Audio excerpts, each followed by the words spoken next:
Hello, chatto, it's Tuesdat, and coming up today on Outcasts to Icons, I'm sitting down. I will explain the reason why for that in a moment. But in other news, it's time for the youth intake. We've been promised a second straight golden generation. Will that actually mean anything, or will we just be stuck picking up the pieces? But it doesn't matter, because Raoul and the boys are going to take us to the promised land, as in this case it's probably the Conference League. All that and more coming up today on Outcasts to Icons. Who's broken his... Well... not as far off as you might think. Well, it's actually pretty far off, to be fair. We just turn that down a bit. Oh, dear. God, it's nice that the actual Stream Deck stuff works again properly, because having to change all that stuff manually before was a pain in arse, let me tell you. How's it going, chap? Yes, it is a sitting stream, because I have done something to the tendon on the top of my left foot. And... basically, Frank, yes, not torn, but I think it's called extensor tendonitis or something. So that's fun. No, not a drunken injury. This was pre that, as it happens. 'Twas like with the 61. Every 30 days for 61 months, I approached the statue on a plinth with my offering, silent and obedient, never once stepping off the path they said didn't exist. On the final night, the pitch kicked back, and the air filled with chants from fans long off-sided by time. Long off-sided by time? That sounds like it was written by AI, but in like 2019. Do you know what I mean? That's the kind of levels we're at. Yeah, absolutely. I'll refund your points for that. No worries, man. Oh dear. Yes. Filling one punting. No, basically, I did my on Friday morning, before we obviously went to do fun stuff. I had to do my 19k run, and it had a 9k like half marathon pace in the middle of it. And the route that I took, I hadn't run as far out before, so I was a little unsure. It was very uneven, and essentially my foot just twisted ever so slightly, and it was fine. I was like, oh, you know when you do that and you just sort of run it off and it's fine. But then when I slowed down towards the end, I noticed it was actually hurting quite a lot. And yeah, I talked to a friend of mine who's a doctor, and they were like, it's probably something called extensor tendonitis. So it's basically just like where the tendon on the top of your foot just gets like inflamed due to being a bit funny. So yeah, that's fun, but it just means I shouldn't be standing up for long periods of time, basically, which is annoying because I hate sitting down on stream. Kyle, thank you for the 8 months, my friend. How was your weekend? Can't even run properly. I know. Carve Indigenous. Do you know what? It probably is, to be honest. But I did some punting, chat. I was an absolute punt on Saturday. Good times. Matt's as well. Thank you so much for the 13 months. New feet, maybe. But oh, hang on. Let me just remove... Do we need to start a good find me for some new feet? So I think what happened is Songify has updated, and it's put this thing in now where people can only have one song in the queue at any one time. What I'll do, Crybahi, is I will get rid of North Lane, which is a shame, but I think if I refund your points, and should be able to do it again now. Hopefully it'll work this time. Recovery time, it shouldn't be too long. It's really, really minor, but on Saturday it felt real. I couldn't even put my shoe on. It was that painful, basically. Every muscle after a very bit of exercise. Pretty much, yeah. Your result. My favourite, and I don't think this is going to be a huge surprise to you. Yeah, it's still not letting me do it. That's really weird. Just give it like 5-10 minutes, Crybahi, and it should let you do it again. I need to have a look at the settings, though, because it definitely changed something, because I never used to block people from putting more than one song in the queue. I don't think, anyway.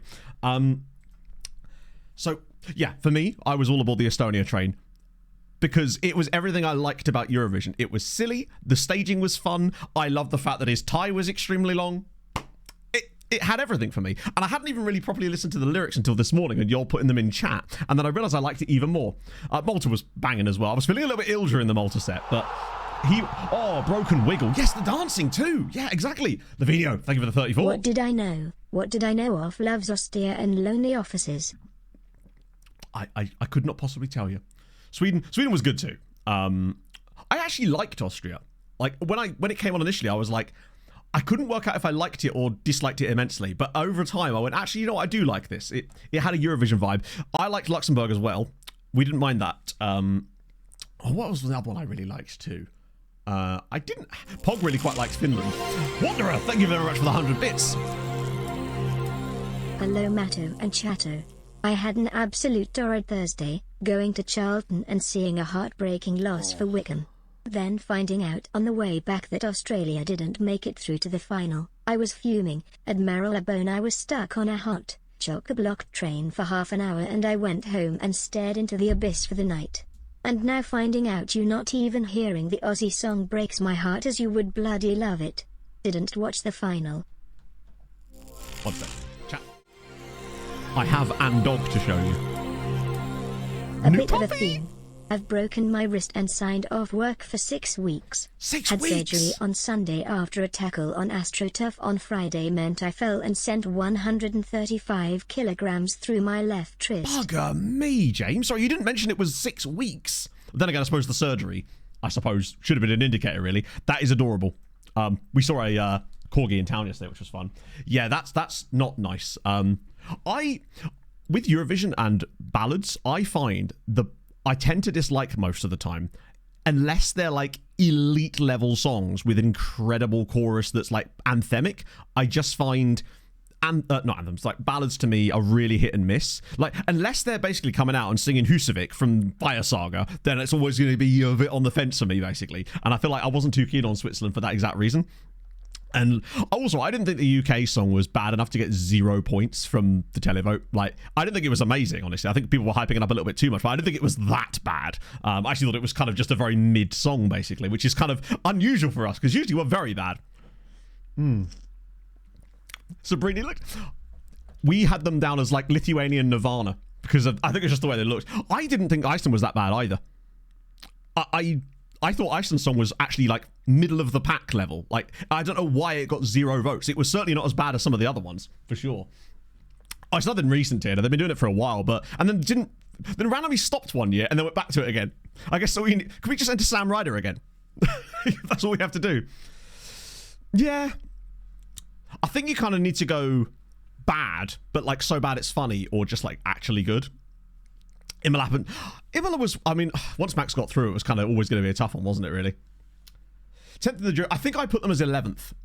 So when I saw that we got 0, I was just like, well, that's us fucked. It didn't become 19th in the end. Mental. Rocket Dan, thank you for the 8 months. Yeah, just keep sending Sam Ryder. Eventually we will win. Maybe. Are you even allowed to enter it? You are allowed to enter it twice, aren't you? Because Loreen entered it twice. I think she won it twice. Goose News. Oh, basically, on my run on Friday... Turns out there's lots of baby geese now, and on my path there's loads of geese that often exist in the pond, but they were all on the pathway. So I was running through, and there was big geese with like 7 or 8 baby geese, goslings I suppose, each in this little group, and it was fucking adorable. I do have a video that I sent Pog, which I don't know if I can actually play it on stream right now, because obviously I can't get it up. But as I was running past them, they were being very aggressive because they're geese, after all. They were probably like hissing and flapping their wings at me. I was just like, yes, you go off, sis. You protect them goslings. It was incredibly cute. Then, when I was coming back the other way, a way that I hadn't run for a long time, just cows. Just by the side of the river, just next to the path. Not a fence, no nothing. Just cows grazing there, just sat by the side of the river. I was like, just running through this field for the cows. How sick was that? It's incredible. Oh, Will Ferrell movie. The Eurovision, sorry, Fire Saga is incredible. Massive. I love a goose, but they protect their babbies, and I respect it, you know? Geese and cows. It's, what more do you want? I mean, the only thing that could have made the run better would have been if I didn't, like, bugger my foot up. Youth grading, Maltese cows, potentially? Like, who knows? Didn't save a ball for the cows. No. You can learn a bit of, I tend to see who's for YouTube. That's cool. What better that is actually way really to pass cool. the closed season than watching the Outcasts streamer on Twitch? That's what I do. No mood at. They were just far enough away that I wasn't interfering with their day. They were kind of just sat down, chilling, as cows do, you know? As for the Youth and Tech preview, if you missed this, it's good. It is undeniably good. Also, notice how it says over here March now. So we are getting an earlier Youth Intake this year, because the last 2 years it's been April. But obviously with our increased youth rating, we're now popping off there. Golden Generation, obviously, it's 4 A-rated, because it's at least 1 fullback. Have plenty of promise. And then the rest. Wita! Thank you for the 40 months, my friend. Holy shit, 40 years old. No, who is? Not me, not yet. You can't make me. For a little while, at least. How are you, man? Lovely to see you. Yeah, 2-4. Oh, yeah, you're right. That could be actually... Wait, is this... So it's at least 4, actually. It sucks that they're strikers. Having a better sheet. Oh, yeah, 100%. I did, Rob. It was lovely, actually. Just nice to hang out with the boys. And, I have some stuff to tell you about the house we stayed in. It was not what I expected. It was like someone bought a house on Temu. It is incredible. I'd be amazed if we don't get another AOZ, right? We got like 3 ales in our first youth intake. We got 2 AOZs last year. Makes sense to get another one, right? So that means and also, don't forget there's a B-rated centre-back in here too. There's options. Morning, FM. everyone. Happy Tuesday, everyone. Thank you for the 17 months, my friend. I don't know why I stopped in the middle of that. Other injury. Oh, that's absolutely fine now, James. Now that I started sleeping with one pillow again, we're all good. Even numbers are ale years, odd years are Ayoze years, I would say. Liverpool's business. Honestly, I don't think that FM really gives me any means to speak on that. I think that the thing that I really like is the fact that Fulham will probably end up holding on to Anthony Robinson solely because of how good Milos Kerkesh has been this year, and the age profile of Robinson doesn't actually suit. Fulham are playing quite good at this, of having players reach their peaks ever so slightly older than a lot of the big clubs would want to buy them, so they end up staying around a little bit longer. Paulinho was like, I still think Bayern made a mistake with that signing, honestly. Oh, yeah, I feel sorry for Bournemouth because unfortunately the players that broke out for them were quite young.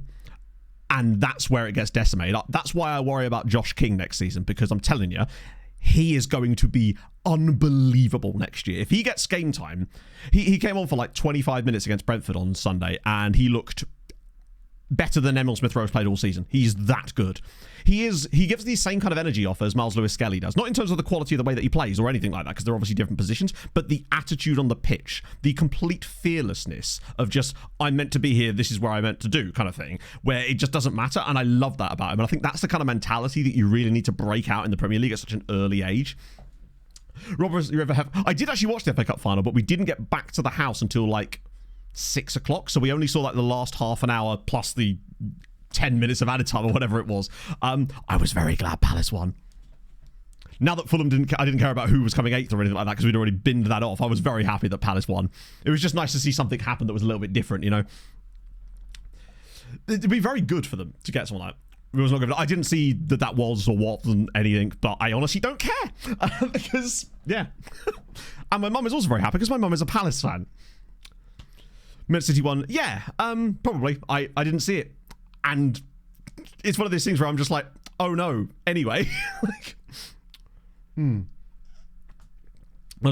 think it's because they're different players. When I'm talking about Lewis Skelly, I'm talking about the attitude that the two players have. The way that they are absolutely fearless on the ball and just look like they're meant to be there. So that's what I mean about it. They're obviously very different to that. And I think King is... I think they're the same age, actually, aren't they? King's going to be exceptional, actually, if he gets the right football.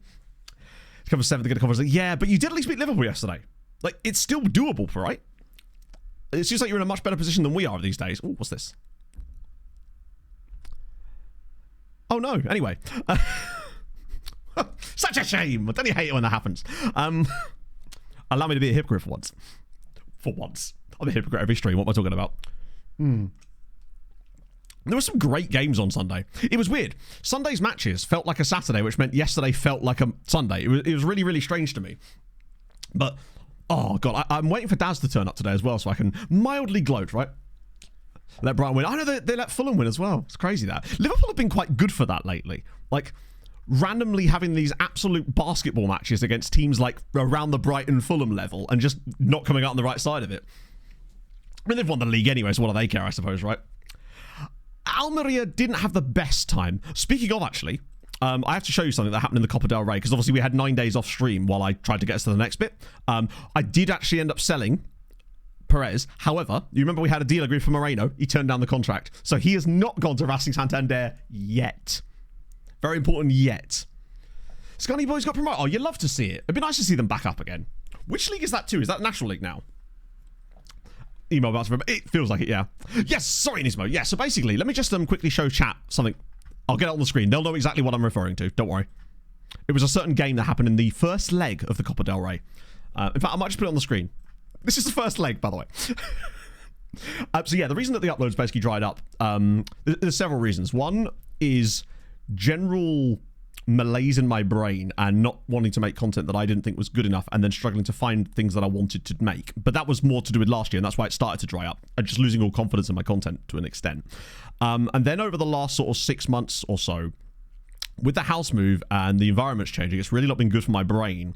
I'm going through like assessment with the NHS and then private stuff to potentially get a diagnosis for ADHD, which has been exacerbated by all these sort of changes, as well as the fact that when I switched to this sort of more freeform style of content, it then put a lot more pressure on things that I didn't realize my brain wasn't capable of handling. In addition, my dad had a stroke, or a minor stroke, last year, and then was diagnosed with a brain aneurysm, which admittedly is not an excuse. It is simply another reason that things have been a little bit squiffy for me over the last sort of little while. I am working on a video right now, which is just a recap, but I'm hoping that that can start to get the engines turning again over the summer and get us back to going where we were, which is why the shorts platform stuff has sort of dried up as well. But essentially, that's the main reason. So yeah, I do apologize for that, but I am trying to get better. I've also changed my sort of schedule around a little bit because I think I just burned myself out doing 6-day weeks for 5 years, and I wanted to take it back a step to bring it forward a step. So that's why I went down to 5-day weeks for a little bit, just to sort of see if that helps. And it really did. It was quite refreshing, and now we can start to push towards things a little bit. But that's essentially the general gist of why things have been a little bit weird on the YouTube side of things. Twitch has been easier to do because it's easier for me to contain like a pattern and a demand for like...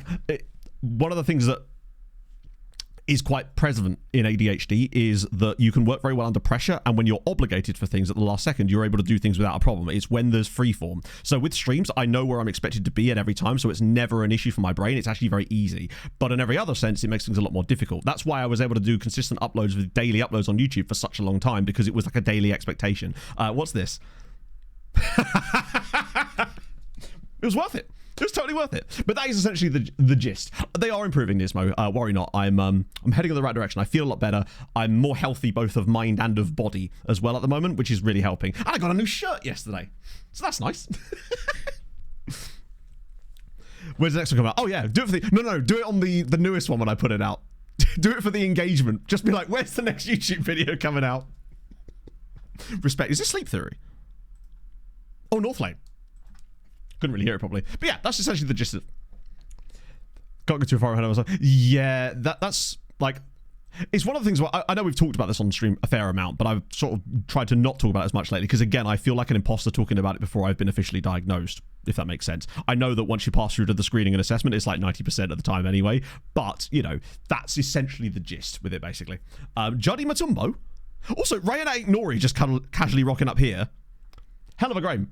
Where's Juddy? Hang on. Where is he? Where am I looking? Oh, Juddy Mambo. Ooh. Do you know what? I love that for him.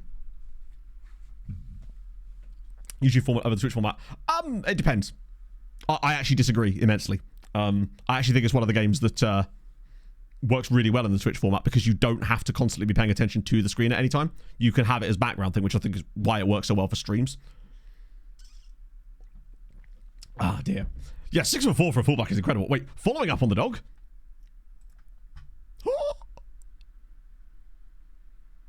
Is this just cute Animal Day? Because I'm here for it. FM's just a really good game, innit? It's an old, but that's so goddamn cute. I think that, I actually think that FM is the perfect game in many respects for content in general. It has the sandbox element, it has the storytelling element, the freeform element, and it's got enough that you can... In 2 years. I've made YouTube videos a lot more recently than 2 years ago. Basically, Nismo, the reason I don't want to do that is because I actually find that it then draws more attention to it, and also it then encourages people to be absolute arseholes about those things. Oh, the community post. Yeah, basically, Nismo, I think it's one of those things where I'm more than happy to explain it to people when they ask, but I think that when you do that, you essentially open yourself up to people just using it as a stick to beat you with rather than understanding the situation, if that makes sense. That's the situation. I'd rather make that post than talk about it once we're back to getting good content coming out repeated, like, consistently. So it's no longer like an excuse. It's just like this is why it happened back then, you know? Isn't that fun to watch? I don't know, actually. I think that you do need to do a bit of the guiding of it, but I do like it. Hello, Dazza. Darren, how's it going? How was your weekend? Honestly, that game was fucking fun. I know we won in the end, and that made it fun, but even if that had been like a draw, that game was so much fun to watch. It was like basketball. I loved it. Neither team actually went, hey, what's defending anymore? We're just doing it. All right, Hazza, how's it going, man? Yeah, there's a lot of things that make FM so perfect for many different types of content because I think you can do a lot with it, right? And I'm hoping that doesn't change going into next year. Now, we got a bit of an issue here because this game is on the same day as our B team, basically. What's this?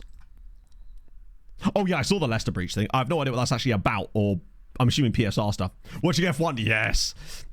I turned the F1 obviously off to watch the Fulham game. And the moment that we scored, I went, well, that's the game done. We're not going to be winning this one because Fulham don't do that. I guess Danny Canal's to the bench, since we've got no choice here. Hang on, am I going to have to remove people from the bench? Because we're missing a lot of bench players here. Schmatzy's got an injury. It's only a minor one, but it is going to keep him out for like a week.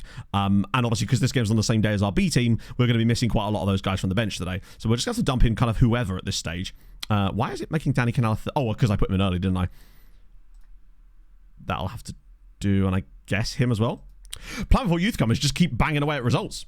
Yes! Did they actually get in then? That's amazing. I saw that they were potentially on the fence of like whether it was actually going to happen, but aren't they newly promoted as well? That's really sick and impressive. Crusader Kings. But you could sort of argue that Twitch is essentially the exact same thing as that because I actually think that Let's Play stuff works for FM works better on Twitch than it does on YouTube, personally. Which is why I sort of stopped doing it and was more than happy to keep doing on Twitch. Admittedly, there's really only so much you can do on Twitch. It kind of has to be that type of content, right? Only Brazilian and Portuguese players. That's amazing. We like that. We respect that. Is this the right lineup? It kind of is, really, because we're still missing, unfortunately, Steiny currently. Yeah, honestly, it was really good, Daz. Just nice to see the friends, hang out, meet some new people. Went punting, which I've never done before, which was actually really, really fun. It might have just been that the guy we had doing our punting was like incredibly funny, so that really helped. And we got stuck in the middle of a river protest too, which was extremely funny as well. No one can play Twitch, but really? What the hell is Twitch doing that you can't play videos on a MacBook? Twitch is just like, no, we'll use all your RAM. Punt, I am. Massive punt me. Dressed for the occasion and everything. Right, let's go. So basically it was like a clean up the river kind of protest, which was fine.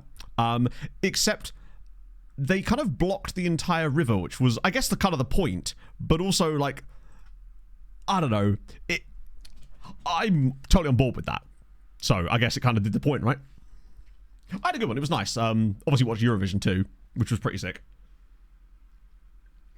Handcuffed to the water. No, they were in like kayaks and actually they had some punts themselves. But yeah, all in all, I've never seen that part of Cambridge before, honestly, because it's called like the backs, which is all like the backs of the university buildings, but they're still absolutely gorgeous. Can we share regens here? You're damn right we can. To be honest with you, mate, I spend most of the stream sharing my own regens. Overwatch. No, totally fair. Full River Naval Battle. Honestly, when we saw it coming towards us, Viking just turns to me and goes, oh, here's the Armada. It's literally like that. They had like sails on them and stuff, which was, whoa, what is going on here, bro? Already? Come on now. No? I don't know why I always say that as if you could see Task Manager. Like, I always forget that I'm seeing it on the screen, but you can't see what I'm seeing. 84% GPU. 89% GPU. Oh, amazing. It's like, I'll have a bit more of that. We'll do the 2D thing in a minute. Yeah, to be fair, Viking is the one person that would have been like, yep, I'm in. He was ready to, like, mount other ships at that point, I think. Right, let me just do the 2D trick. It's weird that it started like this, though. It's so weird seeing the game in 2D. It just doesn't feel right. Wow, it's still doing it. FM, are you okay? There we go. Good lad. I have always wondered what genuinely causes that issue. So strange. What's this? 15.5. Holy shit. Is that the Astana to Thingamajiggy next year? Or not, potentially anyway. Oh, no, we didn't crash into a bridge. However, thank you for reminding me. Oh, no. Well, I'm glad we were looking at the flight instead. Did Feta do a naughty? Right. Do you know what? I think he might just have to... Yeah, we just leave it as it is. Actually, no. Shit, I can't even play him as a Secunda. I think we might just leave it with that exact system. Discard my changes. My changes of none. Essentially, when it comes to punting, you can do either guided, where you have someone that literally punts, takes the boat for you and also tells you about stuff, or you can just rent the boat yourself and do it. And we came up against a... coming the other way when we were turning around was a boat that was clearly like a self-guided one, right? And all the guys on the boat were Polish, but they'd accidentally got it like broadside across the river, and they came across the front of us just as we were coming past. We hit the front of their boat, spun them around, and you just hear this chorus of kurva. It was unbelievable. Yeah, that was not ideal. I think we may lose this game. But to be fair, Valencia are a good idea. That'd be a good... yeah, Mama, I'll give you a ring later and we can talk about that, because the weather this weekend is going to be bad, I suspect, though. Show how hard it is. Legitimately, the guys that were doing it made it look so easy, and then you see other people struggling like crazy. They're stuck in the bank. They're all over the place, basically. Oh, does Feta have competitive streak? Yes. Good shout, actually. Oh, he does, actually. So that makes sense that he was bound to do it. So, chat, if you recall on Thursday, my mother said, oh, you got to ring your sister after streaming. I was like, oh, God. It turns out the reason is because my sister got engaged on Thursday. So that was nice. So congratulations to her. Oh.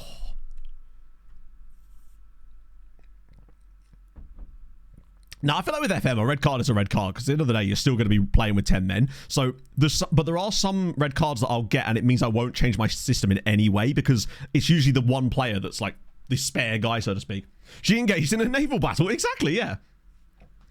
Get yourself in there, Anna. Bring your weed flamethrower. Wow, we are in trouble today. Sadly. Let's see.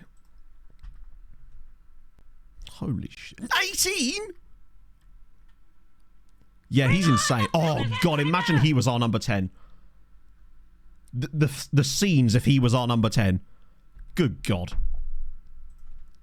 That makes me sad that we don't have one. Callum, thank you for the follow. How's your Tuesday going? I forgot what day it was there. Ask for one-liners. That is indeed her, yes. She of the one-liners and book fame. Yeah. Also, Las Palmas have won 2 in a row now, and it's starting to become a little bit of a Spanish island battle here for the 8th spot in this league, because everyone else seems to have just disappeared. We're in trouble. We were actually doing quite well before the red card too, which makes this a bit more annoying in a way. I don't really think there's anything we can do tactically that's going to fix this game. This is very much a case of we just grin and bear it. Phone's over the phone. No, he took her to this place in Devon called Ilfracombe, which I really like, and we went there a lot growing up as kids, and I just thought it was a really cool idea. My mum actually knew about it for like 2 weeks before, because he went over to ask my parents, which is really sweet of him, and she kept a very good secret on that one, so fair play to her. Yeah, it's almost like getting a red card and playing like 80% of the game with 10 men is like a bad idea. Amazing. Yeah, I blame us not being streaming on Sunday. I agree. We're just going to make some random changes at this point. Actually, let's try Nikolic again. Because we brought him in and were deciding to do that. And I wish we had our boy, but we don't. Wait, that's Marquez. Oh, actually, wait. We could bring Quilman Ho on. We don't have a CM. Vanderlay's been quite poor today as well. We'll bring on Cold Pineda. And Mekawar. I like being able to bring him off the bench. I think we'll just kind of leave it at that. Peppa Pig's mom. Shout out to the mom. Cat. I reckon if this was a Sunday, Anarith, and we'd lost like maybe 2 in a row, we'd be up for it, potentially. The stream is lacking match fit. I mean, your boy's sitting down. That should tell you everything you need to know about my match fitness right now. Oh, God. He's going to bet. Oh, I like that, though. Left-footed effort from there is kind of sick. We've actually still played reasonably well. Considering we've had 10 men, and these guys are a legitimately very good side, you could still make the argument that it's actually kind of harsh that we're losing this game 2-0, considering the creativity right now. Don't know who's actually playing well. I guess it's her halt again. Which is very quiet. I'm sorry. I'll be back. Well, I am back, right? Also, LeShowinge doing bits in the Conference League still. So I think the 2 classic ones are sell goalkeeper, change tactic, right? We need that on a t-shirt. Oh shit, it's about to be 3, isn't it? Oh, what a save! It's times like this I'm just like, would Socorro have made that save? I actually do want that on a t-shirt. It just says, change goalkeeper, sell tactic. Oh, come on. 3-0 to Valencia. I'm very impressed with the lads. Like, to actually play as well as we have, albeit with a 3-0. Too good. Land sickness. No, the reason I'm sitting down is because I've done the tendon in my left foot, and standing up is a bad idea. I've been told to rest it, so I'm deliberately doing that, and I hate it. I hate sitting down on stream. It doesn't feel right not being able to bop around. So that could work too. I'm going to put Sheila there up front, really. This game's been so even. We've lost 3-0. This is like very early last season Tenerife, except we kind of have an excuse this season. Last year we'd have done this with 11 men. We're going to be missing Veta as well, which is not great. Would Sakura have saved that? Well, maybe. Don't forget you need a striker. True. Yeah, have you considered playing 4-2-3 on Gegenpress? Change the cell. We could change the cell. We could sell the tactic and change the goalkeeper, I guess. Sign Fatty? No, it'll be like unironically sign Arda Güler. Nah, I think that we're past that now. Who's the Arda Güler of Arda Gülers at this point? 5 minute activate. Wait, I should not have put that in my tactics contract, really, should I? Big Fran Kirby? Maybe. Sign South Grip. Pulisic, I suppose. Killishoy? Oh, it could be Killishoy. Veta's banned for 1 match. God, I love the fact that you don't immediately get vegan. In it. Elliot. Is Elliot really that high? Oh, you mean... Wait, which Elliot? Harley Elliot. That sounds great. I prefer Harley Elliot. Just get Nathaniel and Wusu. Problem solved. Right, we've got... Our next few matches are not super easy, so we're probably going to drop a few points here. But it's okay, because it gets us closer to our goal. Harley Elliot, yes. Good old Toby Harvery, my boy. Pog and I made muffins yesterday, chat. They haven't come out and made... I think there's a few little things that we need to work out with the recipe, but I was still pleased to do a bit of baking with the Pog. Just sign now how much... To be fair, that's not even a bad idea. Like, it's worked for us at times. I think that Tenerife was about the limit as far as how well that worked, but still, Nehemiah did do a couple of bits for us in the second tier last season, it has to be said. He's nowhere near good enough for the top flight, but that's not the point. He did something. Try me sign Elliot says he's probably leaving. Nah, we wouldn't want him anyway. It would cost too much, and I honestly don't think that he would be particularly well received back at Fulham because of the way that he left, and I don't think we need him, honestly. I think Josh King is going to be incredible next season, and we're just being very careful about weaning him through, and hopefully we can sign to an actual long-term contract. Strikerless back 3. So, presumably that means you're using wing-backs, right? Or are you? I guess that means you've got like 1 extra body. Qualify for Europe. I'm honestly not even sure if that would be a good idea for us then still. Wide mid. Oh, okay. You're just going to need a lot of midfield runners to make up for it. Like that's the crucial thing when you play striker. A lot of people that play strikerless. Josh King is going to Fulham. He's going to Fulham so much so that he's been there for 15 years. Different Josh King. It's the new Josh King. Brand new one in Pog form. Trust me, you're going to be hearing a lot about him next year because he's going to be one of those players that people will not shut up about once they actually watch him play. He's extraordinary. He is going to be... He's the kind of guy that next year... I actually worry about what's going to happen with Emil Smith Rowe next year because I just don't see... I don't see what he's offering at the moment. Like, he was once again terrible in that game at the weekend. People do mean you. Yes, by me. I will not shut up about him. Damn it. Do not have an aggressive... To be fair, I saw the tackle. I didn't see the tackle. Sorry, what's this? Or am I being tagged in? Oh! I love it. Whoa! Giant dog! That's incredibly cute. Also, how tiny is that dog? Wait. Expecting far more games. Yeah, I don't know what we're going to be able to do about that. That's fine. That's fine. I guess we start... More... I mean, we can... We've got 5 days to the Atletico game. I could start him for that. Oh, we're going to have to start him for that game anyway, because Feta's suspended. Don't think it's going to make any difference. Yeah, I think the problem with ESR is that he just simply... He hides on the pitch too much, and he occasionally looks like he's doing stuff, but what he's really doing is just popping the ball back to the player that gave him the pass and not actually progressing the play in any way. Like, I feel like he's not the guy to turn and run at people, or... Not that that's in his entire game, but it just feels like he's not unlocking anything. He's not really doing anything, really. Whereas when Josh King came off the bench yesterday, putting the Craven back in the cottage in it, he just did stuff. He's fearless. He's got that exuberance of youth. Holy shit. Almeria. Lads. You are embarrassing yourselves. You conceded 11 to... No, what was it? Is it 16 they've conceded to Real Madrid this season? 7 more against Atletico. They must be into like 50-odd goals conceded this season, right? 60 goals.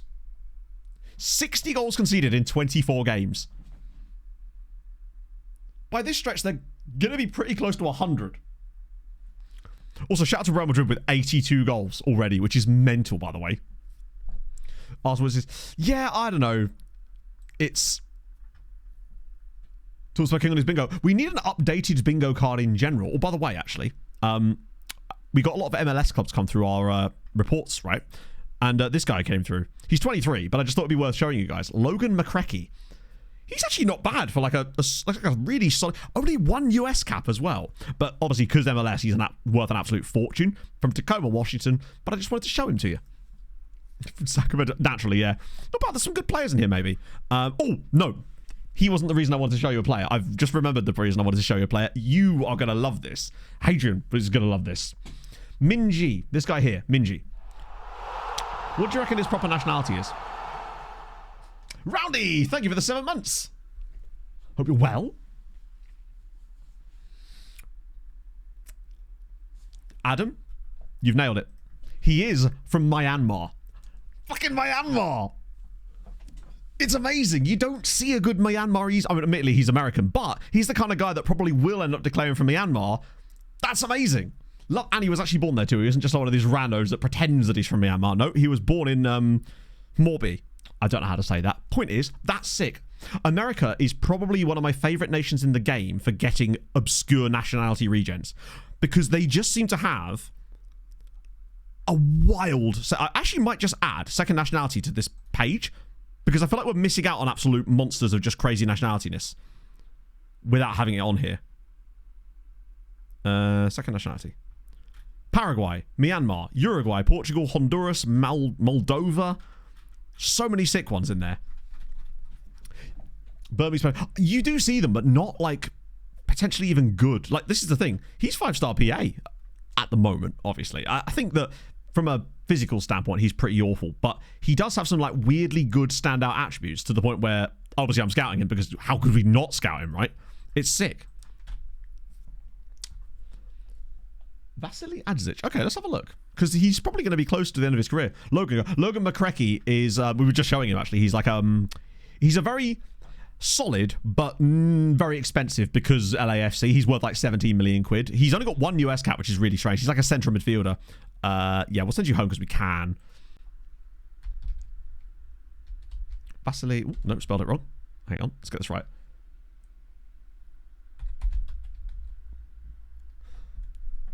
Is that how we say it? There we go. Wait, I thought it said manager then. Definition. Yeah, he's the quarterback role, I suppose. Sorry, for some reason I thought his first name was Vila then. Speaking of which, Pocket and I watched a YouTube video yesterday where they went to Vila, and I was just like, that's that place. Because apparently that's quite near, not Legoland, but it's near Billund, isn't it? So there he is. He's at Kulm, and he has been around a little bit. So does he start at Olympic Marseille, or does he start at Budućnost? No, he doesn't. I keep thinking that, oh, that's the year, but it's not, obviously, because technically 23-24 is the first season of the save. So he starts in Montenegro, went to Marseille, didn't really flourish there, and honestly, it wasn't until the last season at Stade Rennais that he actually kicked off a little bit, and then he's killing it for, hey, you're playing with Andrew Cooksley. Nice. I think that's Windsor. Could be Windsor, yeah. Archers of Africa, it was Downey Live, yes. We like a bit of Downey Live. And French Montenegro is fun. Where was he born then? Nikšić. Oh, okay. Didn't come through Iska though. This game's going to be I mean, these next two are essentially completely free hits. So that's not an issue. Also, weird news in the Conference League. I think AP Brera, from the last time I looked, were actually doing something. He's played under you, I see. He's the understudy, I see. That means that you're just going to get injured now and he's going to take your place. You should be aware of that. There's no... All sorts of crimes in the theatre. Marina making... Wait, how could you possibly be making positive progress? Players' exposure to first-team football. What are you talking about? Exposure to first-team football. He's been our starting goalkeeper for 5 years. I mean, you're not wrong, but you are a little bit wrong. Exposure to the... Okay, sure, why not? I think it's a bit like saying, hey, you've got a little bit of sunburn there, bruv. It could be because of your exposure to the sun when you've been living outside for like 20 years. It is going to feel strange, honestly, just starting it. I've never played so much of a single game. Also, he's 26, exactly, yeah. Although, maybe there's an LD in there, but the thing is, you still need to have a little bit of potential.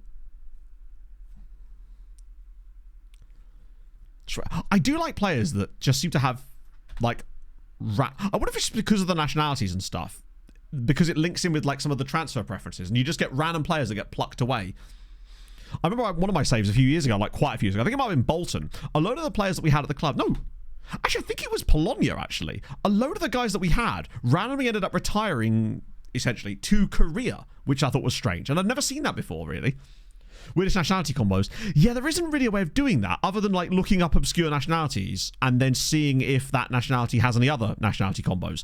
The best way to find them is basically you just come across them randomly. Like that, there was a guy that Hadrian found who was, like, Fijian something else. Also, Mafia's just got another hat-trick. This guy is single-handedly stopping Osasuna getting relegated. He has 22 goals this season in 24 games. In fact, has he even played 24 games? Literally, he's got 22 in 23. He is the reason Osasuna are staying in the top flight, pretty much. 8th place gets Europe. It does not. Spain have been... Well, it doesn't currently. There's a very small chance that it could do, but it would require Spain to really get their act together. And unfortunately, they are currently 7th on that and 5 points behind England. So it's unlikely that Spain are going to get to 2nd place on this and end up qualifying for it.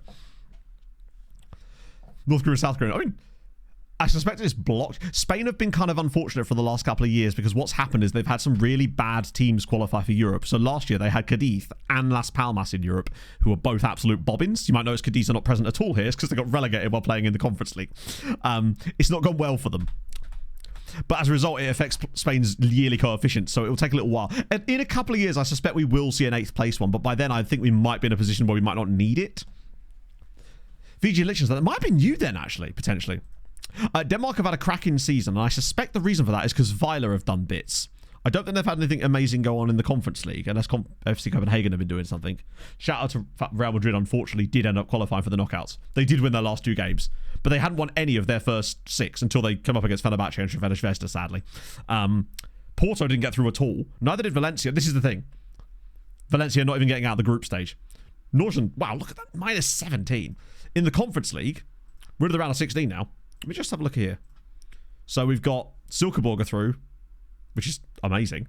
Lechoinge are through as well. Hammarby, Estrella. God, Portugal have got 2 in there. Oh, yeah, so they've got Silkeborg and Weiler, both in the Conference League knockouts. So that is going to be harvesting points for Denmark, basically. 2 teams in the Conference League is an absolute cheat code. Where did they come in the groups, actually? I reckon they did quite well, didn't they? So Weiler came 10th and won 3 matches and only lost once. And Silkeborg were down there as well, so... Lechoinge are kind of regularly 7th or 8th. No, sorry, that's not true at all. They're like a 5th, 6th place side, I think, if I recall. South Korea taking on footballer conscripts. Really? Oh, yes. Yes. Isn't that the one that players move to in the game where it represents military service? Because this is the thing that Hadrian manipulated to create this database that we're still going to probably release a video on, where we put a load of English players in the national service, but for a National League club. So it was like Dover Athletic, I think, basically.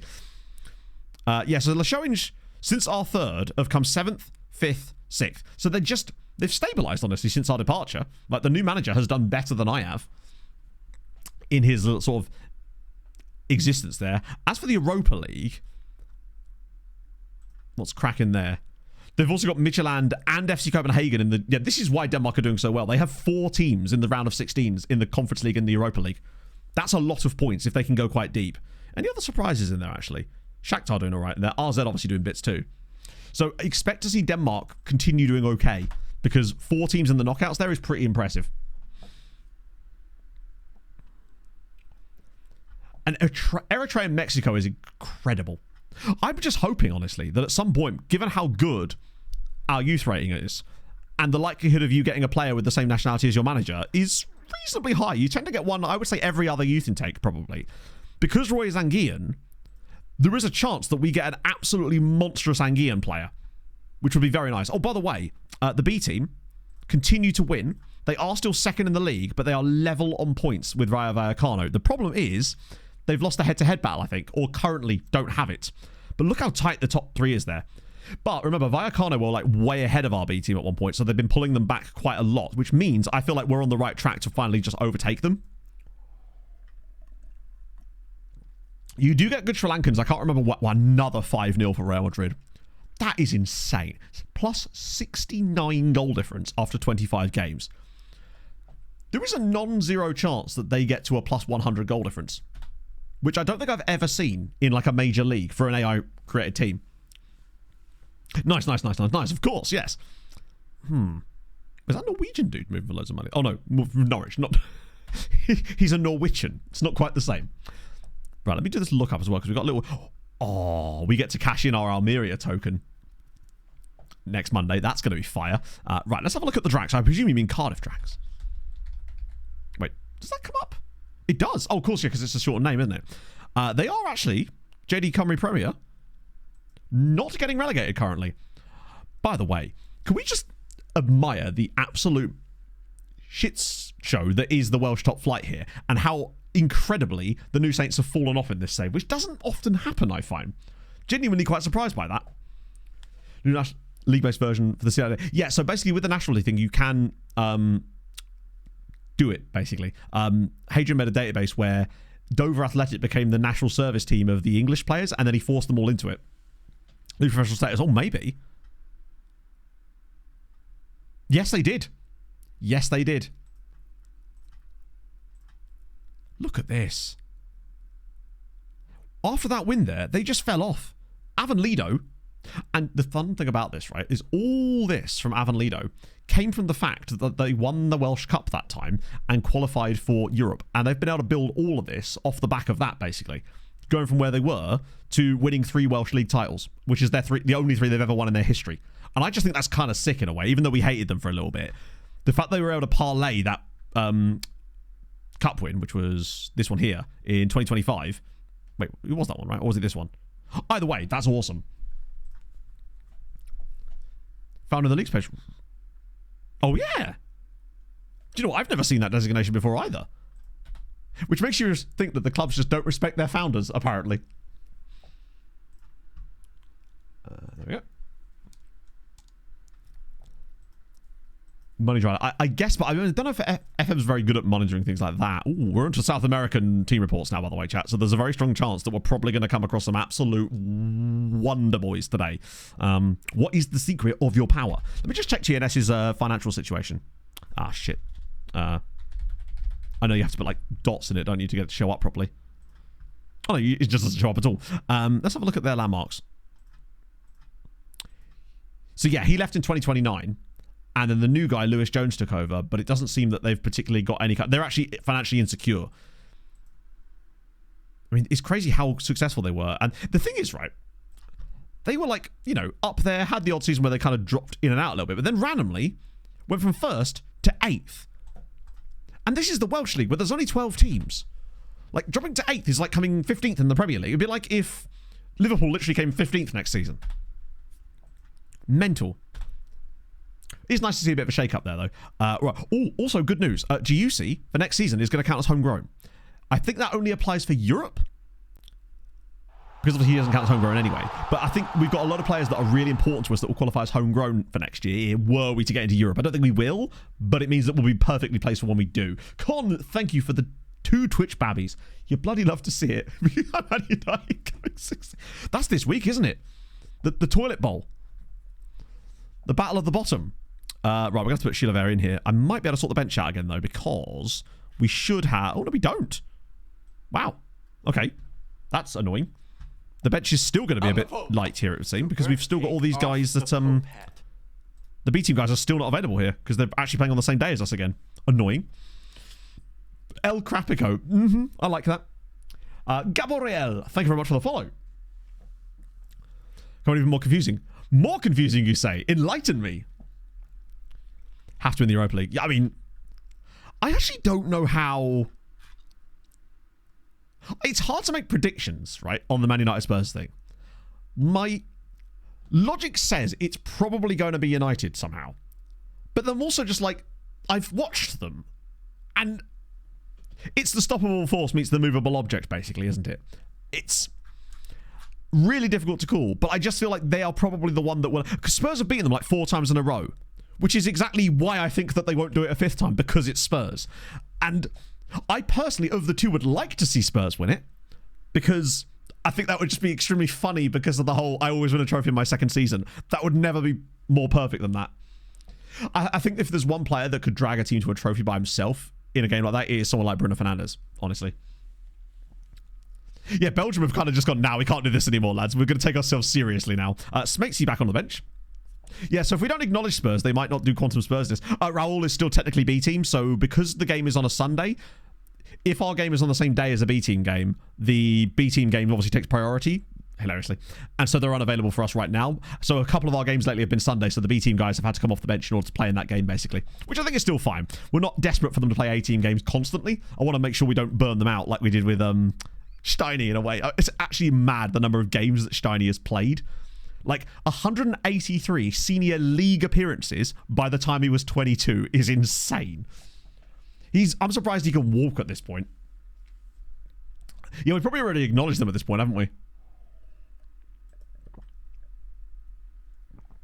I saw this like, because you did still win in the end, didn't you?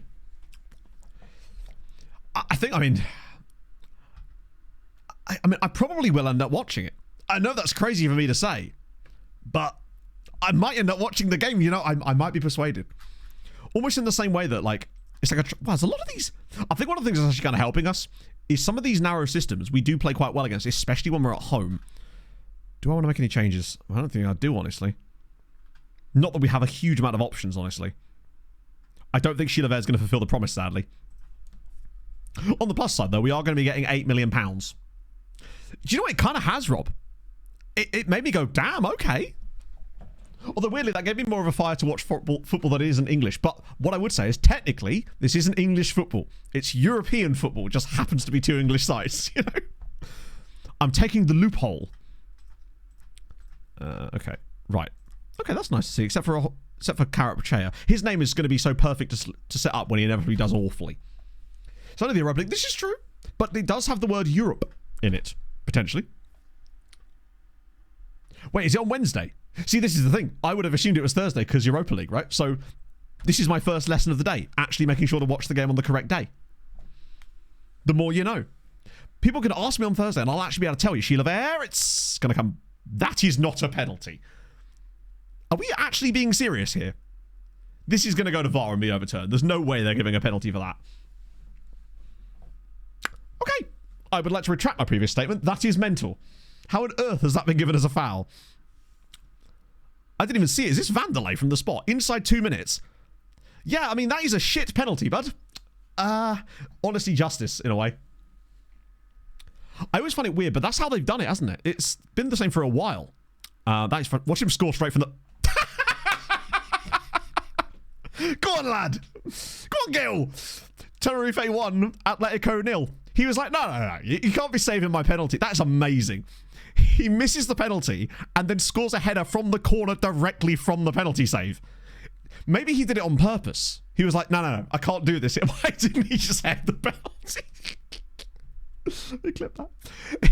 He just like swan dives into the ball face first. Incredible scene. So we do lead against Atletico. Tell you what, right? A little bit of a slip up from someone like Sevilla, and there is a chance that we could sneak into that 7th spot. That is, unfortunately, Stu, as a result of me doing a naughty thing to my tendon in my left foot on Friday's run. So I've been forced to sit down, and trust me, I hate it. I hate not moving around on stream. Proper mind games. What do you reckon? Another random red card now for us or something? We've actually got an okay record against Atleti lately. Oh, that's... also not a penalty. Top 8 should be thought. No, only top 7. Well, technically top 8 could be, but there is almost a 0% chance. Floresti, no, I didn't, but I do love an obscure football story. So yeah, now it's on a penalty to Atletico. So presumably, Moreno saves this, and they then score from the ensuing corner. If the pattern holds. It's Pablo Torre against Moreno, and it's 1-0. So you deviate from the plan. I do not respect this. Yeah, it's just a minor one, I think. Doesn't hurt too bad, but it's fine when I'm standing up in one spot, but the moment I move around is when it starts to hurt a little bit. So I'm just trying to be careful with it, basically taking an ibuprofen and try and rest it for as long as I can. But I don't want to stop running for too long because, you know, the fitness just goes, and I felt so strong during that run on Friday. It was actually insane. I actually felt like I could have continued for the extra 2K that it would have taken to do a half marathon. And if I had done, even at like a reasonable pace, it would have been a PB half marathon, and it was a training run. So I was pretty pleased with that. Relegation for using players who also play in the youth team on the same day. Wait, are you not allowed to do that? Or is that just like a Moldovan rule? It didn't interfere with the Eurovision shenanigans, no, luckily. As I was able to get to... We didn't go over till the afternoon. Also, that reminds me, the house. So it looked really nice, but it was like the equivalent of everything was form over function and like fake nice. Things that look kind of nice from a distance, but then you realize it's actually really cheap.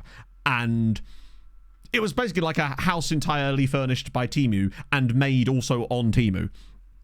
Very, like, for example, it had these like blinds, all these like giant windows and these blinds. We thought, oh, that's kind of cool, but was like, where's the thing to actually pull them up and down? Turns out they were electric blinds. I was like, okay, that's kind of sick, but they were all battery powered and they hadn't been charged.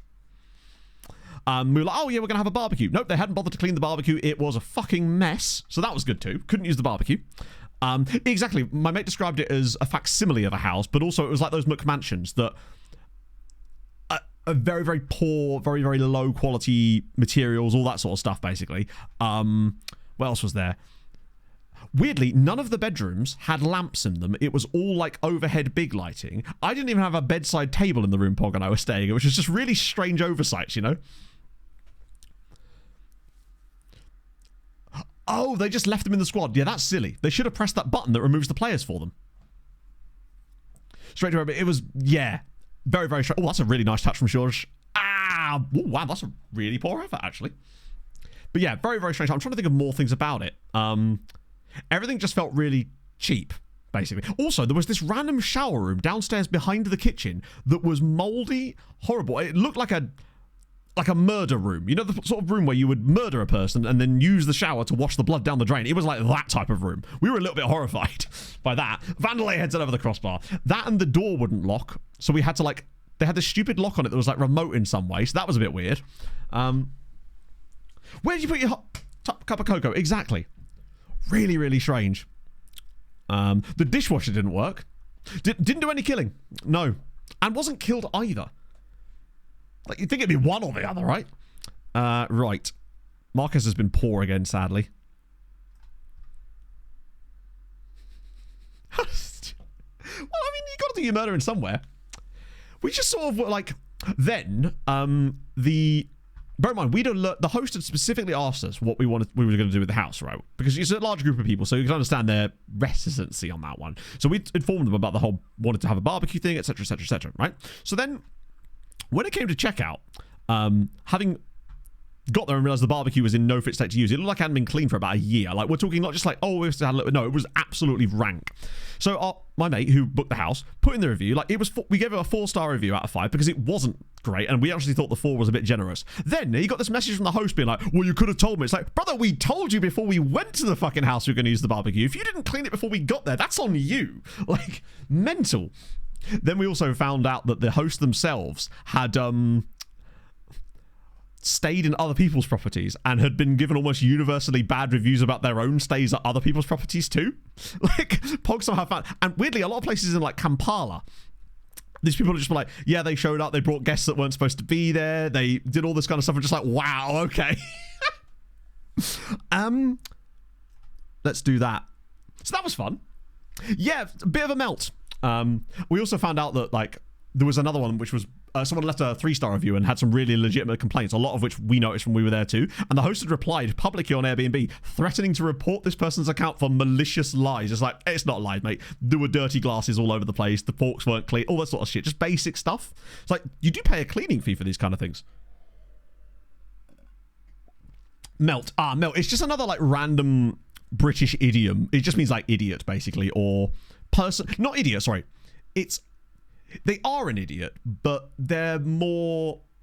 There's a bit more malice in it than just pure idiocy, because idiocy is more like just pure stupidity, right? You can be an idiot, but not be malicious in your idiocy, right? Yeah, sorry, my bad. Buffoon. I feel like there's a bit more to it than buffoon. I feel like, again, there's more malice in being a melt. Maybe not always, actually. Perhaps that's just my interpretation of it. It's great. I think Aussies do that too, right? Like, I think actually Aussies and Kiwis are very good at doing the same kind of turning a random word into an insult thing. A silly goose or an evil goose. Potentially it's the difference, right? Right. Let's see. God, our bench is not what it used to be, was it? I blame the B team. Shows how much we were almost relying on those guys for depth. If we were to get away with this draw, I'd consider it a good old pomp, is it? Yeah. Never been there. Yeah, so I have been using Airbnb for quite a long time, so I have quite a strong like history of reviews on my account, which means that I tend to get approved for places really quickly. But obviously I wasn't the one booking this one, but you know, I do my best. But sometimes places would just go out of their way to, they were like, oh, if you leave even a single thing in the fridge, we'll charge you £75. Meanwhile, we got there and there was literally stuff in the fridge. It's like, find yourself there, bud. I'm not even sure they cleaned it before we got there, honestly, at this rate. Egypt is probably more correct, actually. I agree, yeah. Spanner is excellent, too. Stupid with a side of arrogance. Agreed, yeah. 16... Oh, so this is Wales. Into 3 zones. I'm a bit... Oh, hang on a minute. Herholt, surely not. Frederick Herholt! Oh, don't tell me this is offside. It is offside. Back to the reading. So, that's basically... Do you know what the thing is? I have already lost track of it, even though it's right in front of me. They've just gone, how can we make this... Did they just look at Belgium and go, yes, this, but worse? Yeah, he is very offside there. Absolute lampshade. Lampshade is... It's a tough one. I feel like a lot of the best... it needs to be 2 syllables or 1. The moment you add a 3rd syllable, I feel like you lose your power. Definitely in the attic. Wouldn't surprise me. It was one of those rooms where... Also, we found it weird that, again, there was no lamps downstairs either. It was all incredibly flatly lit. Everything. To the point that my friend wondered if it was one of those houses that they rent out to do pornography in. Like, the floors were all easy wipe. The sofa, do you know what I mean? It was a little bit like, oh, okay. It had that kind of weird lighting. No cameras that we saw, Wanderer. But that doesn't mean there weren't any, right? With a complex 3rd act. I love that. Do you know what? I'd take a 1-1 against Atletico. They're a bloody good side, and we were probably the better team, and we got away with it. What a weird game, though. Miss a penalty, immediately score off the corner, and then concede a penalty. What a vestibule. Yeah, strange place. Would not recommend.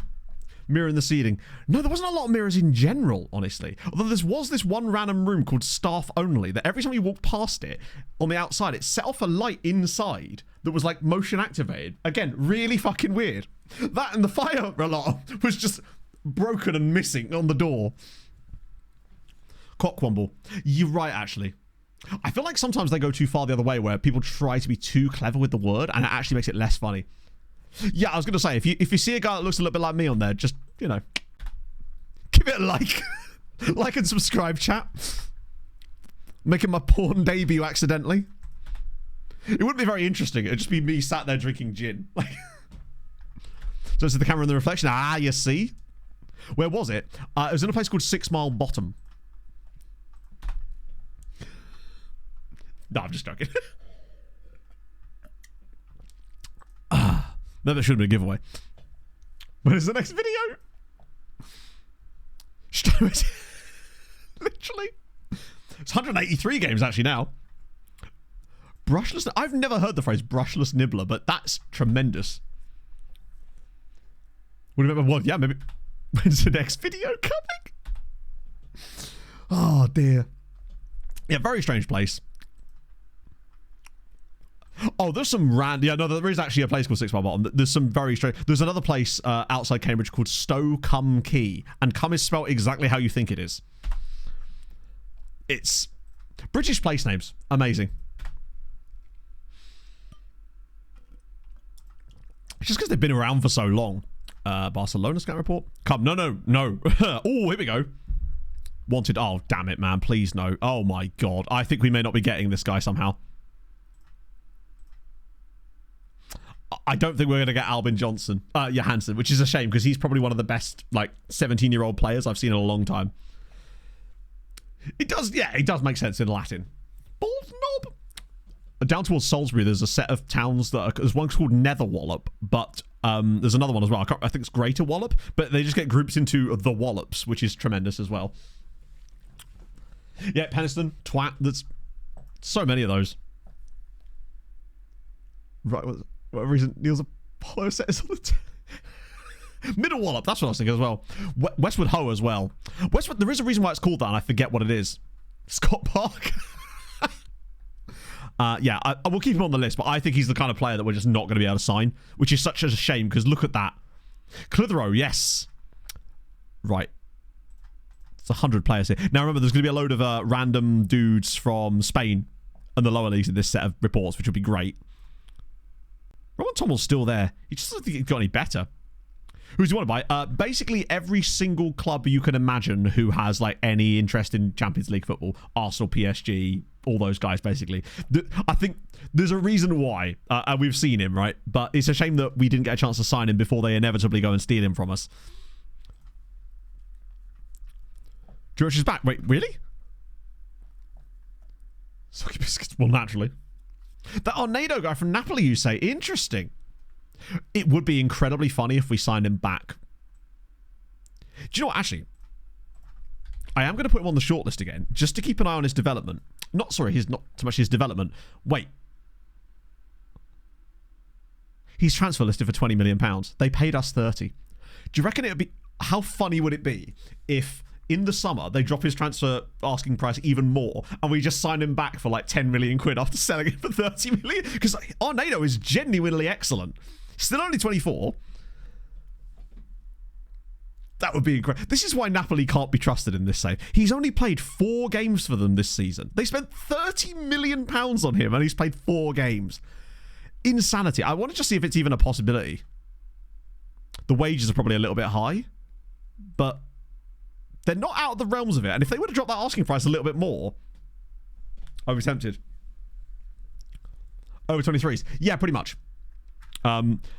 I've decided kind of that our new transfer strategy is pretty much anyone over the age of 23, unless they are an absolute genuine worldie, is kind of meaningless to us because we want to develop the team itself for the future. And the only way to do that really is to sign young and improve the players, because players that are over 23 are going to cost a lot more money, generally speaking. Use the position? Probably not. Do you reckon Napoli have just got some absolutely batshit like doff who's just signing at anybody? So they probably do, actually, because let's be honest, he can play as a wing back or a left mid. Watch them only play like 4-2-3-1 gegenpress with like a fullback and an AMC or something, or they play like a narrow system.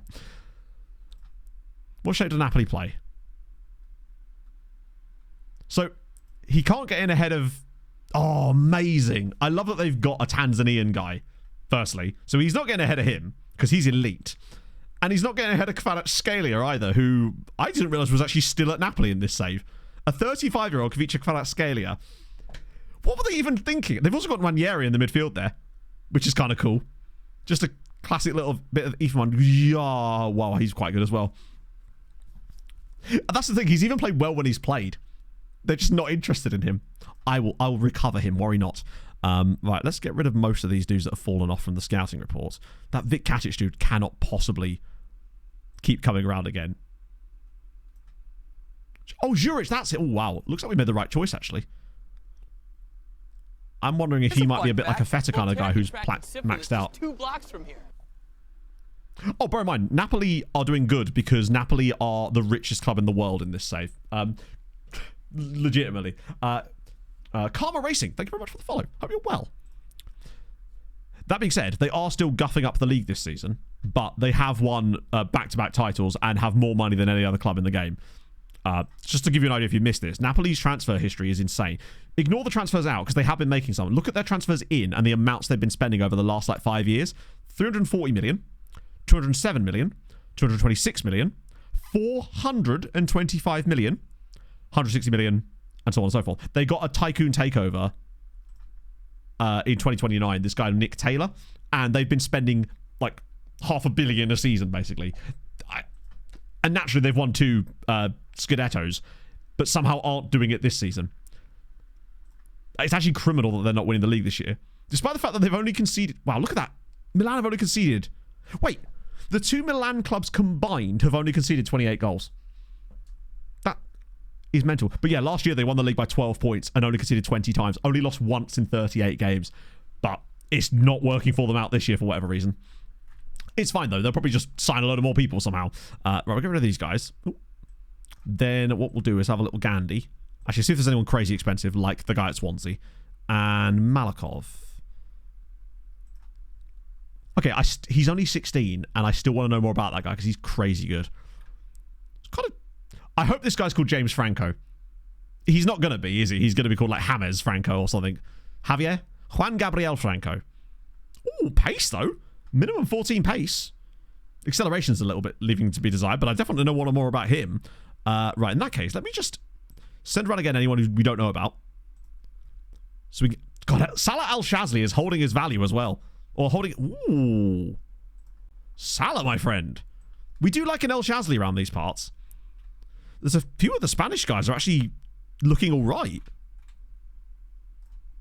Oh, what the hell? Okay, there we go. Let's get that. Yes, Swansea got promoted and stayed there. I mean, they may not be staying there for long. Oh, wait, no, they didn't. They got promoted, stayed there, and have since been relegated. I'm pretty certain that's what's happened. Yeah, no, actually, they're doing quite poorly now. That's a lot for a championship player. Shout out to Cardiff, who've just reached 4 points. I know they've had a 12-point deduction, but that means they'd still only be on 16 points without the deduction. They are currently 30 points from safety with 11 games to go. Can they do it? The wildest thing is, they'd still be 18 points from safety without the deduction. Good God. Wolves guy's name. Oh, that's Jolloff.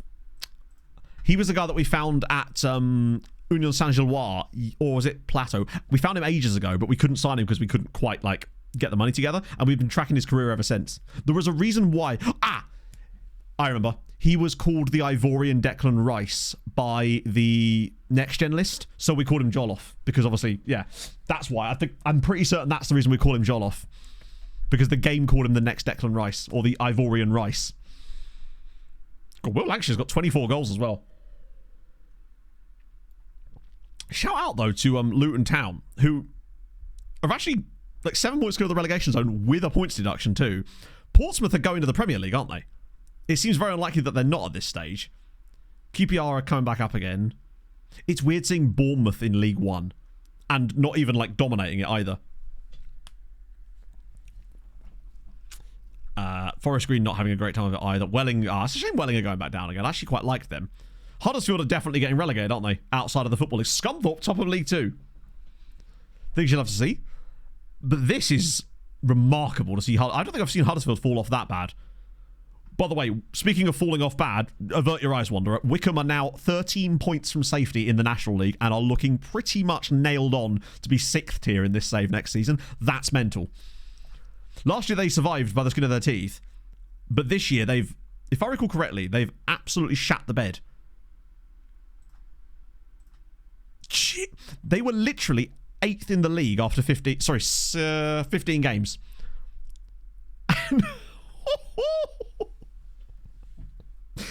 Don't make me show you the schedule. It will only make it worse. But I'm going to, because you have to. So the reason this happened... oh my God! So their start of the season, as you can see. And then from here on... yeah, that'll do it. That'll fucking do it. What on earth? I didn't realize it was as bad as that. So 1, 2, 3, 4, 5, 6...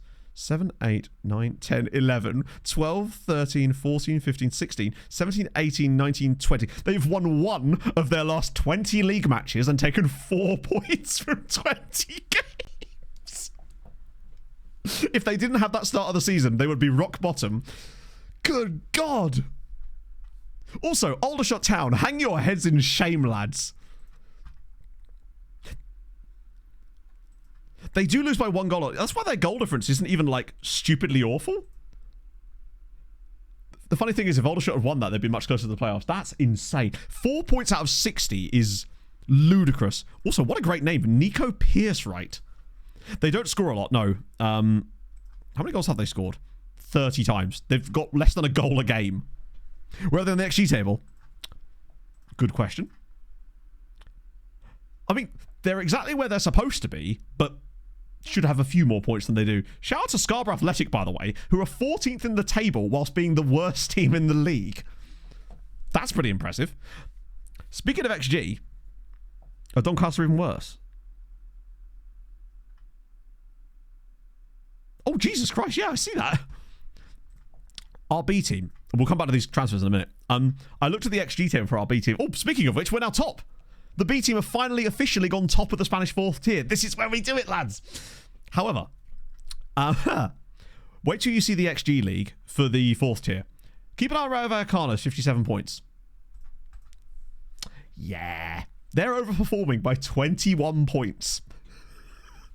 We are just a much better team than them. It's actually kind of mental that they're able to be this good in this league. Like 21 points over performance. I think that's why we'll end up getting them in the end. I think that's what's going to allow our B team to get promoted. What I do find weird, though, is that Las Palmas have won this league 4 years in a row. Obviously, they're not able to win it this year. But they hadn't been promoted until the last time, even though they'd won the league. So does not every team that even wins the league get promoted? I thought the playoff included these guys. Either way, I really hope our B team does go third tier next year and stays there. That'd be kind of sick. Bournemouth's managerial timeline. We are overperforming by 14. This is very true. But it's not 21, though, is it? So currently, let's just hide the caretakers, because there's been a lot, I suspect. Yeah, so Iraola didn't last particularly... Well, he was sacked, actually. Tony Mowbray then came in, and we all remember that. Then Thomas Tuchel. That was when Bournemouth were good. Then Fredrickson, then Schroeder, who was a decent manager. Then it came Lamucci, McSweeney, Marama Viharua. I've never heard of him. I love his name, though. It almost sounds like Polynesian. No. Oh! He's Tahitian. Bournemouth had a Tahitian manager. Immense. That's wonderful. I like that. I mean, it didn't go well for him there, but I do like the fact that Bournemouth had a Tahitian manager. Tremendous. And then they currently have this guy, Guillermo Fernandez Romo, who's been in the job for a little while. I'm guessing he must have done, right? Norse.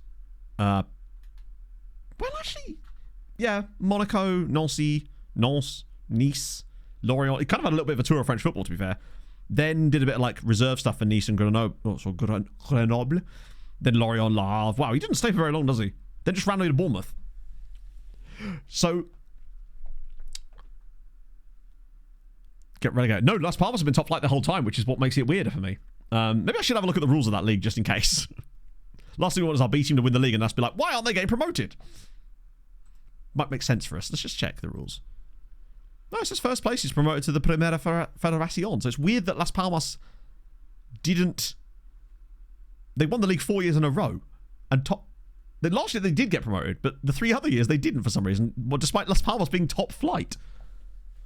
Maybe there's other rules that we're just not familiar with. Really weird, though. Right, what's good in this report? We've got some players we need to look at for sure. This guy from Al Ahly, Ahmed Yehia.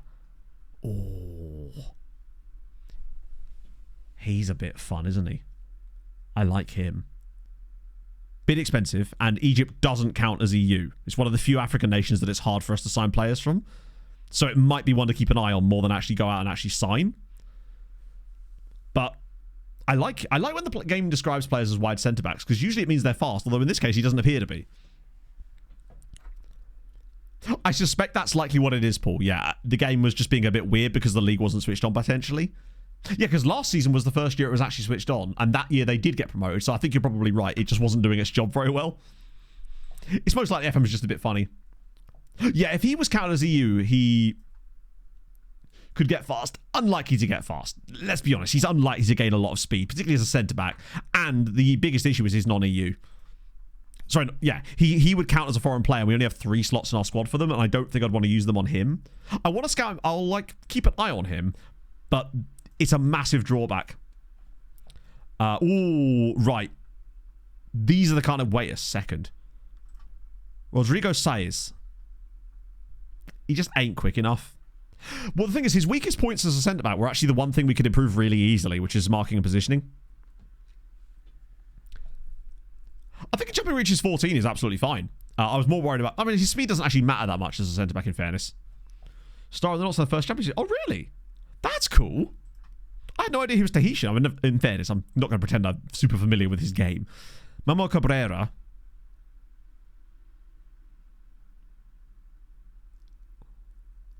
God, if only he had, Spanish second nat. Very good footballer, though. Well, for Martinez, he's still knocking about. He actually plays for Stade Rennais in this save now and is the top scorer in League 1. You could put that man in any team and he'll be top scorer, it seems. They got him for, relatively cheap, too. This guy's a very good DLP. I don't know why I even did that. We know it's the same exact role. Does have a competitive streak.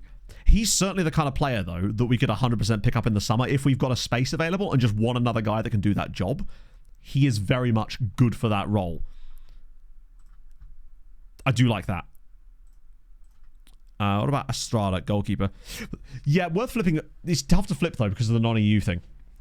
We still have to sign them in the first place, and I don't know how much he would be. I wouldn't mind picking him up anyway, but He's the kind of guy, if you find ourselves in a position where we've got a bit of space, I would be totally on board with signing someone like him. He's just a random goalie. And I don't even want to look at goalies right now. We've got Socorro, Logan Miller. The problem with the American players, he's from New York, but they're just so overpriced. It's really hard to get a good bargain on American players. Eric Mejia. Bit too slow. Great finishing on him. From Nantucket. Love it. There once was a man from Nantucket, and he is him. Ooh. Right, this guy is intriguing. Yeah, exactly. If they're not MLS teams, it's just difficult to find those guys, because often, even though you think they're not on the MLS, they are, because they'll be in like one of the 3 or 4 affiliate sides further down of those MLS sides that still count as part of the system. But it's still fun. Like, you can, especially at a lower, no work rate, no dribbling ability either. He's got terrible passing. He's just a very aggressive defender. He's not even very good at tackling either, actually. He's more of a winger. Adam at Dortmund, not a fan. Milo Rezic of Hajduk. 90 determination, but good tackling, I guess. For future, I just don't think he's going to be... Also, he's just so expensive. Like, whether I see a guy that's like of that kind of quality level and is like £7 million or minimum of like 5 or 6, I just think there's never a scenario where you can't find someone better and cheaper most of the time. Like, this guy for me, it's mad that he's worth that amount of money. We do have that free Turkish dude coming in though. We did actually manage to get a guy that was quite highly rated and Turkish from a Turkish club who actually looks quite good. Your Dortmund-ness is... He's okay. It's just that worries me a little bit. And he's 19. This guy's probably overpriced, right? Great name though. Jarno Oosterhelweg. He's interesting. 4.1. But like, for this kind of guy, we just have so many players waiting in the wings to come through that we almost don't need those kind of guys. It's mad how much in one season, or season and a half, we've managed to like overhaul the entire youth setup at this club to the point where we've got an absolute monstrous set of pretty much an entire team's worth of great players ready to come through, half of which are from Hearts and half of which are from other Spanish sides. But Adliano, he just never seemed to really kick on. It's a shame, actually. I was kind of hoping that guy would be quite good. Who's this? Charles Corsi from Atlanta, Georgia. Oh no. He's fast boy, but he's not technical boy, and really overpriced. There's Phil Taylor. We've got the power to be a pretty average goalkeeper. I mean, he might be good one day. Alejandro Perez of Belgrano. This guy down here is intriguing. Who's this? Oh! This was one of the guys that chat mentioned a few streams ago. It's taken us a while to get him fully scouted. I like him because he's cheap. Like, I think we would make money on him, and he would count as or count as EU, etc. The question is whether he would... Low contract, breakthrough prospect. I think he's probably worth it. He's well enough rounded, and he's Angolan, which is just fun. 200 grand. For a dart player, I could not possibly tell you. I have never actually sat down and watched darts in my entire life. It's just not my vibe. Yeah, I think at this stage we'd struggle with that because of all the non-EU stuff, right? With the getting guys to the same. But there's certain leagues where it's really beneficial. I found weirdly, shopping in the US was most fruitful for me on my Denmark save. But when I was... Only when I was managing B67, because I wasn't able to sign players from Denmark because they all considered it too far to come to play for me, even though I was technically a Danish team. So I actually had to sign a load of guys from Canada and general North American clubs in order to fill my squad out, which was a pain. I like this guy. So I tell the swamp donkey to sack it before I give her a tonk in a tradesman's entrance. He's not EU again. Doesn't have Spanish second nationality. He is a wonder kid, but that doesn't really mean a lot. Injury prone. Vosterek. This guy is a bit Vosterek. Jan Vosterek, I feel like actually in... No, I was going to say in this tactic he'd work, but he really wouldn't. If anything, Jan Vosterek would be even less effective in this tactic than they were before. Miller, thank you very much for the follow. Hope you're having a lovely Tuesday, friend. Resolute. He could play it, but the thing is he lacks the pace. And one of the things that we've noticed, I think pace is more important than acceleration now. Because the one thing I noticed was that with Raul, he doesn't have acceleration, but he has pace. And it feels to me like pace is what matters. Because they're making these long arcing runs because they're dropping deep. So as long as they can get... Once they're up to top speed, it doesn't matter how long it takes to get them there. So if this guy had like 15 pace and only like 12 acceleration, I'd be all over him. I think we'd be worth it. But the problem is he's only got 13 pace. And I don't think it's going to get a great deal better from 19. And it's just not quite what we need at the very top end.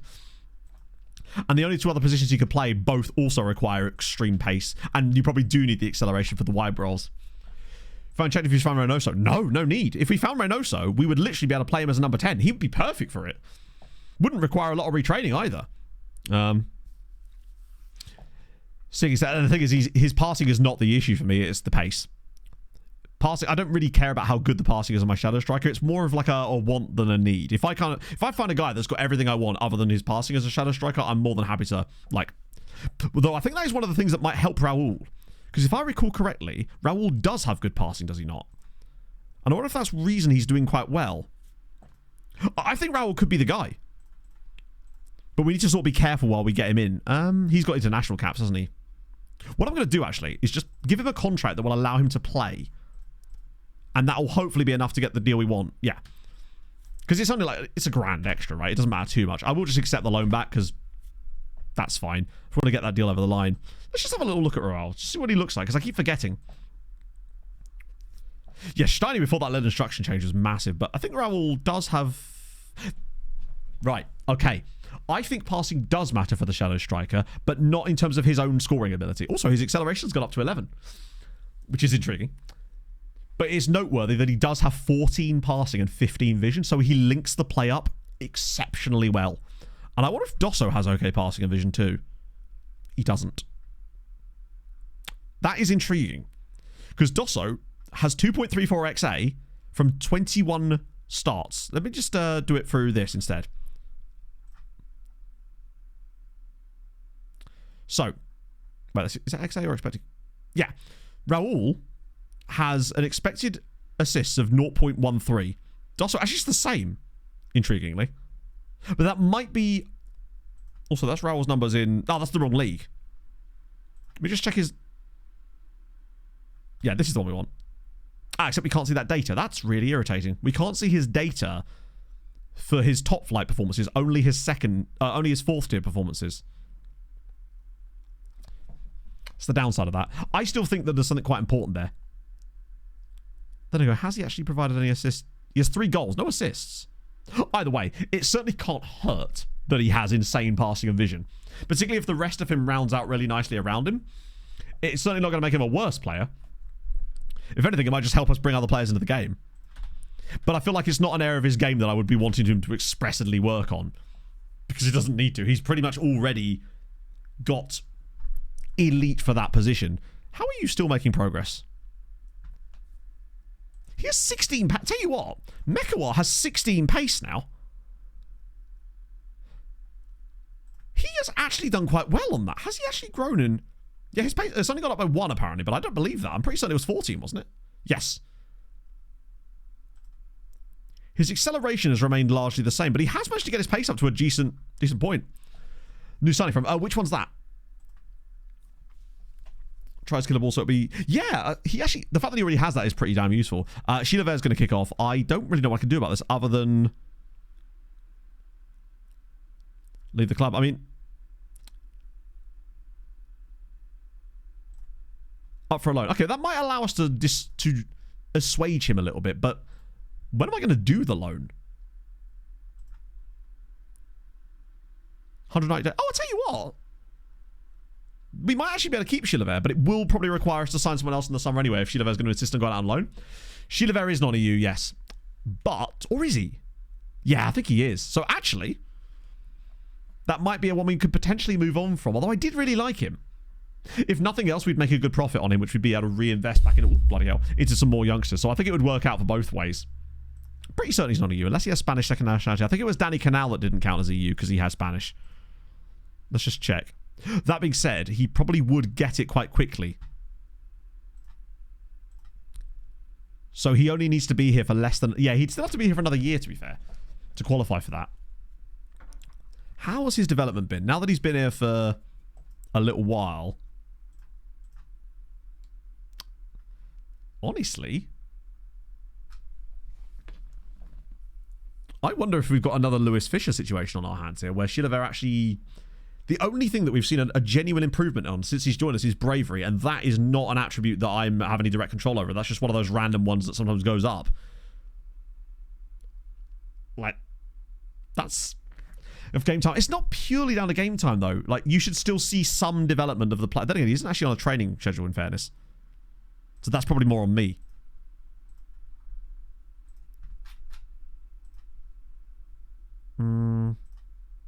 We'll put him on that for a bit. That's actually on me. He should have been on something there. But usually, basically, if a player's got the right personality, which I believe he does, he's got unflappable at least, so he's got decent professionalism. He should be showing some signs of improvement, even without stupid amounts of game time. Obviously, it would improve way more if he was playing loads, but he should still be showing something. I think that's our new metric on these guys. They need to be showing a little bit. For GTA 6, yeah, because GTA 6 has been delayed again, hasn't it? Till Q1 next year? If I remember correctly. I think we can do better. I was actually praising Chilavert a lot, because the one thing he did do well for us was come off the bench and create stuff. But I was only happy with him doing that while he was happy doing that. And unfortunately, now that he started kicking off about it, it becomes less useful for us.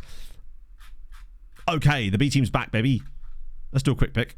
Shuffle this around a little bit. Steiny's back, Juicy's back, Fetter's back. That lineup is good again. Mekawar's performed better than Pineda. So I might give him a go again in the squad, potentially. Between 5 and 17. Hey, it's better than 4. Someone like Raul. But they're very different players, because Raul is really the kind of guy I want to play in that role. Raul is more of a shadowy type of guy. So he wasn't really designed for that. Raul on the bench, though, is good to see. And oh, there's the Ayoze's. We don't need an extra centre-back there. I'm just trying to make sure we don't have anyone that's kind of... So, Sioane, we don't need him on the bench. I'd rather have someone like Mbala, honestly. Because Rolash is injured, right? Reset to go. I guess, but it still sort of is a delay, isn't it? Juicy could probably do the rest. Which means I might have to start Herhol anyway. Not that that is a bad thing. Because Herhol needs to... Oh, God, they're both a bit tired, aren't they? There really isn't an obvious player that could... I mean, we could do Chilavert there, I guess. We could actually start Chilavert as the DM. We're playing Barcelona anyway. Which actually makes me think that since this is a bit of a free hit, should we just start Raul anyway? Because these are the kind of games that he weirdly seems to flourish in. Like, he scored against Real Madrid earlier this season, did he not? And I do wonder if just giving him a chance means that we also rest Cyril then for a more winnable game against Almeria towards the end of next week. What's this team looking like? Yeah, that's God damn, they really do love the Frenchies, don't they? What's the bet this guy came from a French club as well? Okay, I mean, yes, he did, technically. No Yamal, which is... Didn't they do this last time as well? I could see him scoring, and I feel like we've got to expose him to first-team football at this point. I'm committed to the idea of selling Moreno in the summer if we get the right amount of money. And if it's anything above 10 million, I think I'd sell him and just commit to the Luis Socorro experiment then for next year. We'll make ourselves the feature of every single TIFO video. I can see the title now. How Tenerife broke the system by playing a 17-year-old goalkeeper. What does this mean for football? Okay. Weird that Barcelona actually still have quite a lot of like real players in their team. Like Darvic, Gluck, Ansu Fati, Verbruggen. That's a lot of non-regens for 13 seasons in. Particularly for a team like Barca. And they also have Ansu Fati hurt already. Unlike him to get loads of injuries, isn't it? But yeah, I see no reason why we won't get NFM at the usual time this year. I think they almost can't afford not to at this point. Oh, please don't foul him. Oh, wow. Oh, wow, okay. See, that's the level of elite footballer that we simply do not possess, and we're actually unlikely to possess at any stage during this save, I would say. These kind of guys are just... It's frustrating, isn't it? It's a very second phasey type goal, because, like, what are they doing here? Like, what's going on here, lads? But he has just given him the run around there massively. I think they have to release something. And I think that, truthfully, I don't think it is going to be bad. I think that the extra year of development, literally, is... I suspect, if I was to predict, I actually reckon that they probably could have had a game that was going to be solid, that could have come out in, like, I don't know, June, July kind of time, right? But at that point, you might as well just bin it for October, release on a normal schedule, and then actually have those extra months to make the game even more polished and genuinely be quite good. That would be good. That's my, like, blue sky scenario of, like, best case scenario for us. Wow, that is an aggressive back pass there. Barca are quite... As much as Barca are good, and they are, we're still having chances against them. And, like, it's these sort of games where we always seem to be a threat in matches. And it's going to allow us to take results randomly sometimes that we perhaps not don't deserve, but you wouldn't expect us to get. And I really love that about this team.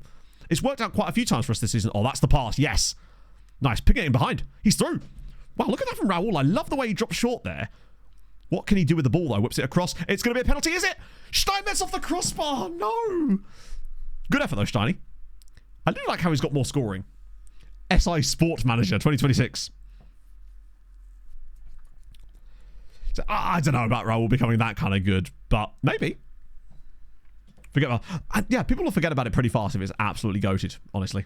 But the biggest thing I always say is that it's just as well FM24 is as good as it is. Because imagine if we were to start playing 22 or something for 2 years, it would be an absolute disaster. Whereas 24 for me is up there, frankly. Oh, look at the overlaps. Oh, he stopped running. I'll tell you what, Mekawai just has to keep running there. For some reason, he's decided to hold his run. Now we're kind of exposed, actually. Nobody's getting across. I think Huber is about to absolutely destroy Opry here.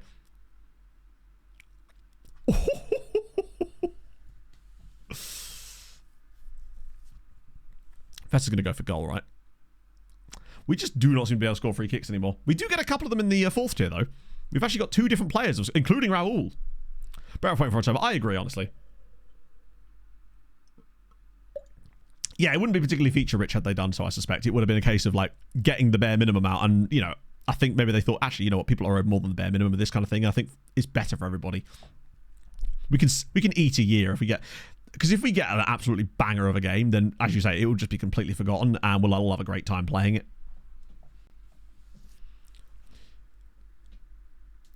Yeah, I think that's a great point. I think FM24 almost looks worse in some ways because of how long we've had it and not because of the quality of the game overall. I think if you'd had to play any game for that length of time... What are we doing?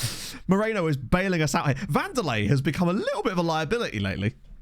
I do wonder that as well, Pass. Right? That was one of my predictions I made when they had this ball delay, that they would actually end up bringing it back before it was ever taken out due to the extra time, potentially. But I've never actually seen him manage Barcelona for misleading people. I think if you interpret it with the most bad faith interpretation, you could argue that they're due for misleading people. I think they're just incredibly bad at communicating from time to time, and that sometimes is how it can come across. I feel like sometimes the way they announce things is perhaps a little misguided, right? I've seen him manage a couple of times. Ronaldo, I find, is the one that not always, but is far more likely to go into management. See, for example, when he was Everton manager on one of my saves a few years ago.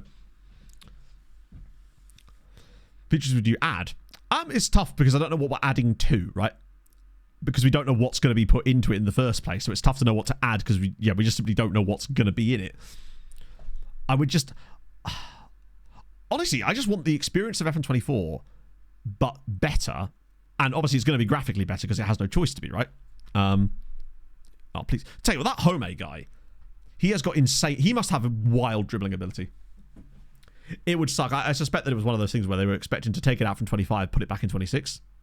Sorry, yeah, the big feature I want, obviously, is an extend all loans button. That goes without saying. And I would like the scouting system to work a little bit differently. Just in the way that you could... I would like it to be possible to have your scouts go out and get knowledge in the way that they used to. And I want it to be earned slightly faster and decay slower. Because at the moment, it sort of isn't really worth your time to gain scouting knowledge through actually sending your... The only way you want to gain scouting knowledge now is to just get scouts who've already got the knowledge. Because it doesn't decay in the same way. Whereas if you try to develop those scouts yourself and build your own scouting networks, I don't know. I feel like that would be a nice area of the game that they could potentially improve. And I would like a few more options when it comes to things like youth academies. Just, I feel like there's a lot of things that teams do in real life that are not possible in FM with the way that academy structures work abroad, and like those different agreements you can have with clubs that a lot of clubs do now build. I think that they're going to need to do some work on the sort of the stuff to do with multi-club models. Not that I like the model, but it does exist, and I feel like FM doesn't represent it very well either. Because it just kind of takes... It uses its existing infrastructure in the game to model it. What on earth? Moreno's done a really good job, by the way, of... Oh, come on. That might be on the edge of the box, I think. Some extended dynamic PA. I don't know how you'd extend that, though, without breaking the game. Just give us Big Frank Kirby, we'll all be happy. That's a frustrating one. Didn't look like a pen to me. It certainly didn't even look like it was in the box, but there you go. We have given away a few too many dodgy pens. Not dodgy pens, but like just pens lately. But this is Barcelona, right? We got a draw against Atletico, we didn't. That's the game. Usually, it isn't until like September that you actually get those announcements. Last year was a bit different because it was done in June. But traditionally, it's September. However, I do wonder if they may release or announce the stuff a little bit sooner this time around because of the expectations attached to it, right? So there is a chance that that happens, I suppose. Here we go, counter attack. Raul's not had the best game today, I must admit. That's a nice pass for Opry, though. He's got 4 guys around him. If he does anything except lose the ball here, they've just given up chasing him. That's so weird. Just pull it back. Oh, no. That was a really nice counter attack. VO2 Max? Probably not, honestly. VO2 Max is one of those things that I don't really think matters all that much. Obviously, you want your players to be fit and stuff, but I think there's probably better metrics. Have we really only got Smatesy to bring off the bench? Christ. Portea's been shocking today. We'll get Raul off. Just give Dosso a little run out. This is not a good game for us, really. And we'll get Herholt to have like 20 minutes, but it's Barcelona away. Now, what are we going to do? They're the second best team in this league. A bit of attribute numbers. The problem is, if you don't have attribute numbers, what do you have? I think sometimes people... They want something to be gone or something like that, but then don't have an obvious replacement for the thing they want to be gone. So, because if you got rid of attribute numbers, how would you know how good a player is? Should exist. I don't see how dynamic PA could exist, because if it did, then no player has got any kind of actual value, because then you could just basically abuse whatever system the game's put in to give everybody good PA. What's the skin? We use SAS25, so if you do exclamation mark skin, you'll get a download link for it. It'll always be the latest version in that folder. I randomly reckon we lose this game 2-1. I feel like we've always got a random goal in us in these kind of games, and it's Dosso. Can he do that exact thing? Bang. It's offside. God damn it, man. Are coming soon. I don't think they could do it. I think if they are going to announce anything, it needs to come with something, right? Because otherwise people will just be like, well, why are you telling us this? You're announcing a thing we kind of already expect to exist. It's a nicely timed... Well, it's not nicely timed run. It's nearly a nicely timed run. The pass was good. Tells us to warm up. I guess, yeah. But I think there's one of those features that if they did bring it in, people would just get annoyed about the fact that it's just an extra button to click that arguably just doesn't... It's basically just a punishment for forgetting to click a button, and I actually really don't like things like that. I find the game has too many potholes that you can fall into for things like that to begin with. Moreno's done a pretty solid job in goal here, considering what he was up against. It is going to lay the path for Las Palmas to catch us again, potentially, though. But this is the thing with the stuff to do with like getting rid of attributes. People always... I see this sometimes, and they never talk about what they would replace attributes with if you got rid of them. Because the game has to use something to tell you whether a player is good enough. Or rather, even in the actual engine itself, how would it know if a player is good if there's nothing to measure it by, right? Or are you saying you just want them hidden? But then how would you be able to assess a player? Scouting means the problem then is, though... obviously, I know you're joking, but... I don't believe the data in FM tracks itself properly. As we've seen in the past, where we were seeing games where the XG stats were like 0.3 to 0.4, and one of the teams had missed a penalty. It's like, well, how's that possible then? Like, I don't believe that it tracks the stats properly. Top percent of your team, yeah, but top 20, top 30% of what? What is it that they are top 20% of? In order to be top 30% of something, you have to have a number that you are in the top 20 of, right? So, for example, if you are... I don't know, it just... I don't think it works from a game design standpoint, right? In vibes. Now I'm on board. Well, I can see the argument for hiding the attributes, but then I don't believe that the game would be good enough at representing the stats in order for you to actually make good decisions on the players, and I think that's where it starts to become a little bit of a problem. FM has a habit of filling in blanks where it perhaps shouldn't be. God, we've actually lost...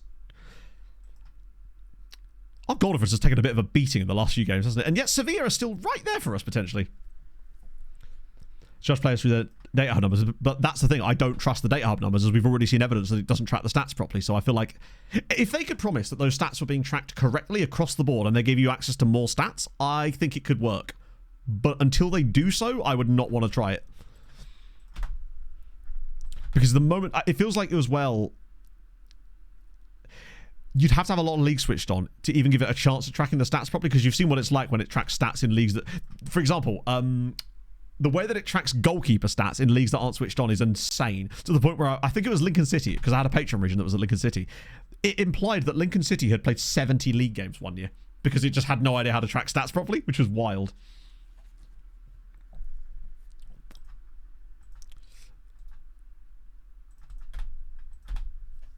The stadiums as well.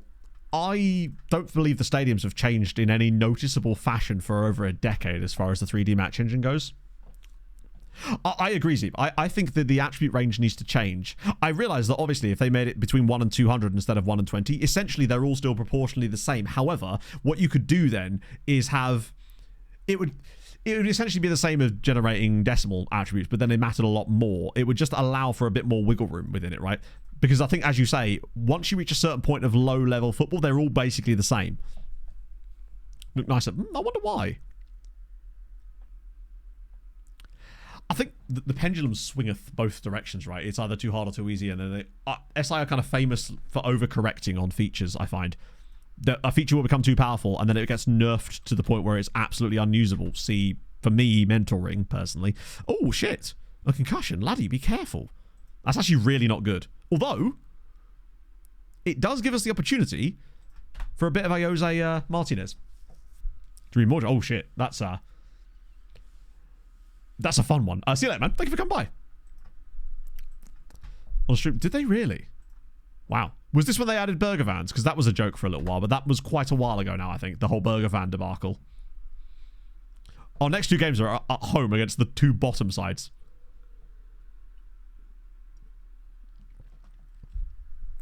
Former base player. I agree. But I'd only want that put in the game if it mattered. As in, if it wasn't just fluff. If it was something that actually had an effect on things in the game, I would be so on board with stuff like that. It's the same way that I wish players had a bit more backstories to them, especially regens. I think it needs that kind of thing. No percentage of January. So weirdly, January is a strange one because we had money, but we weren't like forcing ourselves to spend it because we wanted to be careful given our league position. So we did pick up a few guys, but most of them were for relatively reasonable money. So we had Karapchea for 2.8 million, who I'm starting to think is actually going to turn out to be a monstrously good player. So excited about him. He's definitely given us some options on that right-hand side. And who was the other one? Kwon Min Ho, still unsure of, but at the very least, he looks like he might have some potential for the future. Then we got some like youngsters. Oh, we also signed Jonathan Perez for 825 grand. And then by the end of the month, we realised that actually it wasn't going to work out. And now we're selling him back to the same exact club for £8 million. With 10x our money in less than a month, which is wild. Yes, he definitely needs that number. We also picked up this guy here, Damian Nikolic, for 1.8 million, who I just like because he's got raw speed. And he's been operating quite nicely for us off the right-hand side a few times. I say quite nicely. He actually hasn't contributed anything yet. So maybe he hasn't been doing that well, but he's still very young. More reasonable. I just feel like the biggest issue with is the disparity. Ooh, good player for most La Liga 2 sides. I mean, look at the green arrows on our boy. It is getting silly. 16 pace. And that was definitely 15 when we looked at it earlier today, right? Bro is starting to like chef a little bit to the point where actually I wonder if he's going to be our starting striker next season. The B team will suffer, but it'll be on our... it'll be for the positives of us. Roy's completed his National A licence. Which means only one thing. Can I ask for another one? Can't hurt, right? We can't ask for any more coaching. We can ask for another affiliate club, I suppose. They said no last time, but I figured they were going to... I think we just need to get a bit bigger before we can get this one. And to be honest, I don't think it really matters right now. It's not like we need the quality players coming through, right? We've already got them. Would be nice to max out the coaching courses, though. I think the biggest thing I'd like to see changed, actually, is the AI loans. That is something that has absolutely... I mean, we've seen huge examples of that in this save quite regularly. Just the fact that clubs will simply... Oh, he's got Roy's attributes, actually. Oh, he's got more of them! Love to fucking see it. Intermediate is unable to find... Oh, I forgot about that. Took them... They've done nothing. It's transfers I think are okay. It's the AI loans that are the problem, because they will simply not offer you any reasonable money half the time for your loans when they are the ones desperately trying to get loans for your players. Yet when you're the one trying to get their loan players, they demand absolutely insane things, even though they are the one trying to get their player to go out on loan. It feels like it needs to be a bit more in the middle, where you can get a bit more money for your players for loans and they can get a little bit less, or should ask for a little bit less. Half the time it feels like they want all your best loans for free, but you have to pay 100 grand a week, you know? Yeah, so this stuff here never improves, sadly. Adaptability being the one thing that when you do a journeyman, you start really low, you will never... Yeah, they refuse to negotiate, and sometimes, actually, if you demand something really reasonable, they will remove it from the loan and then put up the other things just for the audacity of asking them for things like that. We had that exact thing happen to us, didn't we? Where they wanted X amount a month for the loan, but they had to play in a certain position. I then removed and didn't exclude the position thing. They then put it back in again and put the price up as well. I was like, fuck you. Yeah, Roy's doing well. Roy's doing very, very well. I think the way that they could handle the dynamic thing would be if they introduced some kind of sliders. He's already got up on 2 on off the ball. Obviously, we've only got like not even a year's worth of knowledge on Raoul at the moment, and that's exciting. I think it just needs maybe a little bit more control, or not even a slider, just like 3 settings maybe for the speed of things like that, so that you can decide how much change you want to see in the game world based on variables that it can set behind the scenes, right? You could have it so that the dynamic use rating is like locked, flexible, or really dynamic or something, right? Like 3 and 6 months. Which one? Which one I got up by 3? Hang on, let me check. I didn't see a 3. I might have been not paying attention properly. The closest he's got up 2 anticipation since he's joined, and 2 off the ball. I don't think anything's gone up by 3, but we are seeing some nice improvements here, which is excellent news, just across the board. And a lot of like straight upward green arrow. I mean, his off the ball is literally directly upwards, which is amazing. His mentals are improving immensely. Technically, he's actually got a lot of the things I kind of want from him. His dribbling could be better, but I don't want to waste his PA on trying to get that up, because ball control is a bit of a fucky one. That jumping reach is still an absolute nightmare, but hey, he's never going to get better. And Mbala, I think if he is going to see any huge improvements, it's going to be slowly. So we're seeing... let's just try it. So his acceleration has gone up by 1, but unfortunately his pace has remained largely the same. But we're seeing a lot of technical improvements on him, which is nice, and some other improvements too. Either way, he seems to be improving nicely. He's just really well-rounded. I actually really like Albert Mbala, and I think that he's weirdly undervalued by the game, unless that just means he's got no, like, potential, perhaps. Real Madrid win again. No real surprises there. 69 points for them. Yeah, do you remember when... And it did used to show this, I'm certain of it. It used to show it used to show cent values on the attribute progression screen. It would say that they had like 15.1 finishing. Because they literally do, under the hood, have that exact amount of finishing. That's what those different green arrows actually mean. It means the different cent values is changing and the amount by which they're changing. This is something that Max showed in one of his experiments. But for some reason, they took it off of this screen. I definitely remember there being a year where you could see that stuff. Might have even been at the start of 23. Was it 22? Yeah. It definitely used to show decimal though, didn't it? And I don't know why they would take that away.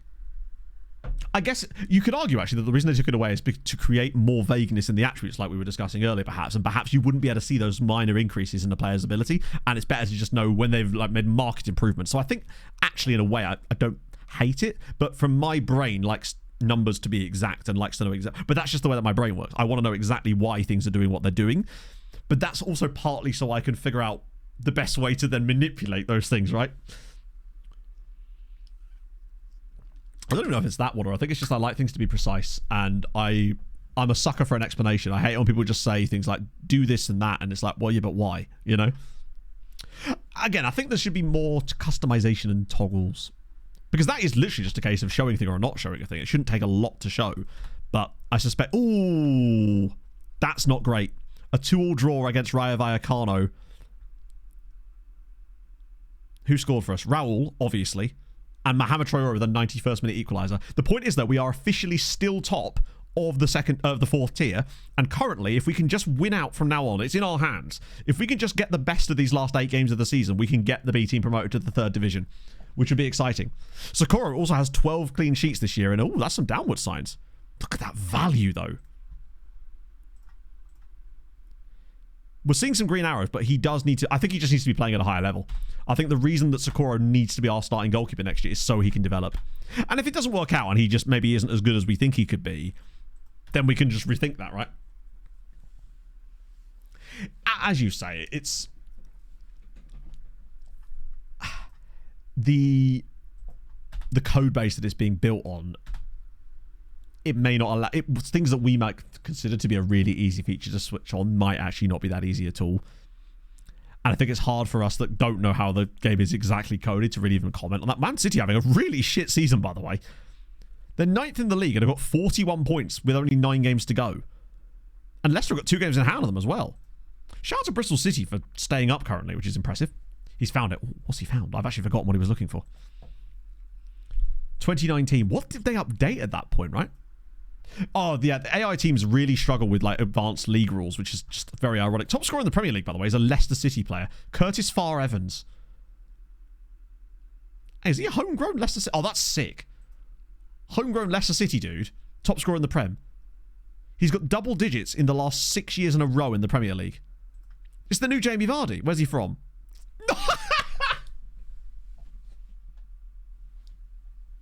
Oh, that's wonderful. Imagine that. Leicester City's absolute star player from Nottingham.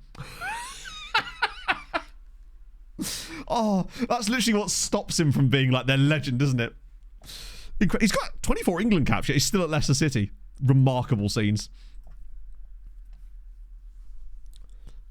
Unreasonable. Oh, it's not unreasonable, Danny, but I don't know how easy it would be for them to code it, and I suspect that one of the things that they're going to be doing with the latest sort of stuff is that it would...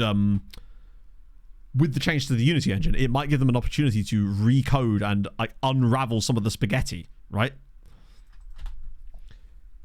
Boost the smaller stadiums. But I don't really think there has been any, has there really? How's he... I'm going to recall Calderon because he's not really playing for them, and I'd rather him just play for the B team and maybe get more games there if he's not starting matches. You're right, he could have been a guy that was... And for all we know, he's a Notts County fan. You know, you never know. What's Leicester City's opinion of Notts County? So Everson's out, but that's okay because we've got the man, the myth. How are you already on a booking, friend? You barely... no, you barely play games for us in the top flight. How on earth are you already... Unless he's... Do suspensions from the fourth tier carry over? Hello, Pog. How's it going, love? How are you feeling, my love? Pog's feeling a bit sad today, chat. We should cheer her up by being nice. Who do I even want to put on the bench? I guess maybe... No, I need to put Ron on the bench, which one is literally not possible. Probably Alex, right? I feel like I keep reaching to the bench for... Oh, no, I could put Kwon Min Ho on the bench. That makes more sense. Love what other fans hate. I don't know, really. I feel like Fulham haven't really got as many shithouses as we used to have. We used to be far more shit... Like, when we had the likes of Steffi Hansen and Mitrovic, these guys were proper shithouses that I feel like a lot of fans of other clubs didn't like for obvious reasons, but we don't really have that so much anymore. We're not as... Oh, fuck. Yeah. Dosso's definitely starting this game. Next Spanish Liga. I suppose so, yeah. So what I'm saying is, Ayose, buddy, just watch it. You know, just Keep your head up. Wow. Everyone signed to Fulham for me. I honestly think that's in that game that both teams were lucky to get to half time with 11 men on the pitch. This is quite nice to see, isn't it? How are you looking, bud? Whoa, look at the... He's gone up by 3 in positioning in under a year. Jose Martinez up to 12 positioning already. His decisions are up. He's actually even gained a strength, which does make sense. He's quite young. Marking's gone up. His passing's gone up. Jose Martinez is going to be... He's going to be very good, isn't he? He's exciting. Oh, look at these arrows. I like how weirdly consistent these are. He's performing brilliantly across the entire board. There's no like one area of his game that isn't developing. He's just being good. He's really consistent as well. I hope that his injury proneness isn't going to come back to bite him one day. I mean, it likely will at some point, but at least he's not red injury prone. Right. Worst team in the league by an absolute country mile. Although, technically, they're not, are they? But they basically are. This is the kind of game where we need to be cleaning up. We've got nobody that's even close to... Is Vandelay our top scorer? Vandelay is our top scorer. That's worrying, actually. This is given 0-0, isn't it? Yeah. Funny for us. I agree. I was surprised by that. I think with the penalty, I think it was one of those ones where if the referee doesn't give that penalty for Brentford, there's no way VAR are going to call him back and give it to him. But because he gave it, they also weren't going to question it at that point, I thought. Technically, he can route one it, but like real precise. He'll put it on a 50p from 80 yards away. I literally just went to myself, oh my god, they're playing a strikerless tactic, and then I realised that was us. Right. We have actually floundered a little bit against some of the worst teams in the league this season. Hopefully today is not going to be one of those days, because this is about as strong a lineup as we're physically allowed to put out, with the exception of no Hart Everson. But I reckon Martinez is good enough that it won't matter. Go on, Juicy, bend it, bud. Oh, wow, it's just wide, actually. Nice little setup, though. Although, occasionally we do just randomly pop off against someone and just go and club them like 4-0 or something. So maybe this is the kind of game where that will happen. Go on, get in there. He's got to be better than that. That's where our interceptions have got to be better. That's more like it. Thank you, Marquez. This is the kind of things you want to see, actually, at the start of a game. Look at the space for Dosso. It's a tap-in, surely. Oh, good block. But the pressure is certainly mounting already. We're getting aggressive on people. We're getting touches in the ball. We're getting really good stuff early doors, which is nice. Marquez has looked up for it too, which is good. We could do with a good game out of him. I'm worried about Portela again, though. That's Palmas. God, they're actually making a real push for Europe again. Don't do it. Not again, lads. I can't bear the thought of them finishing above us again. Okay, now we've completely flapped. God, Portela really is a bit shit, isn't he? I was hoping that maybe that PPM could be his saving grace this season, but I definitely think that right-hand side is an area for improvement. Luckily, we do actually have options coming through for that role, Mbala being one of them, and, oh, wow.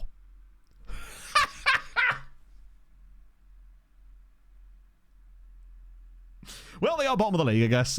Worst team in the league, so it does make sense that we would do that against them. Right, whose fault was that? Was that Vandelay again?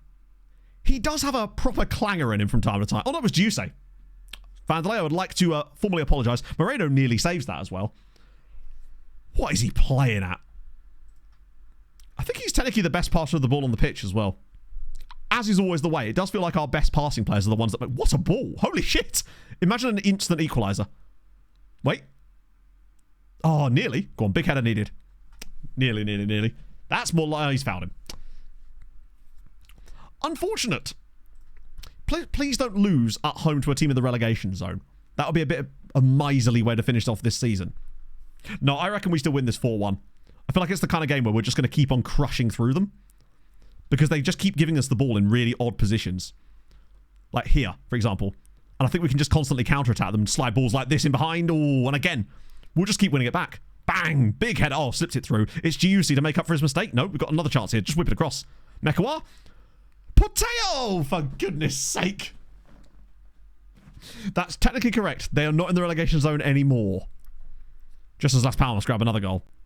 I think I'd settle for just finishing above them. I think like a Vandelay header is due at some point in this game. Steinmetz. Vandelay. Back to Steiny. Ooh, look at the patience there. Just while Hart Everson's only out for one game. This is better. Oh, slip him in. Oh, and again. Wait, what is this? They are an absolute mess, this lot. Steiny. Pops around the side. It's Porter again. And this time he's offside. This could be a bit of a problem game for us, I suspect. It's a nice pass from Steiny. He does just hold on to it perhaps a fraction too long, which is what I think allows that. But Porter obviously capable of scoring goals when there is no stakes there. I think he was actually very comfortably offside in the end, but that is disappointing. I like Steinmetsch's vision, though. Like, that's the exact time. Oh, he's miles offside. Steinmetsch does kind of hang on to the ball a bit longer than he should have done, but that is a hell of a finish. They're very good at finishing the ball when it's pointless. They've had one shot. We do love losing to a team's only shot in the game, don't we? Right, okay, let's try and not do that in the second half. Do you know what? I'm actually going to go half-time and get Porter off. He's that bad. I'm going to... Oh, I forgot about Nikolic. I'm just going to go Nikolic for the second half. Honestly. He's not going to offer anything less than Porter at this point. It would be physically impossible to offer anything less. And he does have that extra passing ability. And I think if he does get in front of goal, he might even have a chance to shoot. Jesus Christ with the passing, man. Do I have to give everybody pass the ball longer? We could really do with Raul. Unfortunately, he is absolutely dead. Go on, Feta again. Right, here we go. Dosso. Have a little run, bud. Drop it inside. That is not a penalty, but that is an extremely stupid tackle. What is he doing? Yeah, I'm going to just rugby tackle you here in the corner of the box. Give the referee a real decision to make. This will be given outside, I think. Yeah. Mental that he's doing things like that. It was definitely borderline, though. Oh, go on. Back post. Ah, it's a poor one. We're going to lose this game, aren't we? Oh, I'm glad, though, that we're seeing lots of highlights, because at the very least, in a game with lots of highlights, it shows that we're still doing stuff. And I'd much rather us be doing stuff than nothing. That's a great... Hi. Nikolic, just a quick word, bud. That was actually a pass intended for you on account of you being the one that was running into the giant space. Oh, my goodness. Oh, for God's sake. Tenerife, put a shot on target. Challenge impossible. Right, and again, we just keep winning the ball back repeatedly and missing every chance we create. Right, again. Oh, nice little reverse pass. Round the side, it's a really bad, but at least he ran this time. Nikolic is quite tall, isn't he? Steinmetz has hit the side netting. Oh, no. It's not looking good, bruv. It is very much shaping up to be like one of those games. You know what? I might even go higher risk. Right, come on. Again, great from Opry. The chances are going to keep coming, but we just have this inability to hit the target today. I think we actually will still win this game, but it's going to take us until like the 75th minute or something to get ourselves level, and then we'll just break through eventually just because of the sheer force of will. We have quite... Oh, come on, slip it around the side. Steiny! Nikolic, through on goal. Bang! 1-1. First goal for the club. There's that 18 finishing, baby. Nikolic with a brilliant finish. Steiny today has looked incredibly excellent in possession. Like, when he's been put into possession, there's been great runs around him, but he's found them. I thought he held on to this for too long, but actually, it's a lovely little reverse pass. Nikolic on his right foot. Bang. 1-1. These guys are just... They're just too good. I think substitutions might be necessary soon, though. I think this is perfect time for someone like Herholt. And honestly, Sheila there. No, hang on, a better idea. I want to try this again. Raul as the CM off the bench. We tried it once before and it actually looked quite tasty. I'm just going to run the changes for those guys. And also... Carrot Chair. Just go 5 subs. Let's go for it. No, this is the 5th club, I believe, Faded. I actually lost track, but I believe it's our 5th side so far. Right, come on. Watch there be no more highlights for the rest of this match now. So Levante with a bit of a fight back there. Here we go. I want to see what Raul can get up. Was it 6th club? Oh, yeah, because we don't count Sestri, do we? Raul's through. Raul! Yes! Come on, buddy! Tenerife 2, Almeria 1, and Raul off the bench has done it again. I like that he can play that other role. What a pass from Carapchea. Dreadful defending. Raul, bang. What a guy. Still only 17. No, he's 18 now, isn't he? Still only 18 years old. Shocking defending. From the fact that we've beaten them from a simple ball over the top. That's our central midfielder as well. Let me just turn off the attacking now. Oh, go on. Maybe 4-1 is still coming. Ball in. Vanderlei, it's 3. Kwon Min Ho with the assist. Vanderlei scores his 8th of the season, which genuinely makes him our top scorer. It's 3-1. Ah, it's a great run. I think Raul is him. And the fact that he's scored a few goals from CM as well, it means that he's got that versatility of someone like Feta. But he has the ability to be better than Feta. He's a very exciting young man. And I think we finished off the season with him still being a B team guy, but I think next year he's going straight into the first team. Like, there's just no reason to keep him down there anymore. Raul with the brilliance. Man of the match from Vandalay as well. Karapche looked good off the bench. Steiny was really solid in this game too. Amazing. Yeah, they do have Alanga as well. It's not helping them much. But yeah, he's been there for a while, actually. Oh, yeah, so the journey started basically in Luxembourg with Mariska Mersch, and we basically came into an unwinnable situation and were relegated with the club. They hadn't actually won a game when we took over halfway through the season. We actually did get them a bit closer, but it was just never going to be that great. Then we went over to Cardiff with Cardiff Draconians, who had just been promoted to the second tier of Wales, did bits. Got them promoted first time of asking to the top flight, then came fourth and nearly got them into Europe in the second season. Then decided, hey, we're going to be big time now. Going to head off to Italy to Sestri Levante, and then we don't talk about what happened there. I was actually going to make a timeline graphic, but I keep forgetting to do it. I should have some time tomorrow now to do that.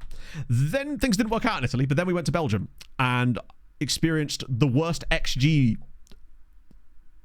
underperformance I've ever seen.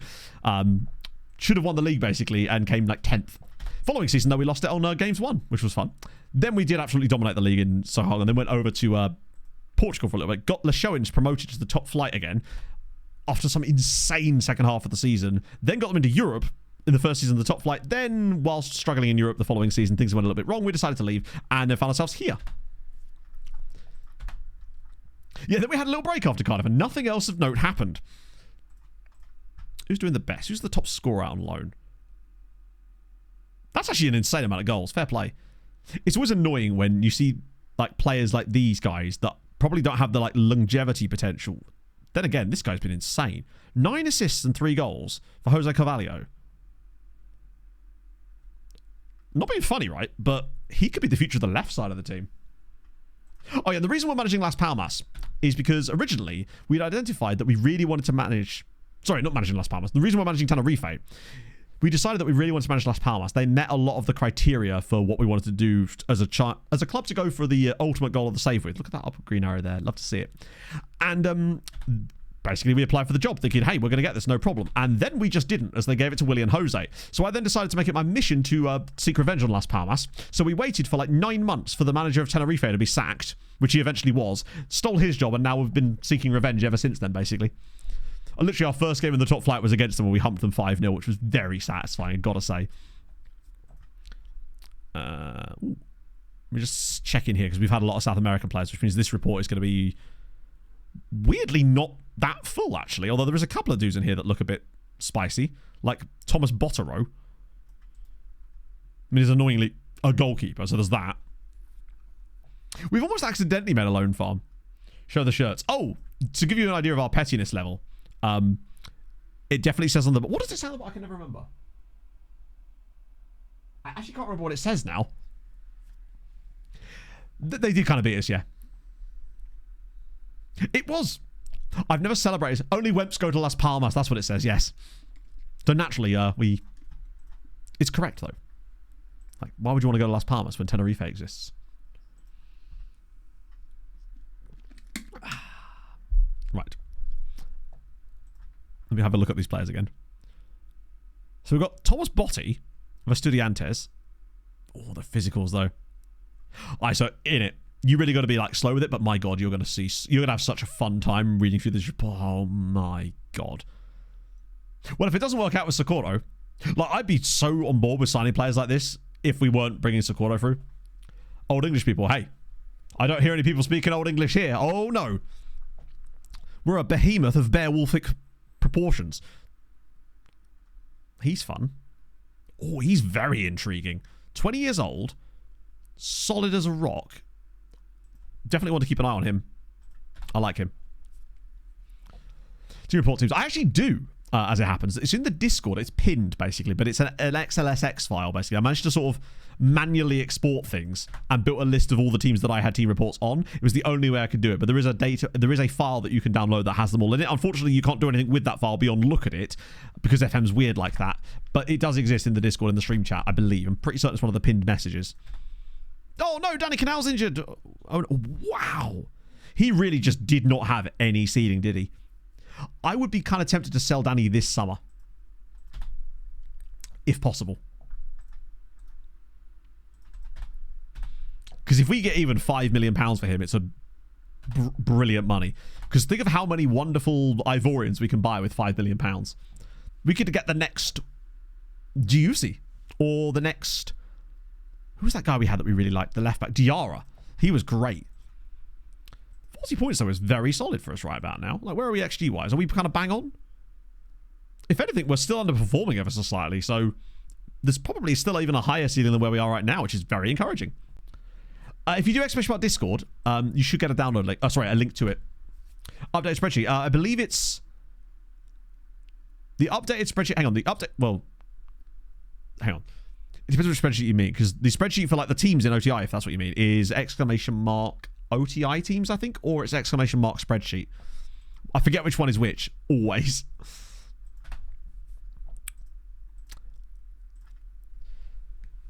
It's a good day on aggregate there for Valencia, as they managed to beat Granada 10-8 on aggregate. What a tie. When you win 10-8 on aggregate. Wow. Imagine scoring 8 goals on aggregate and losing the tie. Absolutely gutted in a Granada way. Finances still there. Yes, the finances are healthy. It's also 8-4 in the other tie. Matter spreadsheet. Spreadsheet is your spreadsheet. Yeah. So one of them is basically a blank one that you... Oh, sorry, not a blank one. A like starter one that you can use for your saves. And another one's the one to keep track of this save. Current winners. Yeah, the current winners one is one of those two spreadsheets. I forget which one. I actually updated it last week. Yeah, so the budget's right now. We've got 21 million in the bank. But remember, at the start of every summer, we get these 2 payments. So this one obviously we didn't because we weren't in the top flight. So if you're in the top flight, you basically get like television money, lump sum, as well as there's another lump sum. I think it's just prize money coming on or something. I can't remember exactly. But we basically get like 2... Oh, no, is that just... Yeah, you get like another payment there, I believe. So that's usually quite useful. 100 years in advance. I don't know off the top of my head. I am actually going to make one at some point soon. That was one of the plans we have for just a random fun stream, was for me to just do a sim into the future with a load of leagues switched on and essentially do like a looking forward stream, but without the save part attached to it.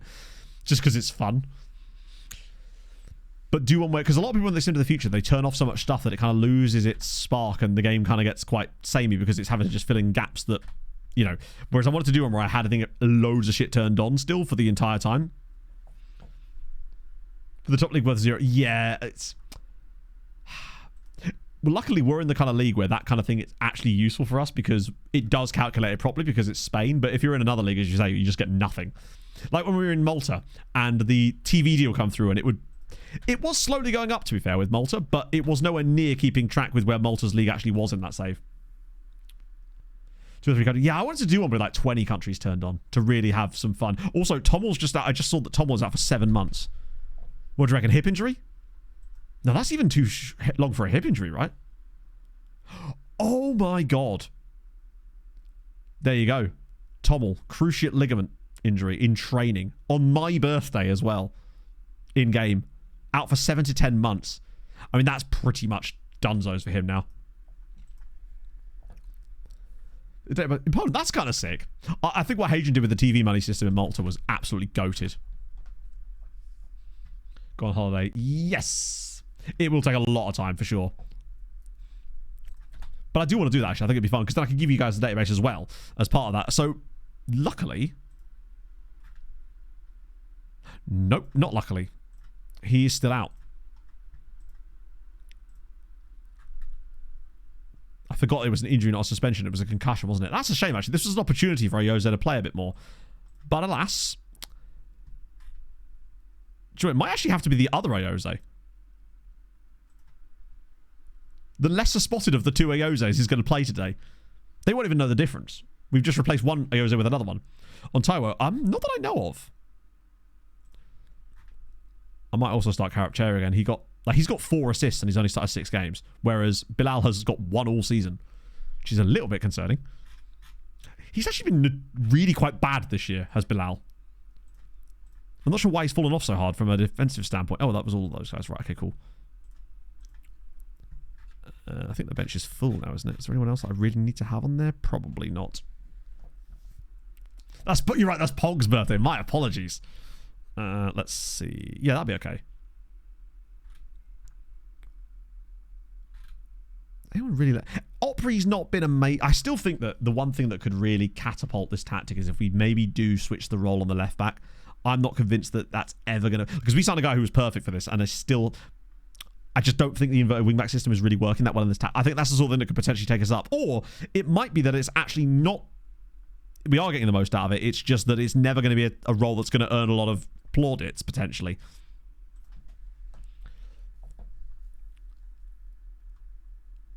The right wing mid. Portea. He's been here all season. We signed him on a free transfer from Aston... Well, technically from Aston Villa. Never good. Yeah, I wonder if it is just a case of we're sort of carrying him. Try it out. Yeah, the question is, what do we do with it? We are safe, but I still want to make sure... Like, there's still the outside shot of Europe, still. Like, that is still a genuine possibility, and I wouldn't want to fuck that up, because it would give us such a great platform for giving the youngsters more game time next season would be if we were in the Conference League or something. That's the issue. I think the things I'd want to try... Yeah. I still would be willing to try some stuff out there, but I'd also be willing to go back to it if we didn't look any better, because it could be one of those roles that you just have to carry. They are actually doing stuff, but they're just not being rewarded by the game for doing those things. That's the thing, because he does pop up in so many good positions, and he's usually the guy that passes the ball before the key pass, because he just sits in that lovely spot by the edge of the box, usually rolling the ball right, looking for those incisive balls in behind that often get pulled back. Second on attack, maybe. Let me just have a little gander at what that actually means for us. I find these descriptions are kind of interesting. Offer width to an attack. I mean, he doesn't, does he? Oh, well, actually, yeah.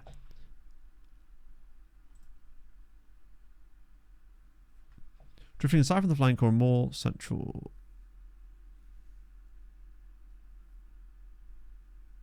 Takes me bad shots. Yeah, I don't know if I want that. Even with shooting less often, I worry that him doing that could be a bit of a problem.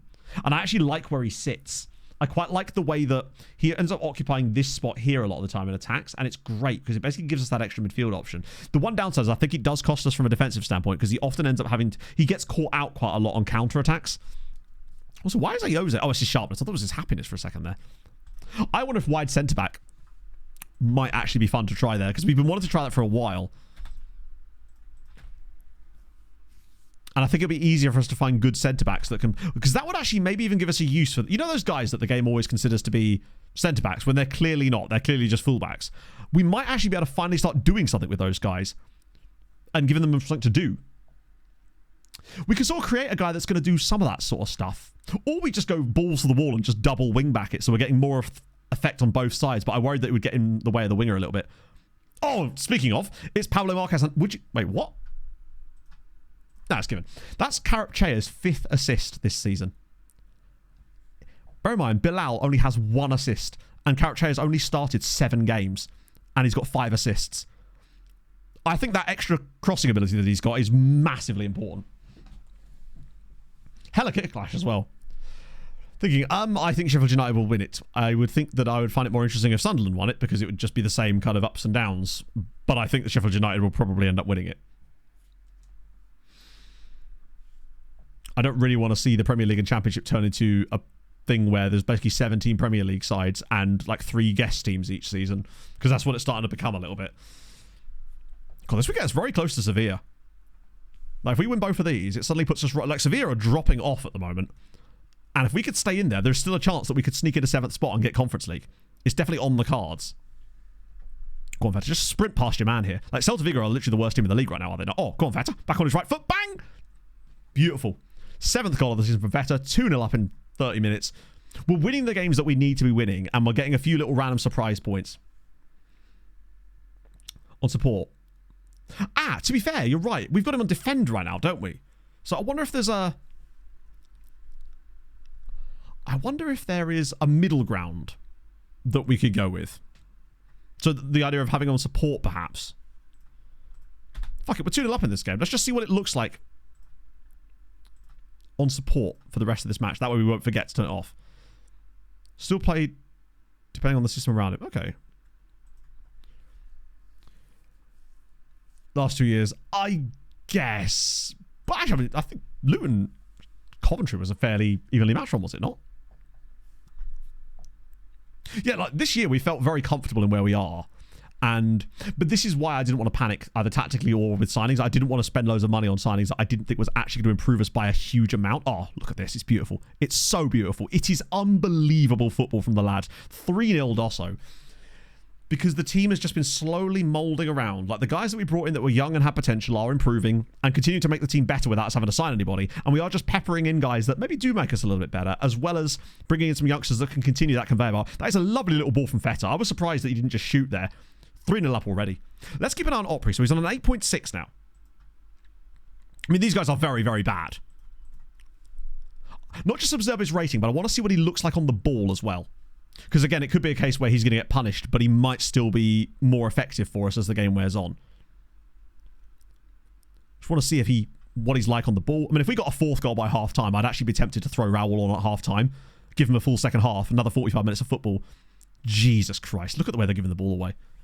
It's like watching us in our first season. It looks very much like Celta Vigo are heading down this year, though. They have been awful. And bear in mind, Betis are not exactly in prime position to get promoted again either. They're very much likely to do a second season in the second tier, if not more. Oh, good work from Carachea again. That's a lovely ball. Oh, just whip it across. Pull it back, maybe? Oh, okay. Odd choice from Marquez there. Oh, the build-up. He's still got it. Marquez is all the way through. Oh, the patience. Steiny. Carachea now drives it. Oh, it's going to be a penalty now. We are actually going to get a chance to go 4-0 up in the first half here. Portela is another area of this team that, even when we're playing like this, he's still on a 6.6 and offering nothing. Like, that right side is basically just the right back doing bits and usually feeding one of the midfielders. Why Ayoze's taken that penalty, I have no idea, but he has scored it. Ayoze scores his first goal in La Liga. Why on earth was he on penalties? I love that for him. It's 4-0 to Tenerife, and Ayoze scores his first senior goal in the top flight of Spanish football. Lovely stuff. I guess, does he just have like really good penalties or something? He actually does have 12 penalty taking. Weirdly. He's not even the good Ayoze. But maybe we could consider him to be that. Okay, this is the second half, I think. Like, oh, actually, I was going to make a sub there, wasn't I?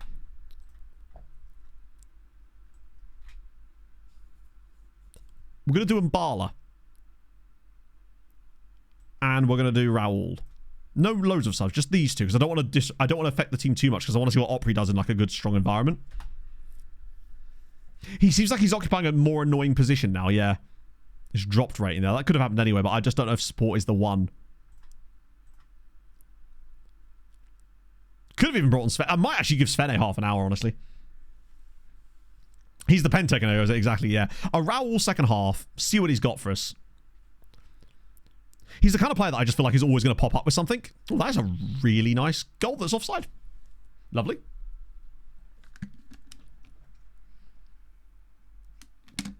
Because I think long-term, Mbala could be the kind of guy on that right-hand side that could really flourish. He just needs to be ever so slightly quicker. Because the rest of his game is absolutely brilliant. He's got all the minerals for the rest of the role, just that lacking that yard of pace. And he's not got the greatest match sharpness right now, in fairness, which means he's probably not playing very much for the B team. Which is odd. In fact, is he? Oh, maybe Rodan's playing instead of him. Or not Rodan, sorry, Ordash. Wait, is he not in the B team? Maybe he's not in the B team anymore. Let me just check this. That's the wrong player. Why am I clicking on him? Just want to make sure he's in the right squad. Yeah, he is. That's really odd that he's not starting. Particularly with Ordash's injury.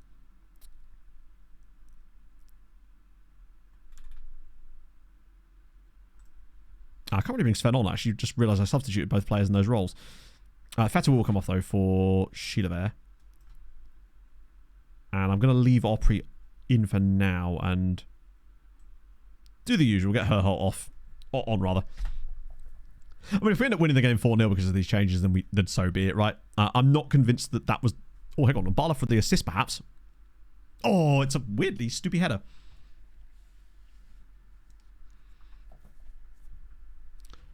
There were touches.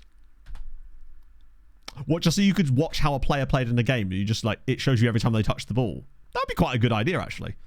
In the same way that you can have it highlight certain things. Like that would be really sick, actually, if you could watch montages based on metrics. So you know how you can watch like certain things where it shows you build-ups moves? It'd be cool if you could basically say, show me all the times a player had a shot, and it just shows you all those players' shots from that one game in like a little montage.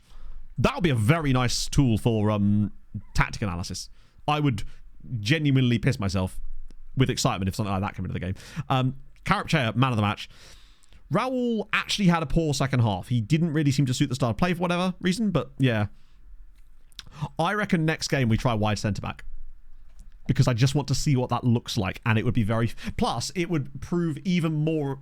The people that hate asymmetric weird tactics would hate it even more, and that would make it exciting for my childish maturity levels. So I have a lot of golden retriever energy. We all know this, right? It's what I do. Barcelona would again. Oh, we're so close, but we are 2 games ahead of Sevilla as well. Like, unless they truly shit the bed, I think it's like, and we're playing Leganes. Oh no, Osasuna next. Who are a decent side, but there's Leganes in there as well. There's chances for us. Let's just try. What I'll do is I'll just oh wait, I can't do that here, can I? I'll have to do it before the game. Basically, I'm going to do it a next game only type of shit, you know? That way it will automatically revert back every single time.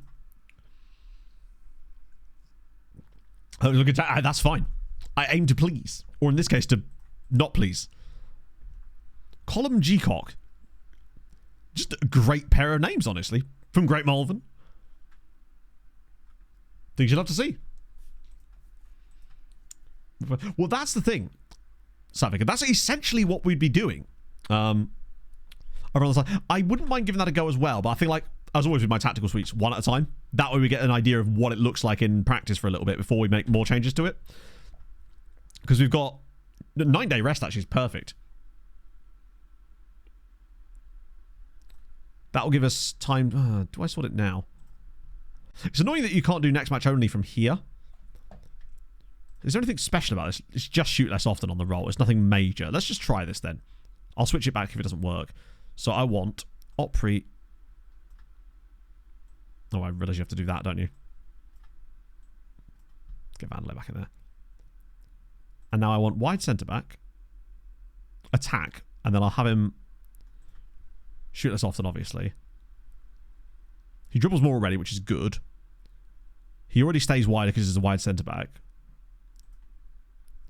I did, but I've made other tweaks to this tactic, and I can't remember what they were, so it's probably better if I just... You might not look like there's actually tweaks, but there's some personal instruction tweaks on this that I need to get rid of. In fact, what I might do is just get rid of this one entirely, because there's no point in keeping it in there if it's not doing anything. So we'd obviously have to switch the player that's in that role. Oh, that's an absolute menace of a tactic. I love it. Ooh. That might be over-aggressive, I think. But I think we can certainly... It's certainly worth giving it a go, just to see what it looks like in-game, because you just never know with these things, right? It's absolutely... It's a honking tactical shape. Which makes me like it. Like, I really, really, really want that one to be the one that works best. Because if it does, then it's even more gopping than it was before. Because it's... Oh...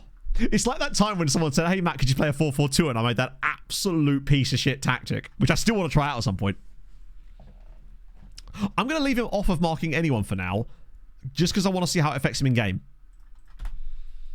But it's a very simple strategy if we do need him to anyway. At least we can build that in, right? We are approaching... I think we're going to get it like high 20s as... Oh, fuck. That's not great.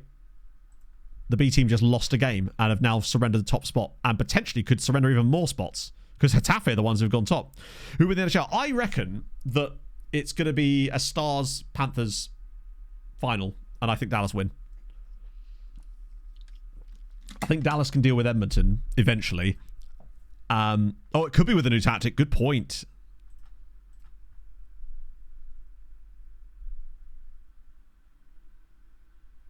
Ooh. Now, Getafe B are a very good side, but that is scary. That's what it's done in the B team game. Because that's usually a pretty good indicator is how well your B team plays. Intriguing.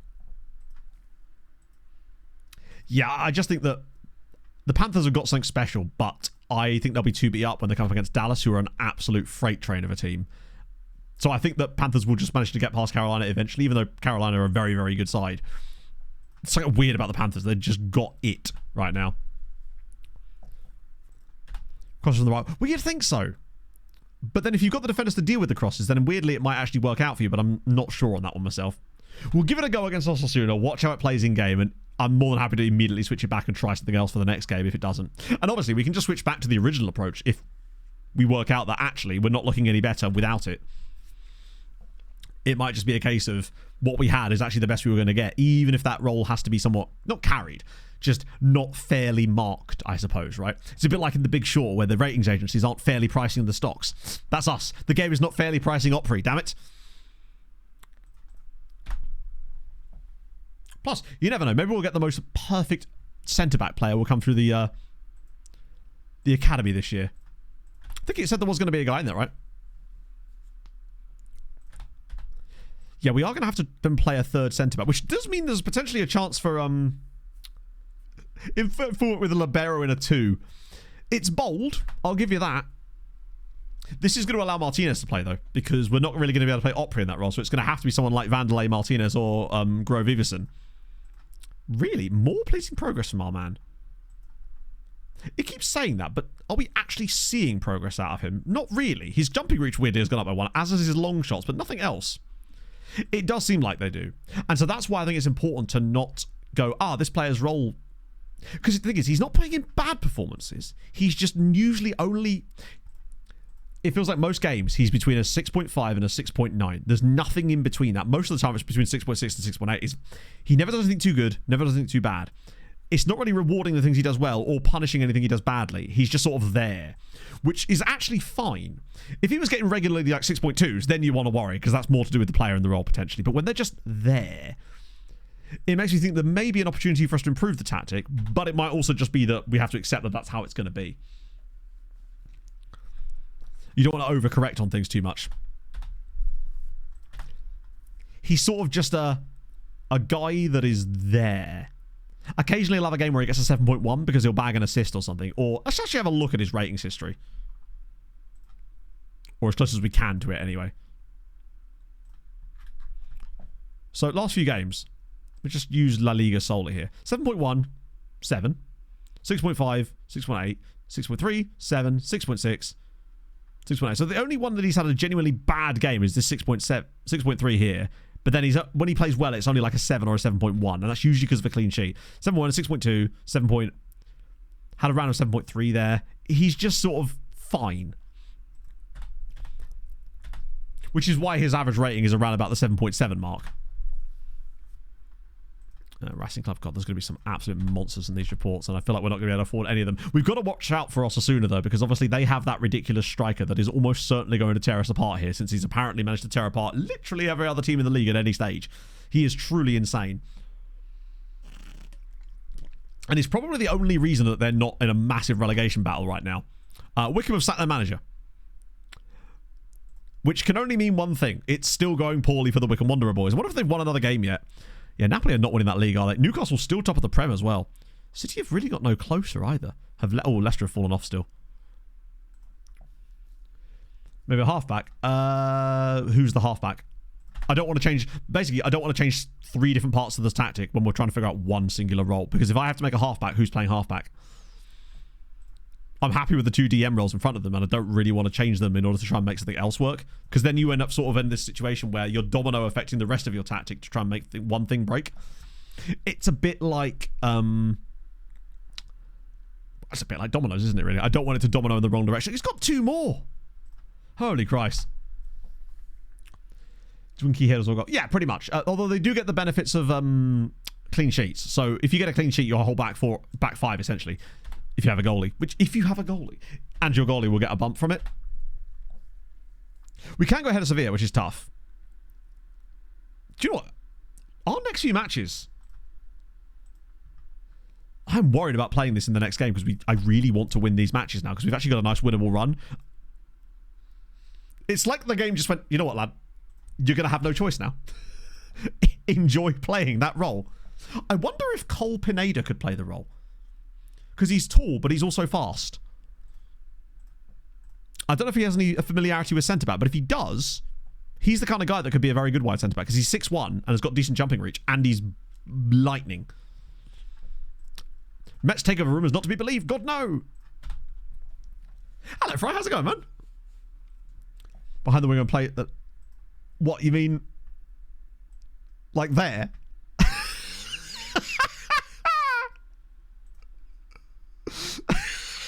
What's that worse? I actually weirdly feel like that would be more successful than the wide centre back. Pink lemonade magnums. I don't hate it. Well, no, that's not true. I absolutely hate it with every fibre of my being, and that's why I like it. It makes me uncomfortable in, like, my man bits. And that actually makes me wonder if there's something there. Or you've just been having too much paint thinner. But either or, right? Yeah, it does. If I was standing up, we'd be absolutely fine. But I have to sit down here, you see. Because annoying, our B team's playing on the same day again.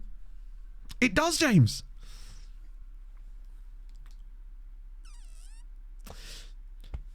This is the thing. I wonder, like, we're in a position where I don't think we're going to have a better chance to try, like, stuff like this out than we are in this season of the Save.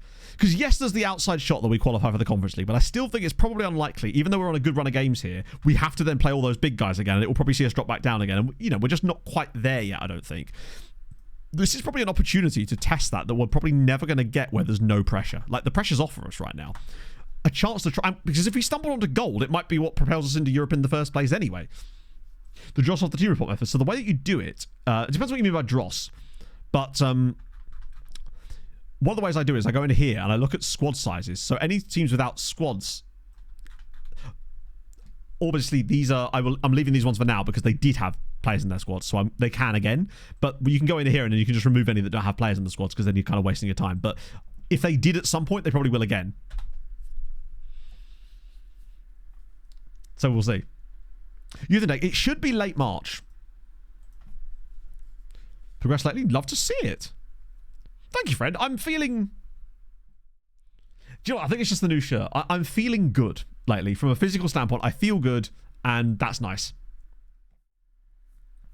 Next year will be the stream, 100%, yeah. I don't know. It's nice to feel... I noticed it the other day when I sat up in bed and I realised I didn't use my hands. I just sat up like... just almost like a joke person rising from the dead, just straight up from the core. And I went, oh, that was weirdly easy. And I think it's just because there was a lot less weight that was being pulled up, right? Like the Undertaker, exactly, yeah. I've got less mustache than I had before. I've actually kind of shaved it back now, so it's the same length as the rest of my beard. I thought it was starting to look a little bit too Miami Vice for my own liking. It's good. I haven't been this, like, I'm not saying skinny, lower in weight since about 2021. And I'm not that far off of where I was when COVID hit, which is awesome. Well, nice. You'll have to see it, man. That's awesome.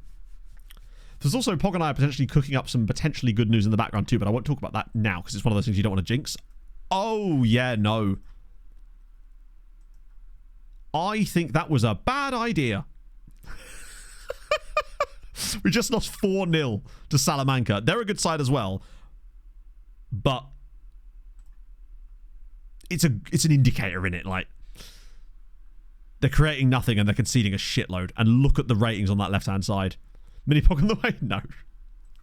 That would be financially irresponsible. 2 stone a year. That's amazing. The thing you don't notice as well, Moyne, is when you feel how much a certain thing weighs and you go, oh, that weighs this, and you realise you've lost that way more weight than that thing weighs, and you're like, was I just carrying that? I picked up a 6-pack of 12... Sorry, a 6-pack of 6-pack of 2-litre bottles of water in Tesco's yesterday, and I was like, I've lost this amount of weight, roughly. And it's like, this is fucking heavy. Nathan DeCat, that's amazing. Is he a goalie? A 6-pack of 12. Yeah, I have no idea what I'm saying either, Andrew. I meant a 6-pack of 2-litre bottles of water. 6-pack of 12 bottles of water. I should not be allowed outside. No more fullback. I think there's a chance for that, but I want to give it one old go, right? You go crazy in the gym. Wouldn't it just?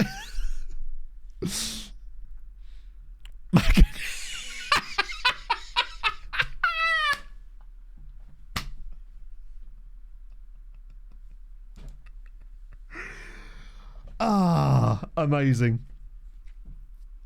Weigh again. Yeah, you can lose a lot from that. I like to weigh myself after I've been for my long run. It's a great way of losing like 3 pounds in body weight. Shulk, thank you very much for the follow. Tremendous work. Right. Wait, why? Oh, you're injured, aren't you? Goose Baseball's a feature in it. That'd be the best news ever. Wow, we are a bit... Oh, yeah, shit. Oh, you're right. That's a good point. That's what it was. You see, it was just because of that. Oh, Christ. Are we going to have to play Danny Canal? We might have to play Danny... He can play, I suppose, yeah. Opry can't. No updates on the water feature. I haven't been back yet, you see. Porter can... Why can he play there?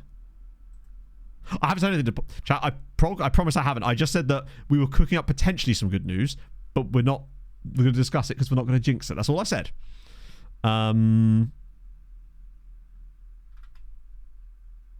Fuck it. Hello, Boskov. Let's see why this is a thing that's even being frequented. He can tackle. Andy's right foot... Maybe this is the making of Portea. You know? Absolutely not. I can assure you it's not that. Trust me, I wouldn't be saving that.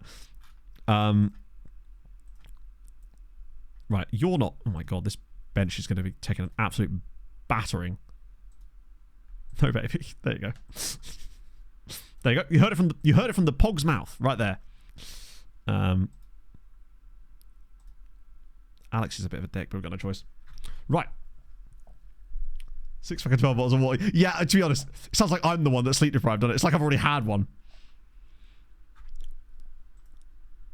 Oh, doggo, I wish. We saw another corgi yesterday. Good times. Right, I'm going to have a quick pee break. And this time, I like that all my stringed up buttons actually work again now, so the music controls itself properly. It's nice. It's nice not having to do everything manually. Back in a second, chat. I might grab a... I don't think I even have any Beppis. Terrible times.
it was Maurizio Terrico. I don't know if Pog is still here, but nevertheless, she just texted me saying, would you judge me if I got a Taco Bell burrito for lunch?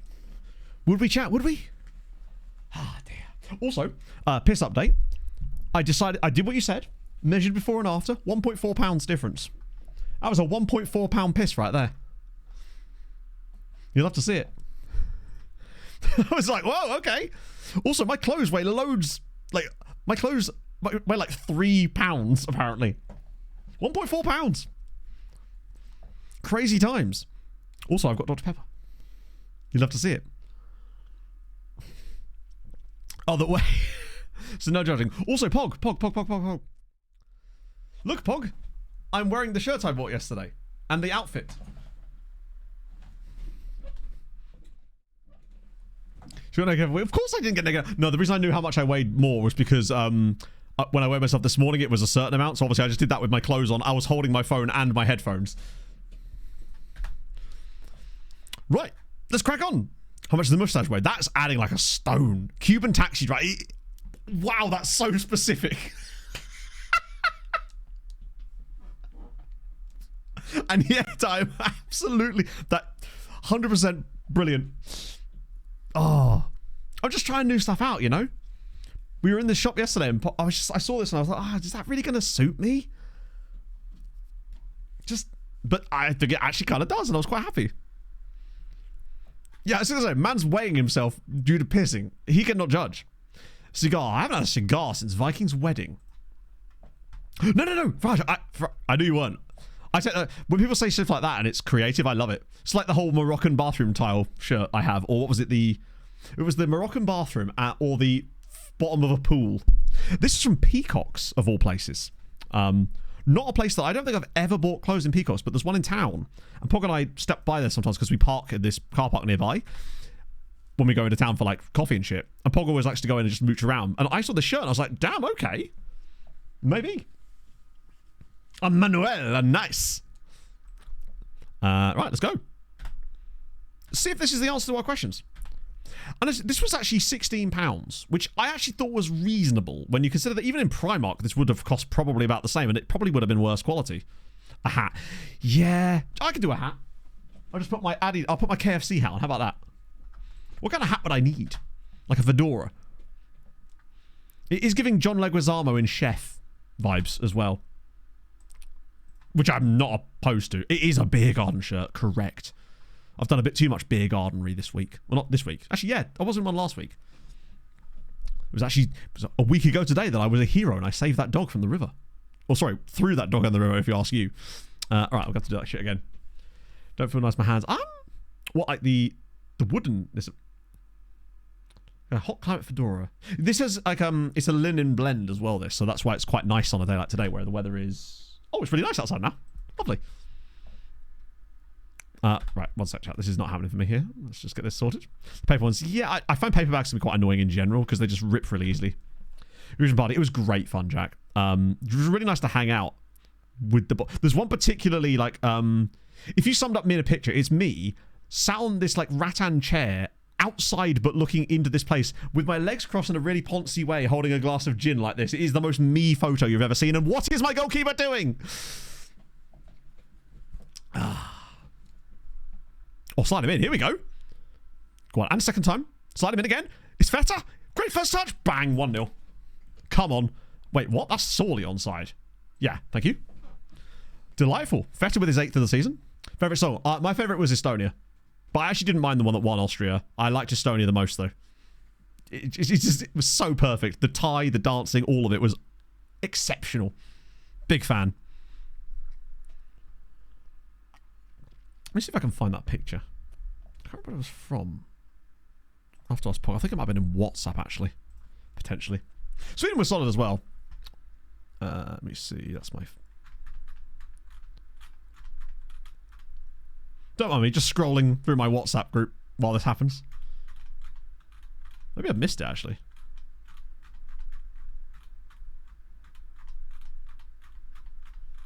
Let me know if we score, chat.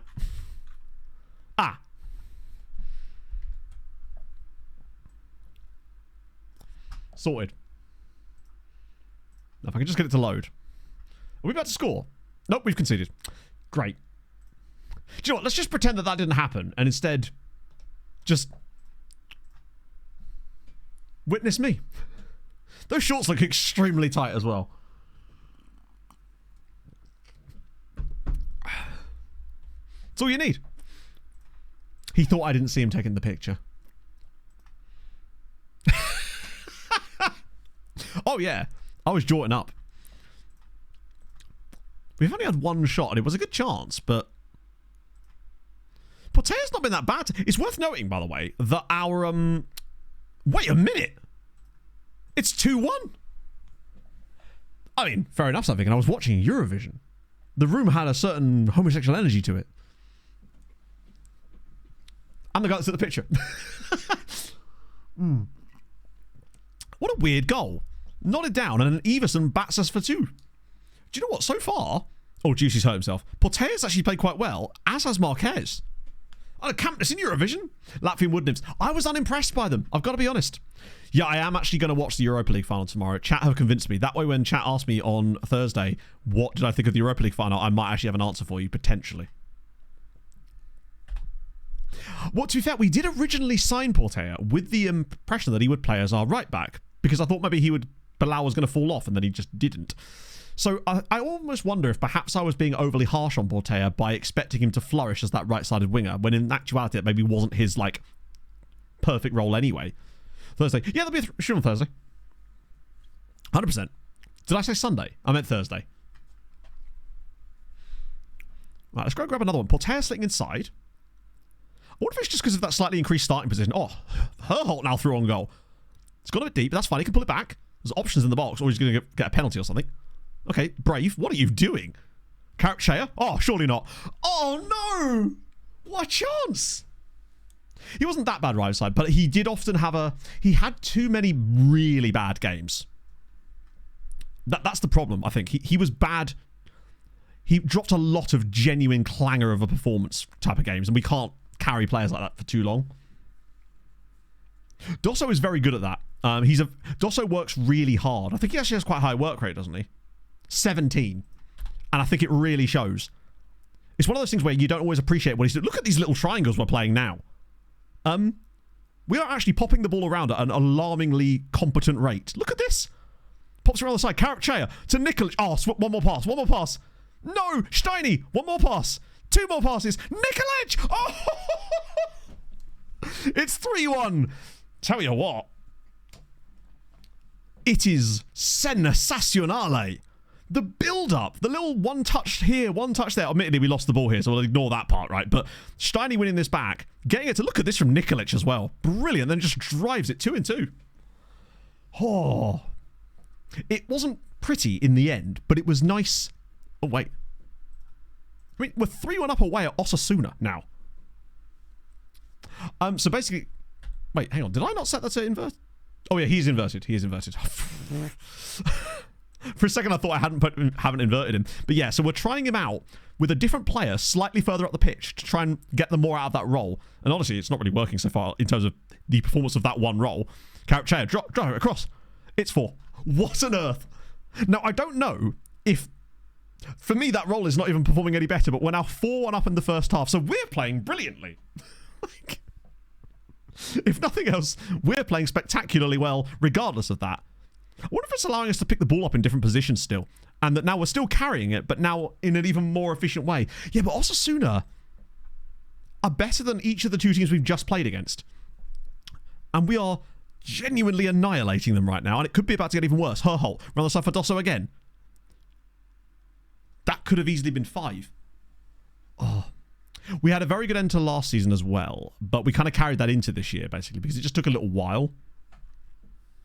No point to it. Yeah, I mean, that's what I wanted to see, basically, if there was anything I could do to improve it and get that last, like, ounce of something out of the tactic, basically. Because I think, honestly, I think I see what you mean, basically, Anna. He's engaging in the press soon, and it's also making it harder for players to double up on him on this side. So it means that when their winger gets the ball, we've got 2 guys on him at all times, which means it's really difficult for whoever their right-sided player is, which is in this case Tomasoni, to perform well. And he's been really poor. Well, You're right, Arnado could actually do a job there, but he would be inverted. It is worth noting, though, that he is the worst performer on the pitch still.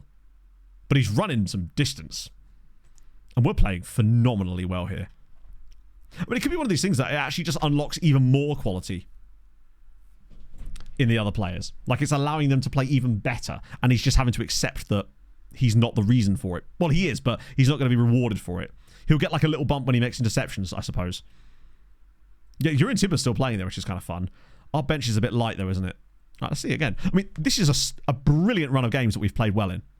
Like, this would be 3 straight wins in the league. Oh, my God, look at the space for Marquez.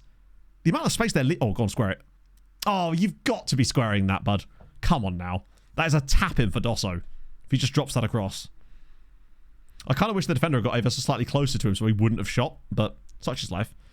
Steiny's doing okay. What is even our bench options here? Where can Pineda play? He's pretty much... I'm just going to do that anyway. Wow, the rest of this team is not looking great, is it? It really shows. We're going to have to make a decision in the off-season about which guys become first-teamers next year. Because at the moment, we're losing too many of them to B-team games. So I think Socorro and Raul 100%, and Bala is another one that I think will just become permanent first-team fixtures next year. That we can set available if we need to. We do officially move into a European place with this, albeit, oh no, Sevilla getting clapped, actually. And we've got some easy games, not easier, we've got some easier games to come too, so there's a chance for a little run to be put together here. I mean, Portea's 6.6. It ain't great. In the end, 6.8. Did run 15.3k though. That's very good. Hurl does better. Herholt is a very different type of player than Giuse. My biggest issue with Herholt is I simply don't think that he's... I think Giuse will continue to improve beyond him, where Herholt... Also note the fact that Herholt has only got 1 assist this season, whereas Giuse has 5. Potentially. Yeah, exclamation mark skin and you'll get it. It's Saz25 is the name of the skin. I think Giuse has the ability to go further, but you're right, he doesn't actually always put in the best performances. Then again, average rating is actually still better on Giuse, which is intriguing. But you can see where Herholt's better than him. His passing is better. He has some like standout attributes, but I don't know if he's going to get any better than that. Whereas I feel like Mbaba here could really go deep. Afternoon, Jake. And I feel like it's worth us keeping him in the side just because I think he can do that. I think Giuse offers more all-round than Herholt does. I think he's a better defensive option for us, and we kind of need that if we're playing that role. He was like a DLP in a centre midfield with like a guy behind him as like a holding midfielder. Well, it's hard to say from one game, Anarith, but we did play very well, especially in the first half of that. Hard to read too much into it, but I would be willing to do it again. Try it for the next game with the... Oh, wow. Try it with the game at home against Leganes in the next game to see how we play against a slightly better side. Although, are they actually better? No, they're actually worse, which, in a way, is fine. This is a good little incubator. The fact is... And then we've got Sporting Gijón after that, too. When is our next, like, really tough game? Then Granada, who are 15th. Then, okay, Real Sociedad, who aren't that great either. Then Levante... Our running is actually pretty, like... I mean, Girona are decent. It's pretty encouraging, honestly. I'm surprised.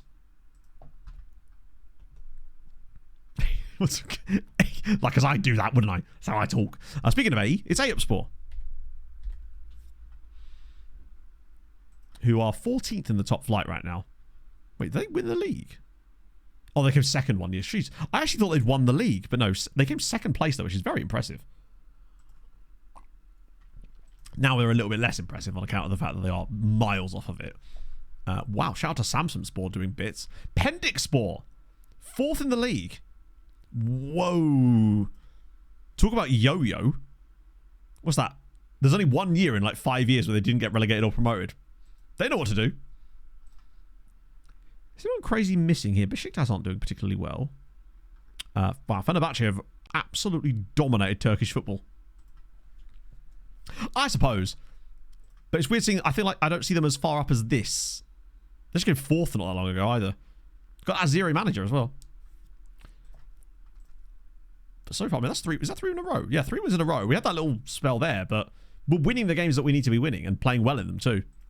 I reckon we run it back, play that same system in the next game, see what happens. If, you know, try Portela there again. Maybe it's taken him a little while to settle in. Who knows? Like, the team played well.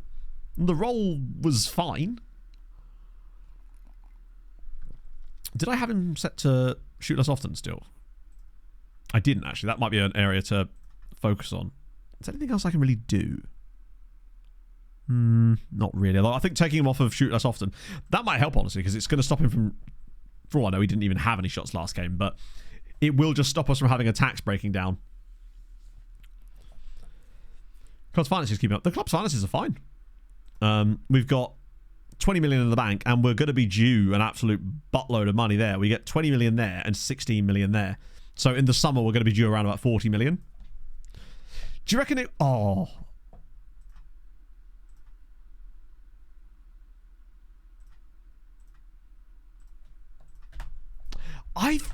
I agree, for the same reason that it worked with Steinmetz, because I feel like giving players that don't have the best passing, not that Portea's passing is bad, is it?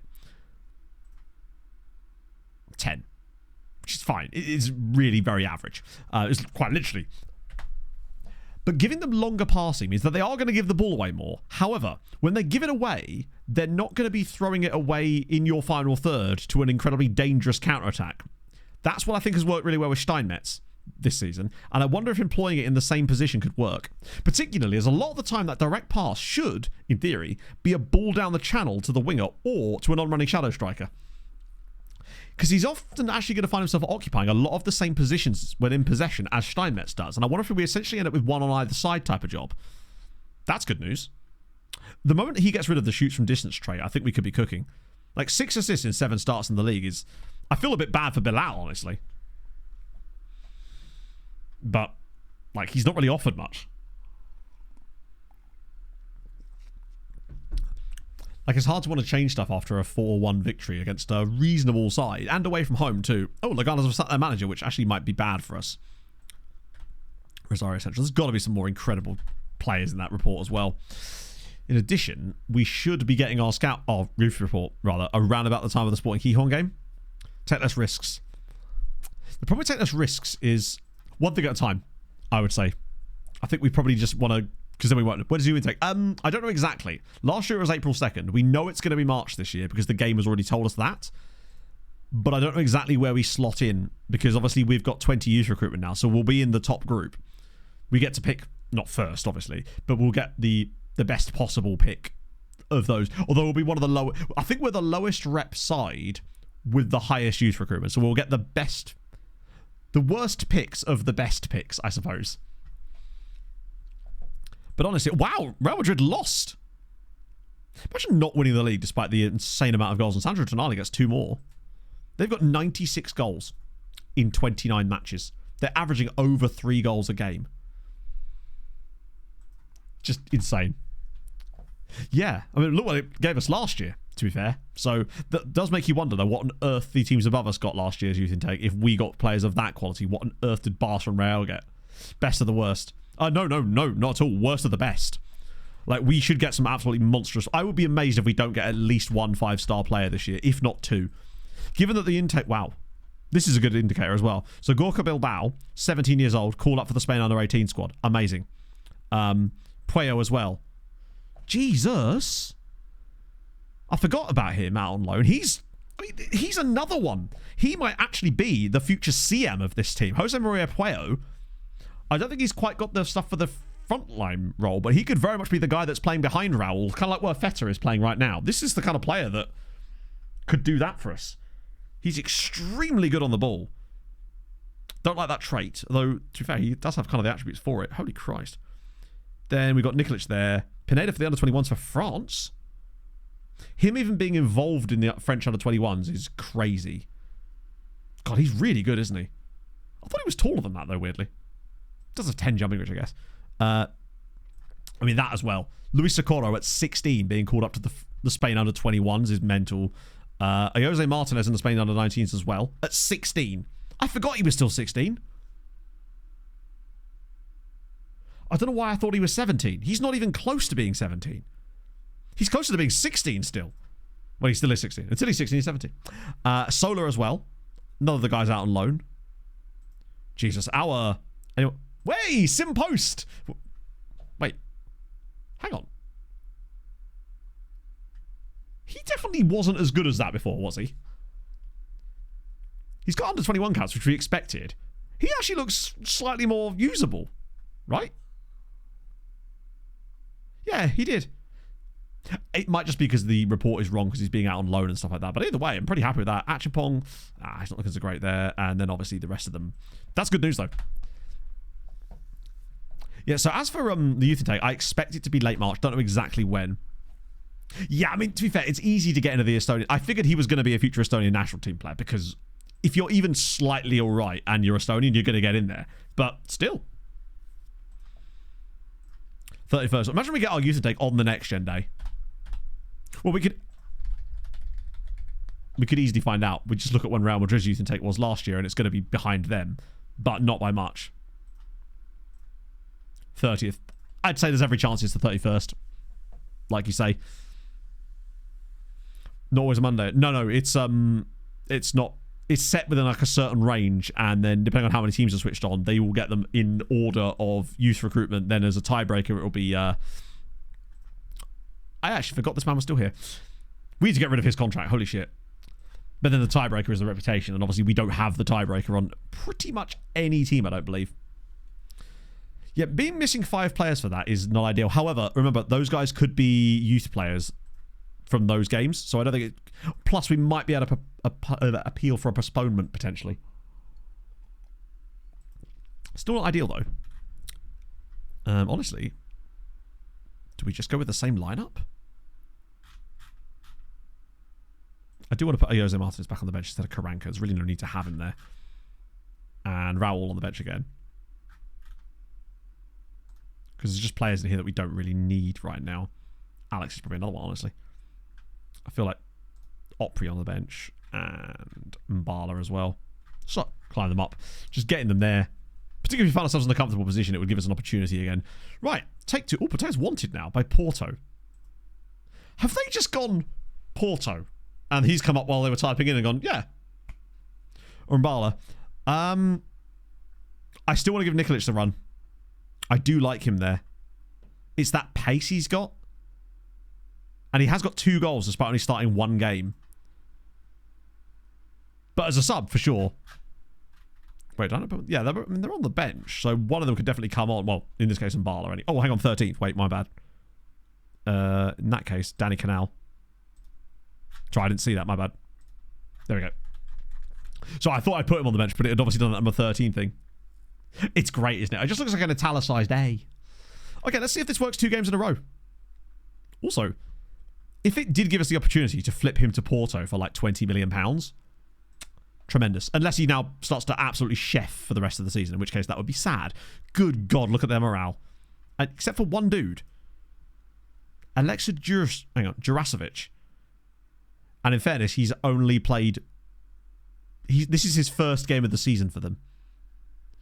Love that he can play basically everywhere except striker and right back, though. He's definitely going to score the winner. It is written in the stars that man is going to score for them today. I'll definitely be keeping an eye on Porter again. What I want to see is... Wow, that's a lot of options. Is if we continue to win the ball in better positions. Because this team does quite well in transition. And I do wonder if that weird glob here... There is also the potential that if that works really well, we could even end up moving the left winger up to being an attacking winger instead. Like in a slightly more advanced starting position. But then I worry that would get in Dosso's way slightly. And we actually might have the better setup right now. How many games left? I believe 9. Might be more. Because I can't remember how many we've played compared to the others. Right, Marquez over on the right-hand side here. If we do score off this, it isn't really going to be particularly indicative of anything because... Why is Dosso running with his hand? He's just running along with his hands in the air. Does someone set his arse on fire there? What the hell was that? Whoa. Did you see that just suddenly lag out there like crazy, just in the middle of the highlight? What was that about? How weird. Oh, now it's doing weird stuff.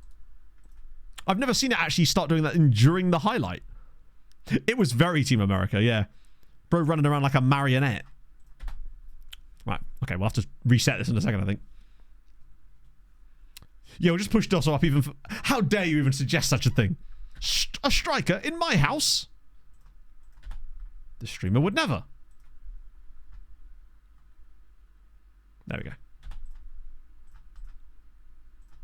Want to switch it back before we score. Nikolic round the cipher. Surely he's not going to get another assist. He could drop this on someone's head here if he gets this. Oh, Steiny, go on, have a bend.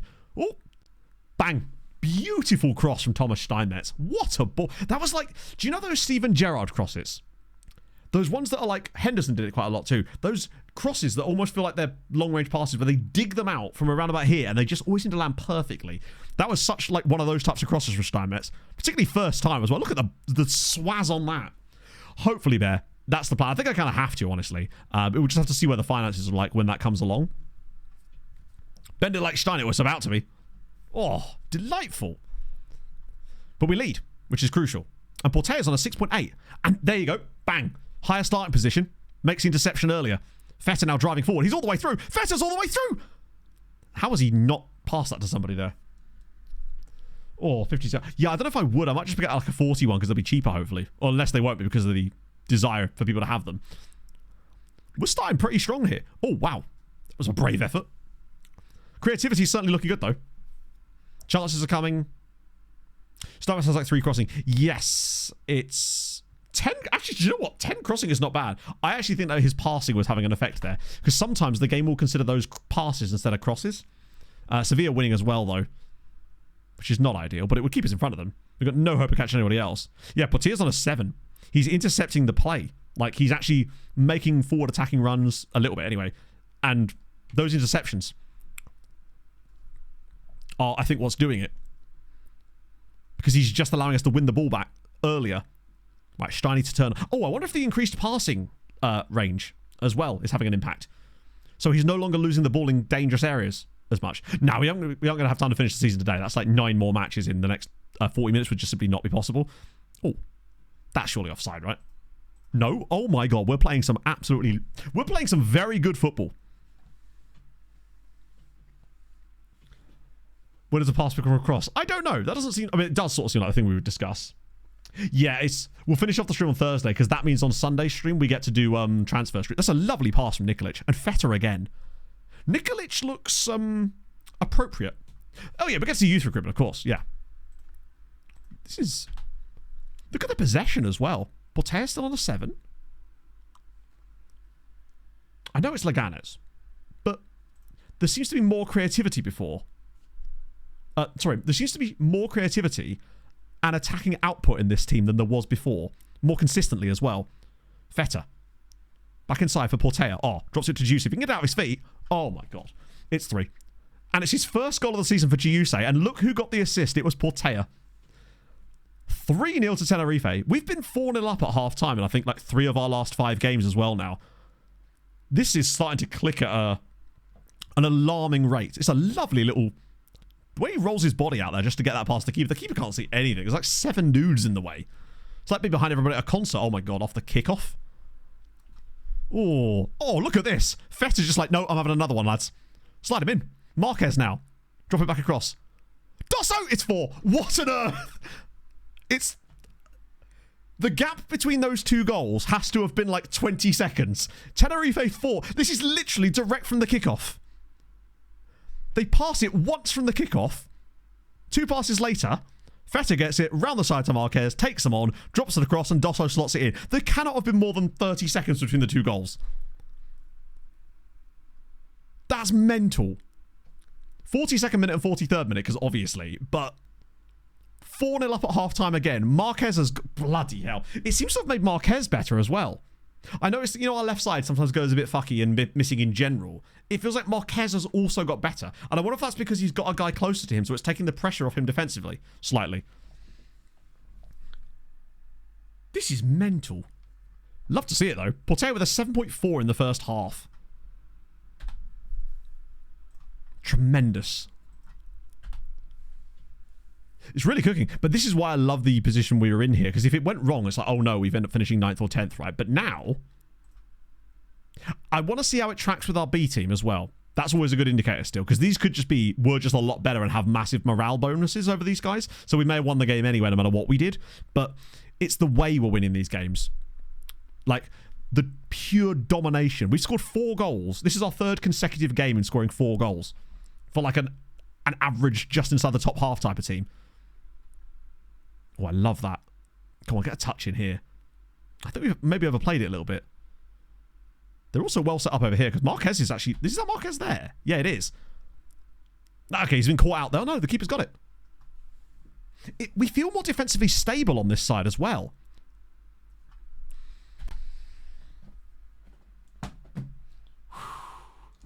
Tell you what, chap, my whole life just flashed before my eyes there as Steinmetz was about to score an own goal.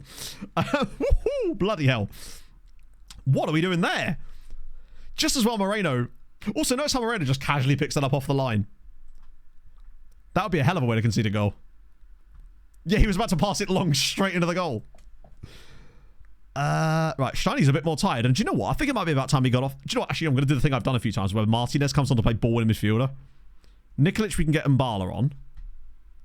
Karapchaya off for Panay. No, Mekawar, actually. We've got to give him a run. And obviously... Raul instead of Dos. I was thinking about bringing Raul instead of Veta again, but we'll save the last sub, actually, just in case. Okay. We just do the fading games a little bit. They've switched their system, right? There's no way they were playing that to start the game. Ooh, don't let them have a random goal. Right, come on, Raul. Chase him down. Aggression! He's going to ping this, isn't he? Oh, good save. Okay, that I don't know if that's the highlight. Oh, it was. Okay. Would just be nice to see us get that 5th goal for once, you know? Right, Raul on the ball. Do you say? They're just going to let him go all the way through. Yes, they are. Okay. Sure, why not? Tenerife 5, Leganés 0. That's our first 5-goal haul of the season. Also, Giuse has scored 2 goals this season. Both of them have been in this game. Who's going to get the assist for this? Is it going to be Raul? Or is it Pate? Yeah, it's going to be an assist for Raul. He's been on the bench, come off the bench like 10 minutes ago, already bagged an assist. It's that passing ability. Ellis, thank you very much for the follow. Youth Day hasn't happened yet. It will be in like a week's time, we suspect anyway. Evades a standard press, potentially. That's why I like going outside the box with stuff like that and trying almost the opposite of what you think's going to work from time to time, just to see if it will throw things off. I mean, we're 5-0 up now. Although, I would like the clean sheet this time. Oh, keeper's going to miss that, isn't he? Oh, yeah. Okay. See, this is why Socorro is starting next season. Just why? The defense is... Watch the defense get punished for this as well, by the way. For absolutely no reason. Portela has started to struggle a bit in the second half. Like, the keeper actually grabs this, doesn't he? Yeah, he's just dropped it. Melon. Could have done without that. All I can say, oh god. Take that, pickle boys. It is annoying to concede random goals in these games, but the goal difference is looking good against Sevilla. And I think we might even have the head-to-head on them. And Barla's not looked great off the bench, but maybe we can get an assist here or something. How have we not scored a goal? I think he had like 2 goes at that. Time to sell the tactic and change the goalkeeper. I agree. Sevilla 4-0 up as well. Yeah, we'll get Achimpong on there as well. It's the XG dominance that we've had in the last few matches is pretty astonishing compared to where it was. And Portela looked better in that game. He even got the assist. But I think he would have got a decent rating even without the assist. He was putting up 7s and pushing into that without it. Plus, I don't think we should be judging these changes solely on how well Portela or the player in that role performs, because we've already seen that it doesn't really perform that well. It's nice to see the ratings improving slightly, but it feels like the whole team is playing better. And the tactic looks incredibly even more gopping, which is a win for everybody, I would say. Marquez with a goal and an assist. He was sensational in that game.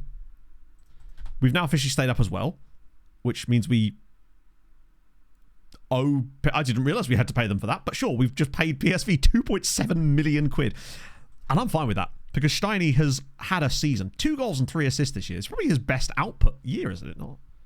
Oh, by far. For a guy that I thought was fading out of our team, he's having the best year of his career now. Sensational. New direct passes. Yeah, exactly. It's little changes. Pretty replaceable. Yeah, totally. That we are already doing that. He is not going to be our goalkeeper next season. But I don't want to cause a disruption in squad harmony this year for absolutely no reason, because we may as well just play him for the time being. The guy that we're going to be replacing him with is our 17-year-old youth player who is already getting... 16 years old. Already getting games for the under-21s in Spain. So it's sort of... I want to fast-track him into the first team. I reckon Marquez is probably going to look mostly the same because he... But I'll absolutely show him, of course. But he isn't going to look any different, really, because he's 26. This is why I don't really like signing those types of players, because... While we may see some... Yeah, see, I mean, like, he's not likely to get any better than he currently is, but luckily, he's decent. But we're not going to make a lot of profit on him, let's put it that way. And he has actually just about overperformed his XG. He should have more assists than he does, but that's not really his fault, is it? His average rating is good, though. But there's very few players in this team that are even above the 7s. Other than Vanderlei Giusi, I mean, look at Steiny being one of them. Is so good to see. This guy here, by the way, I think we might be onto an absolute winner with Karabchea. Like, he's putting up stupidly good numbers. His XA per 90 is 0.4. Nobody even gets close to that. Where even is Bilal? He's got more than double the expected assists per game than Bilal does. Yeah, he's a transition guy, but I don't really want to spend that much money on him. But I'm glad we did, because we kind of had no choice. But I think we probably could have survived without him. But then again, could be actually, because Portea couldn't play that. Well, what would have probably happened is if I had to, I would have retrained Portea to play that role, and he would have had to do it. But I don't think he would have done as good a job. But he would have been free. But I don't really want to sign any more stopgap players from now on, I don't think. I think I want to stick to that transfer strategy now that we've got the guys coming through and we're not in any real danger. More call-ups. Bualia. Alex is called up. Raul to the Spain under-20s. Intriguing. It seems to have, James. We also made a slight tweak to him where we've also put him on more direct passing too. I think Marquez is basically holding down the fort for one of the many youth guys we've got. But for the time being, we could get a couple of seasons out of him, I'd say. Yeah, I think the reason that I want to commit to Socorro is that next year we have to accept that we're probably going to have worse goalkeeping because he's not as good from an attribute perspective as Moreno is.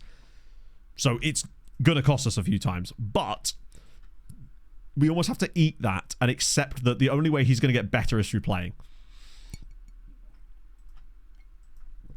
And also, I think what it will, in addition, do is not put us in a position where you've got the whole, sell the goalie type of situation, because it's like, we'll just have to be like, look, he's 17, he's learning, right? He's basically got like 2 or 3 seasons of free will. If he's still crap in the match engine despite turning into a monster attribute-wise, then we may have to consider that, but that's later down the line, right? I think he's already played some senior games last year at 15, if you recall. Didn't he keep a clean sheet against Real Madrid? Or pretty close to it. He was doing bits. Union de Santa Fe. I think we have to commit to that. Indy Zera, thank you very much for the follow. I think Raul, Socorro, Mbala, and maybe 1 or 2 of the other loanees. Wow, Real Madrid dropped more points. It's kind of even Sevilla would drop some points, but no. Mbala getting called up for Cameroon is great. That's a good sign too, because Cameroon's not exactly an easy national team to get into, is it? Yeah, he's the kind of player I would not want to sell. I need to make sure we keep on top of their release clauses as they develop, so we can actually see, oh dear, now they've lost again. Martinez scored. The B team have really fallen off hard, which could mean one of 2 things. It could mean that the player that's playing in that role is not got the right, as in the guy that they're playing there may not be very good for the role. So this is a centre-back, isn't it? That's the issue. So I don't think it's actually that the tactic is bad. It's just that the B team don't have a guy that's actually natural in that position at the moment. So it's costing them a little bit there because it's a bit more of a niche role. Not role, sorry, position. No Ethan take it yet, but it should be within the next couple of days. Because Real Madrid had theirs on the 30th last year. I expect ours will be on the 31st. It kind of has to be, really, because it can't be April. Yeah, wing back in the youth intake would be very, very nice. Or we just sign another random young Spaniard that will eventually end up being one of those. We must have one of them in there. The show sacked the manager. Where are we? Oh, yeah, well, they are 9th in the league. I mean, they're not far off, but The big Sada back up there. Hey, San Juanench actually won a game. In fact, they won 2 games. What's the bet? They beat Leshoinch. They actually beat Vittoria de Gubernaich, to be fair. 9 points is still not very good, though, is it? I mean, as results go, you'd want better than that. Any craziness in the second tier? How's Marco 09 going with Kermraid? Oh, dear. Not... wow, Mafra, though. Bloody hell. Also, check these guys out. Potentially going to the top flight next year. Is that the 5th tier they started? My God. That is pretty sick. Any other crazy stuff going around? Man City's still really mid. Doesn't look like there's any particularly enormous upsets going on elsewhere. RZ have fallen off a little bit, though. One thing I do want to check is something I've already forgotten, which is amazing. Oh, Europe. Where are we at? Real Madrid, Bayern Munich, Leipzig, Milan, Inter, Chelsea, Spurs, Liverpool. So nothing going on there, potentially.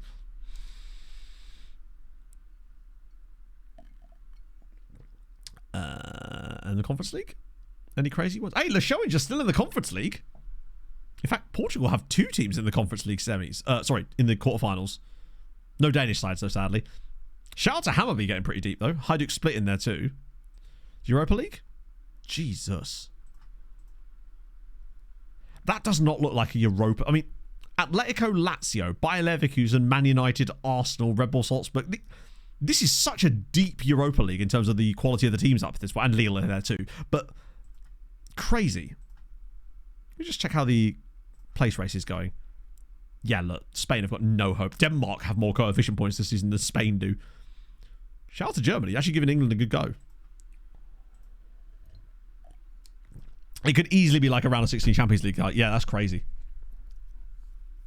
Yeah, if Leshoinch somehow got eliminated from this save, that would be amazing. If we were the ones doing it. What happens? Oh, nothing happens at that point other than we celebrate the fact that we laid the groundwork for that happening. Wouldn't that be sick? Wouldn't that be an another day if I was feeling fruity on that sort of thing, I would make a new rule whereby if the team you'd managed in the past got to a European final, you had to quit your current... No, if they won a European final, you had to quit your current job. Can you imagine? I would absolutely not implement the rule here, but that might be one for future ones, just to really lay that like landmine in the save. There you are, about to take your Champions League final. Team's really there, and then suddenly a random team wins the Europa League. Oh. Fleming. 100 games in charge already. Christ. Immense. Oh, we haven't had the youth intake yet. That would be quite a fun rule for future ones, potentially. So which 7 players are we going to be missing? I believe this is going to be 7 players from the B team. Because I think the international break actually starts there. Sestri probably not likely to win anything. No, it's Leshoinch that worry me. I think it would be. Maybe after this season. Yeah, they win it before and then you have to resign. Oh, that would be so funny. Yeah, because obviously if you're in the Champions League final, it will always be after the Conference League or the Europa League. So there's a chance that you could just have to quit your job right before it. And wouldn't it be even better if you then quit your job right before it and then your team won the final, but you didn't get to be credited with it? When you used to manage wins. Well, in this save, nothing happens. But in this scenario, you'd have to quit, wouldn't you? Which would be hilarious. And actually, I quite like the jeopardy of that for future saves. Would be quite funny. If you found a new job before the UCL, I don't think you'd find one that quick, but that'd be incredibly funny still. Pineda is actually starting to cook now, isn't he? It's just these things that causes him to lack out a little bit. New position. I wonder. Because he kind of is already... to be fair, he probably... It might not be the worst idea to get him to be able to play there anyway. Because he's only 18, so it won't take him long to learn the role, and we can get him back onto... I will still train him as a wing-back here, just so he's familiar with the position, because I don't want to... I find that inverted wing-back training is never particularly good. Lose the Champions League final. Well, then he'd be fine. I mean, he'd have to lose anyway. What am I doing? Just put a semi-pro training schedule in there. No, youth intake hasn't happened yet. It's due in the next couple of days. Sevilla win again. Jeez, why have you woken up now? Like, you were being so mid, and now all of a sudden you've decided to start winning games. Did they score twice in second half stoppage time there? I think I read that correctly. They scored in the 90th and the 92nd minute as well. Problems. Wins the Super Cup. Luckily the Super Cup doesn't count, but that would be incredibly funny.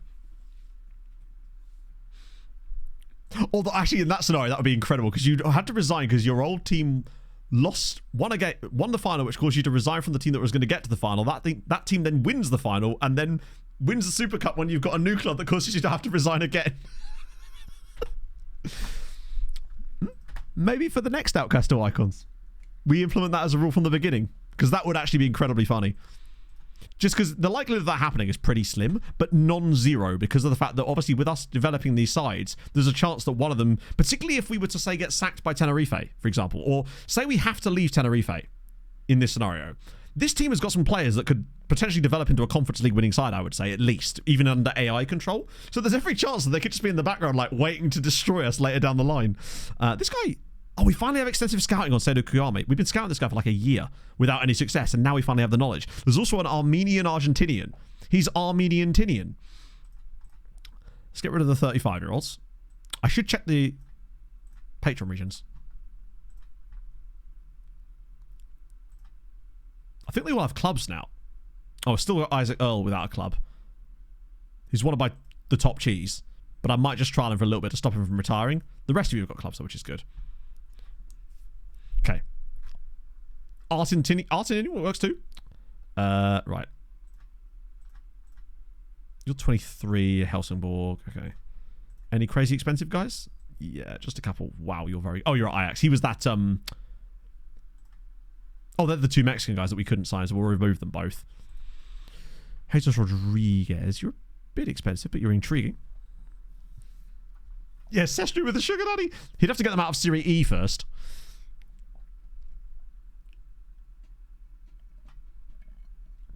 One race to put out a statement. What's the statement? The Swedish guy is now wanted by every single team with any money in Europe now. So it's very unlikely that we'd be able to get him anyway, but he keeps doing the whole continuous development thing. The issue is he doesn't turn 18 until after the window opens. So by then he may be willing to talk to us, but probably won't. But by then the other clubs will just be all over it. We'll still try and sign him, obviously. But I say it's very unlikely that we get him, unfortunately. Can't hurt to try. But I don't think it doesn't look great for us. Also doesn't seem like the young Spanish players are quite cooking in the way they were in the... Oh, we just literally signed all of them. Send all of these chappies around again. It's quite a lot. Really? Jesus, that's sensible stuff. I'm just glad that Yuki walked away from that crash, honestly. Yeah, I just keep checking every time he comes through a report, which is usually every time there is a report at this stage. Okay, so there's 29 players still. Okay, is there anyone really goated maybe on ability-wise in here?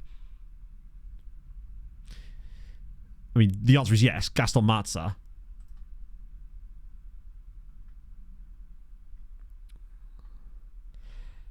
Oh, Spanish. The thing is he better than Feta? Although he is a year younger than Feta. And I do like saying better than Feta. Comes in to play ball, stops play. I don't know whether I like that. I mean, I'm not going to turn him down because of that. He's 100% one to shortlist for sure. If Chilavert leaves as well, like I wouldn't want to plunge loads of money into him off the bat, but intriguing. Top European team before I did. No, you can get anyone to join as long as you're in Europe. You're usually okay. By that I mean like in the continent of Europe, not actually in usual. Hello. I just wish he wasn't 21. If he's 19 and looks like this, but he's another one I'd like to keep an eye on because he does actually have the pace and the acceleration for the number 10 role, and he's 6'2", which is just nice. Mauro Vargas, he's definitely not going to have the pace, is he? Oh, he's also very good, but he does lack the pace. Has a lot of PPMs that I think would actually make him worse for our tactic. Don't know about like he's quite good though. What about you on the left side? You're 21 as well. Not quick enough, unfortunately. It's weird that he can play DM. That is odd. Diego Guerrero. 3.9 million is quite cheap.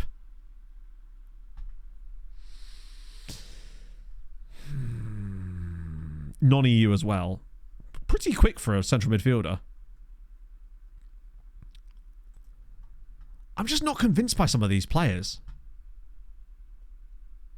Ichikawa? Weirdly, oh wow, that is all the cons you could possibly have as one human being.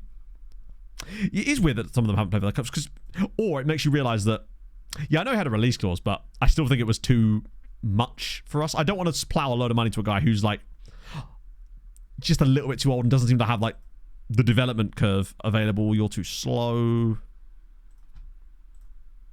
Gonzalez.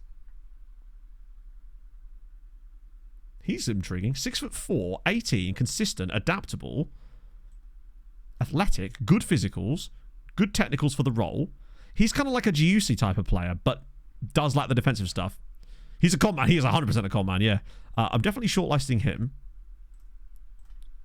Because the only player I'd like willingly pick up right now would be someone who's a true bargain player or like a genuine goated player that costs us a few million quid. This is a natural libero. Ooh, wow. He's fun, but I do worry about him. He's very all over the place. Fun player, though. Christian Martin, wide target man. That's always a confusing one. God, what even are you? I mean, I guess he's a wide target man. Bear in mind, I've got this sorted by ability, not potential, so they're going to look better CA-wise. Oh, no! Imagine if he had, like, elite physicals. We could have had the Armenian-Argentinian, Luciano Sargsian. Oh, that would have been so good. He just doesn't have the physicals for it. Because the rest of him, tell you what, these attributes with even half-decent physicals would have been tasty. Also, what's his injury right now? Ah, good. He's been out on the older jet skis. Ledesma, yeah, you're a goalkeeper. We could ignore you entirely. Lucas Juarez, right-sided winger. Go on. Reasonable pace. Okay passing. He's okay. Could have, well, you never know, right? You can dream. Brambilla. Okay, I do like your name. 6K. Okay, oh, go on. He can play number 10 and wide. This could be good news. Shit. Where's Reynoso, damn it? We'll have to wait till we get to Chile again. Gonzalo Perez, 20 years old. Wow, he's just not as good as that other guy. And he's older. This guy's quite expensive, isn't he? And he's actually falling off a bit in terms of PA. Well, not falling off, but like our opinion of his PA. Dario Olea. Olea! I think what I might do actually now is sort by potential for the last bit. Because there's a couple of guys in here that are a little bit interesting. Everton Karadag. Oh, no. I think he'd require too much work, and he's very expensive. This guy here, I feel like we kind of have to take a punt on. Oh, we can't. He's too young. I'm honestly not convinced he's that good either, but he's definitely one I wouldn't mind keeping an eye on just because he's probably going to be cheap, and if he's got any kind of PA, he'll be a worthwhile. Lennox Statey. I mean, the name is sensational. He, on the other hand, is... He's only 17, I suppose, and he's Curacao. Born in Rotterdam. I do like him, but he would be a lot of expensiveness. There's the goalie as well. Javier Iglesias. I just want to have a quick gander. Oh, 8 jumping reach, no. Less than great. What, 9 jumping reach, no. Wow, Union de Santa Atletico just not producing anyone that can jump. Shadow striker, you say? Wow, yeah. That pace is a concern. He's only 17. Machado. Bearing in mind, oh, hang on. Nah. If we were, like, just because we haven't found an absolute go in these particular reports doesn't mean we won't in the next set, because we're in South America now. We're guaranteed to find a couple of monsters here. So Nikolic is... So the only players that we're going to be missing for this game are Pineda, weirdly, Umbala, and Nikolic, which is really odd. So the question is, who even starts right side for us? I guess we could start Bilal. There is part of me that goes, let's try Dosso there and put Raul through the middle. But I don't want to change too many things, and maybe actually putting Bilal there could work. Gives him less than you going back, and he's fast now. Flute Dude, thank you for the 20 months, my friend. How is your Tuesday? It looks even more unhinged. I like it's the old 3-3-2-2, which in itself isn't particularly ridiculous. It's just it just looks more ridiculous. Who do we want then? I guess Jose Garcia. God, the forgotten man in many ways is Garcia. This will be a tough test. Oh, that injury to Giuse is not ideal. We'll probably start Herholt. The rest of you should be okay. Okay, let's give this a go. See what we got. We can always make that switch if we need to. This will be... Oh, yeah, of course they've got Brooks Norton Caffey, don't they? Sorry, not Brooks Norton. Brooke Norton Caffey. Oh, yeah, I accidentally put him on the bench. He's annoying not to have him, though. Matto Ball, yes. No, you mean Fleming Ball. Flemball? No, Flemball just sounds like something you would cough up, right? A Flemball is something your cat coughs up, along with the verbal, obviously. Okay. God, it really does look like... I wasn't even... I actually thought Youth and Tech was going to happen, like, towards the middle of today's stream, but apparently not. It looks like it's going to be, as usual, the last thing we do. Always leave them wanting, you know? I promise I don't do it on purpose. Royball. Royball works. Plus, it also sounds like a word that would be badly translated. Yes, Svenny is still here. He hasn't really played at all this season, but he did make an impact in our first season at the club. He, along with a few others, have come along for the ride. Oriola as well, and obviously Thomas Steinmetz too. Though he's actually quite good. This will be an interesting one to see how Portea gets on. Because Sporting Gijón are a legitimately better side. They're not that much better, but they are better, in theory. Wow, we are doing sod all here. And we're away from home. There's just a lot of factors in this game that it would be nice to see how we get on. Portea's already on a booking, which worries me. Mekawar's really struggled off the right.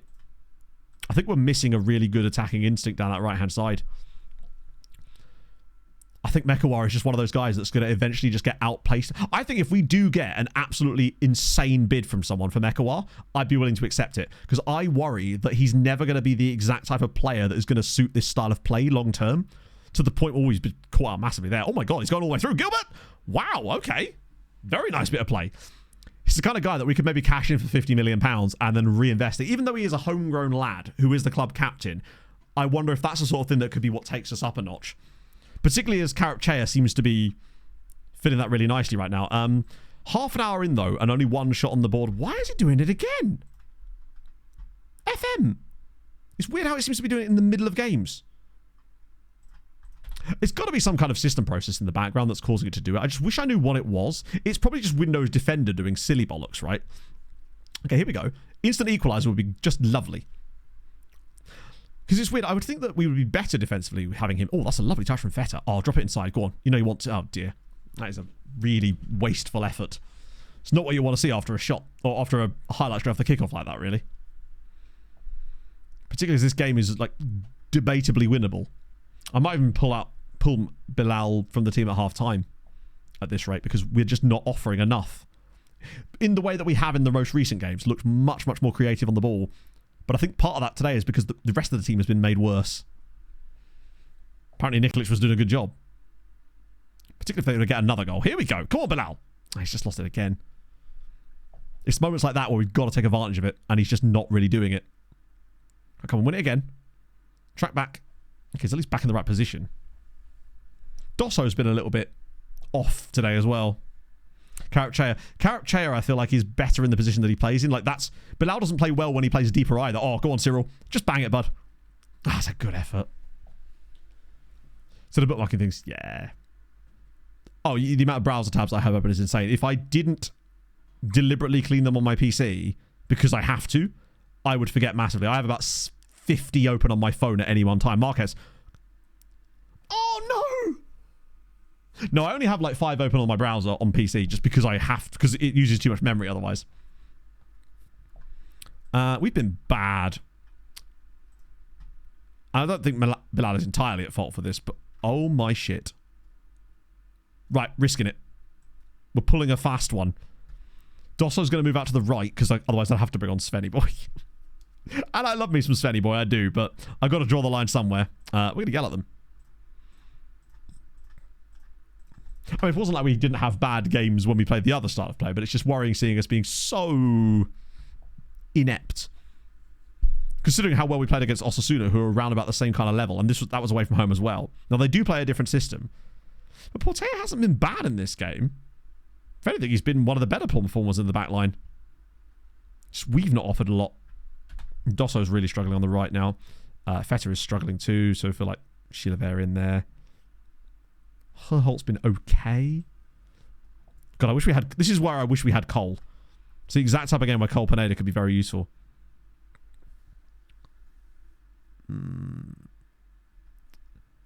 We're just a little light off the bench here. Marquez actually... We'll get Marquez off for Kim.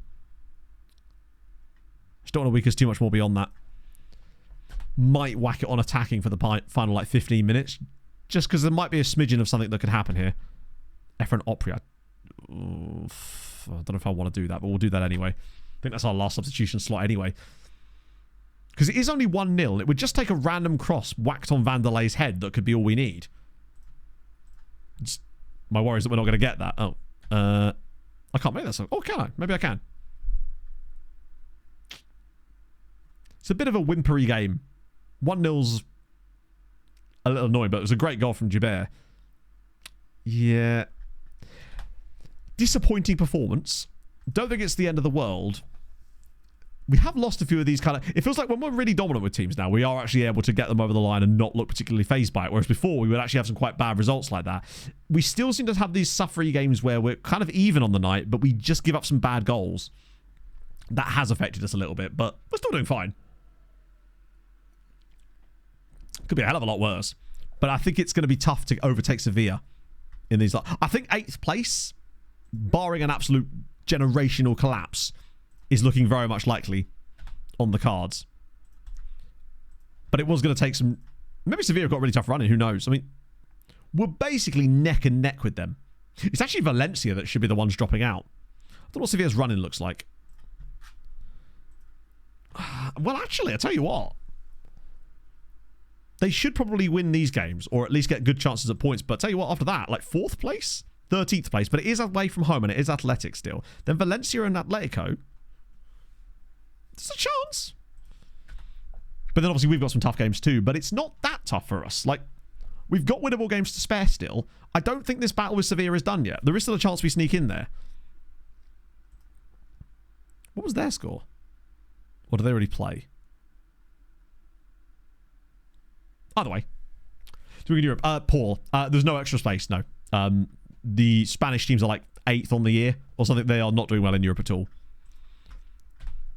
There's no chance of getting an 8th spot. Well, sorry, there is a chance that an 8th team to get into Europe, but it wouldn't be us because it wouldn't go to the league. It'd be someone winning a European trophy that isn't in Europe currently. Something. Actually, I don't think that could even happen. Actually, right. But that's okay. Like, we're not desperate to get into Europe this year. We're building slowly. But if we were to, it would be a nice bonus, mostly because it would give us the ability to play the youth team a little bit more. We should be getting the youth intake any day now, right? Right. I reckon it comes with this. What do you reckon we get? F intake, yeah. Next gen day or youth intake email, or even better, both at the same time. Just the same exact news item, one after the other, bang bang. Because I think it has to be the 31st. And that means Steinmetz's his birthday as well, so that means he officially turns 23. And I think he will have played over 200 senior games before turning 23, which is reasonable. Didn't think he'd still be with us, honestly. Well, initially I did, but when we saw how he was at the showings towards the end, I was a little bit worried. Steiny actually already has big matches, which is amazing. You find that one out of 22. Right. Nope, not yet. Good Eye Cruz as well. But yeah, exactly, it's that type of thing. He's probably already got it, actually. Let me just sort by this so we can find him. Scott McTominay doing bits for the B team. How's it going, Scotty boy? 39 years old. Retiring, but the fact that he's got 6 assists in the 4th tier this year is remarkable. Yeah, Turin would, to be fair. His only birthday I can't remember because he happens to be born on next gen day. Who's he won it by now? Milan and Porto. Intriguing.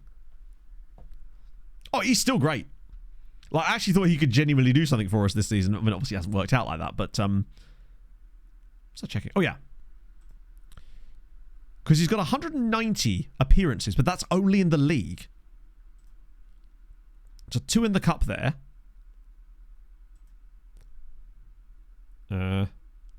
It's 4 in total there. It's another 9, so that's 13 appearances more. Then he's got another 10, so that's 24. that season was when he went to PSV. Then he also managed to play another 7 there, so 31. Last year, that's 34. And this year, none of the cup because we barely played. So yeah, he's already got 225 nearly appearances by the age of 23. And that's actually, he's being used quite sparingly in cup competitions, ironically. The only time he's really done any European stuff was with Lechowinge. He'd have played even more games if he... Actually, he probably wouldn't have done. I don't think he would have played any more had he been playing for teams in Europe because he simply doesn't have the ability to play back-to-back games in 3-4 days like that. He's the kind of guy... We are going to need another ball-winning midfielder fairly soon. In fact, honestly, the second we qualify for Europe, that's when we're going to need that second ball-winning midfielder because there's no way Steiny can do it week in, week out. Not with midweek matches. He's just about doable when you're playing one game a week, and even then he seems to suffer a little bit. But midweek games, no chance. What a name. Ola Erik Munthakas. Tremendous. That probably means something heinous.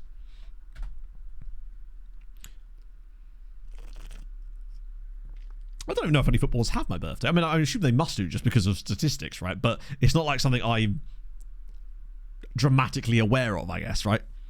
There's probably a giant website that's just like, does this footballer have your birthday? Dutch for cheese. Okay.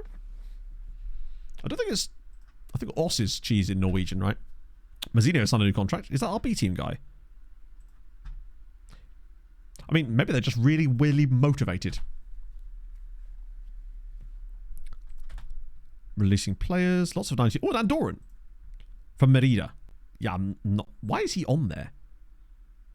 Makes even less sense considering he's not like an Andorran international or something. Yeah, you can't forget him with the cake. We actually got it was my mate's birthday over the weekend at Eurovision as well. And we got him 2 cakes because we didn't communicate with each other. Delicious cake, though. Marvellous Nakamba. Ooh, okay. That's a solid one. Right. With Marcio, 1 year younger than you, damn. It's always weird when... that's another thing. When I'm not looking forward to this day. The day when there is no longer a Premier League football that's older than me. It's like, I remember the first time a player came on in a game or was playing in a match that was younger than me. Jordan Pickford. Nice. Get the rave going. Love to see it. I like him more all of a sudden. Born the exact same day as you. There you go. Twinsies, right? Still no... Wait, he actually got a cap. Shout out to the post. He's got a tiny bit of value now. I mean, he's the kind of guy that will probably just end up loaning to the B team the entire time, but that's kind of fun. Wait, you got a Ukraine cap? You could barely get a... He's actually okay, but it's weird that Ukraine were that desperate. Oh, God, that's weird, isn't it? Yeah. Oh, was that his first cap, or was it his 5th cap? First cap for Mbala as well. Lovely to see. Yeah, I can't remember who was the first. It was a guy for Chelsea. I think his name was Alex Wood or something. Was the first time I ever saw a player come on in the Premier League game that was younger than me. Luckily, as long as James Milner exists, we're going to be fine for at least a little while longer. And apparently, he's potentially signing a new contract with Brian, which I think would be sick.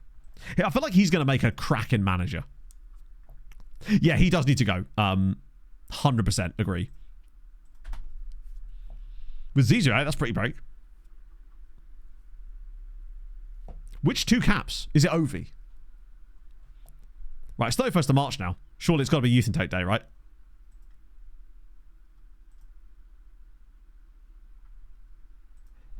I mean, there's an Ayose! There's an Ayose! That's all I needed to see. There is an Ayose in the Youth Intake. There's also a guy... And the guy can play striker. Sorry, can play as a centre-back. You know what I mean.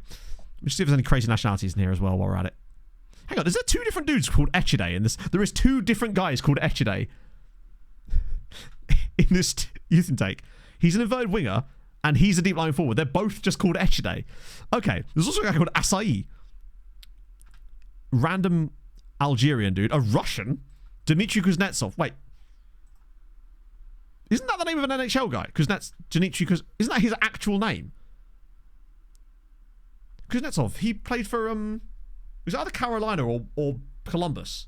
I swear. Oh, Andrei Kuznetsov. Right, yeah. There's also Suleimani Koulibaly there, which is good too. Markel Valencia. We're called Etcher Day and one Etcher Night. There's also Ara Day, in case you're wondering. Oh, okay. Let's just actually, I do want to have a look at. Well, we got to look at the best guy first, right? He's the elite talent. Imagine if he was a fast shadow striker. Okay, so he isn't, but he actually looks really solid. At 15, these are exceptionally solid attributes. Fairly ambitious, media friendly. Like, he might be the type of guy that we end up having to move even slightly deeper, but he's got the work rate. He's really very, very solid indeed. And he's already consistent at 15. That means he is going to have probably 20 consistency once he's of a reasonable age, because there's only so much further it can go up. He is exciting. He's just a really well-rounded player, and I like the fact that he can already play that role, which is tremendous. Did the Stroma? Okay. Let's not forget that in this report, maybe, some of these guys could also turn out to be really good. Yeah, I think, honestly, I agree. So, Amiche driven personality is fine. I'm surprised. Can he even speak Spanish? Amiche Hlaneza doesn't look to be especially... To be fair, we don't really need another youth team goalkeeper. Like, we've got Socorro. I think he'll be fine. What about Echede? I don't know what he is, but what he is not is very quick or strong, or he's kind of a... No. He is considered promising, though. He's a dirty boy, and on top of that, balanced. Okay passing and vision. I quit. I opened my own hotel. It's born on the 1st of the year as well, which is kind of fun. New Year's Day, baby. Which is kind of fun. Ostian, thank you very much for the follow. What about Idram, then? I mean, look at the weird breakdown of his attributes here. Like, what on earth is this? Tell you what. From a CA standpoint, it makes sense why some of their CAs look a bit better than the last year's guys, because remember, our junior coaching is now 20 instead of 17. So we're going to have better CA on these guys than normal, or than we did last year. Don't like that concentration, but that's not unusual for this team. He's a weird player. I don't know what we'd actually do with him, but he's an interesting footballer. He'd probably have to be pushed inside, right? I'm not sure into which role, but I don't think he's unlikely to make... I think he's unlikely to make much of an impact for us anyway. Hello, my weekend was delightful. How about you? What about Ayose then? The third Ayose of the club. He's a winger with 15 acceleration. Unfortunately, he's permanently drunk. I mean, it still bumps up this team, right? And there's always the chance, right, that after a week or so, it's like a Beyblade. After a week or so, some of these will adjust. So we might still see a 5-star potential, because that's what happened before, right? It just takes a little while for them to, once they join the club, they settle in. And what about Asai Mela? He has no composure or anticipation. He sees nothing coming, and when it does arrive, he's scared shitless by it. Right. And he has one vision.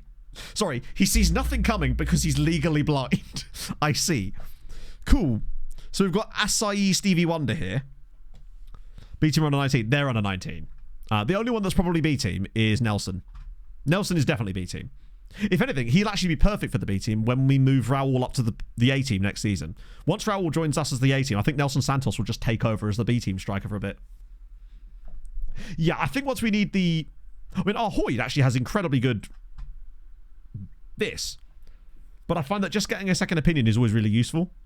Let's have a look at Benacia. Oh, no. He's not it.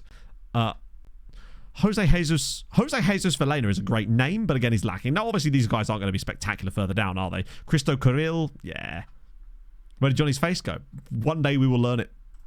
Hasn't he always had no face? He was always Mr. Faceless, wasn't he? A day? Low self-belief personality. Never a good idea to see that. We looked at... There's Araday. Mercenary, all right. Yeah, I'm not expecting much out of the other guys, but those guys are okay. The one I really want to make sure we sort out now is Nelson.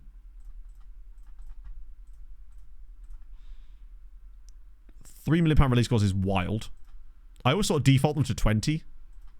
Luckily, he doesn't need to be on £1,500 a week or anything like that yet because he's 15 years old, so he can play until he's 19, I believe.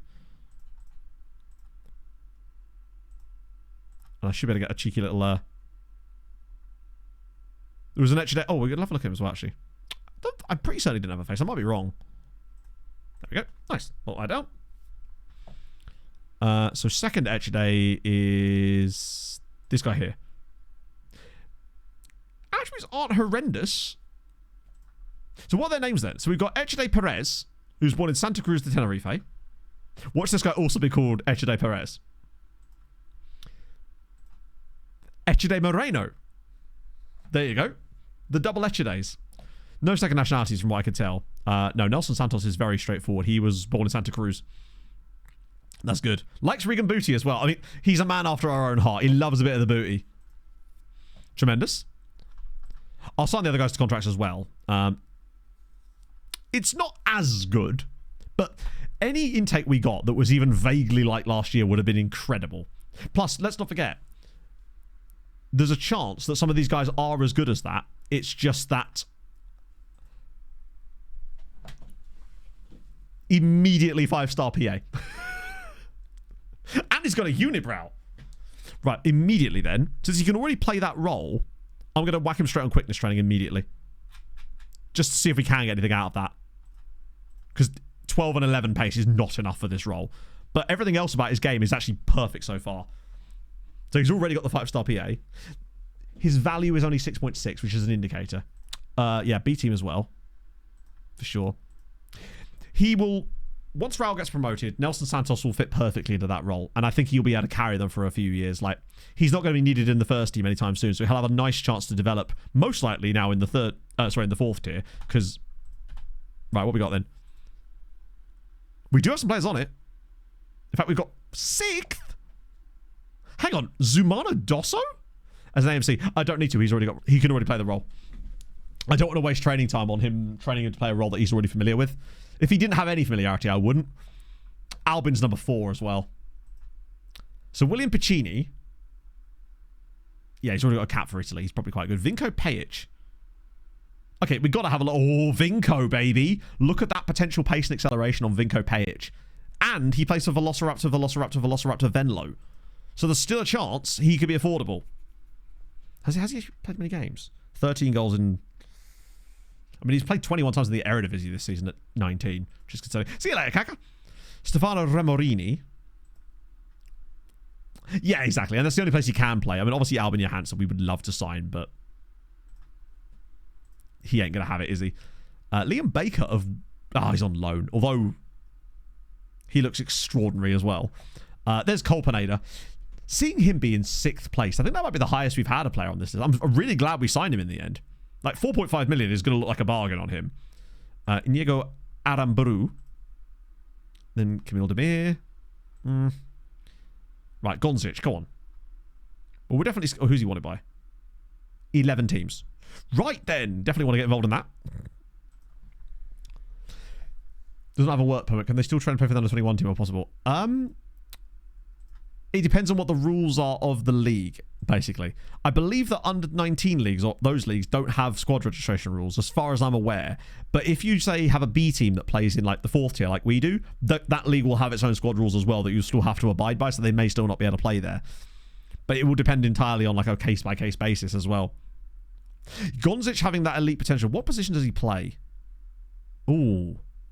If that work rate's good, there could be a cheeky little... We do need to find another BWM just in case. Karsten... What a name. Karsten Meyerstein. Bayern, obviously, is unaffordable for us. Ooh, Javi Mikel. Is he actually a Brighton player or is he on loan? No, he isn't Brighton. Oh, they picked him off of Rayo Vallecano. Borja Extebaria, obviously. Chelsea still have this brilliantly named Jarius Quinchant. Sorry, Quinchant. Yeah, he's a bit... Oh, my God. So he's the kind of guy, basically, that maybe could have been him, but you just have to try and get in there before that. Oh, no, he went on loan, so he never actually... They didn't actually get him off of him. Another guy from Real Sociedad. Marco Bellato of Barcelona. Chantaran, immense name, wanted by Villa, I Okay, worth a look. Turkey tax will be expensive, though. The traditional mid-Saudi in there. Alec Gillis. Ooh. Overpriced Belgian, anybody? Georgie even. Oh, these are more my speed. These are the type. Oh, look at the work rate.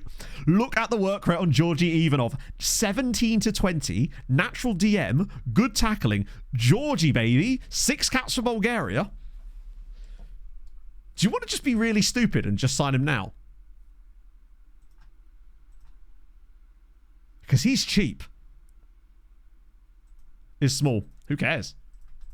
He's not a centre-back. I couldn't care less about his height. I think the reason he's able to do the other things, he's like N'Golo Kante, right? N'Golo Kante is never going to win many aerial duels, but who cares? As long as you've got someone alongside him, it's not going to matter.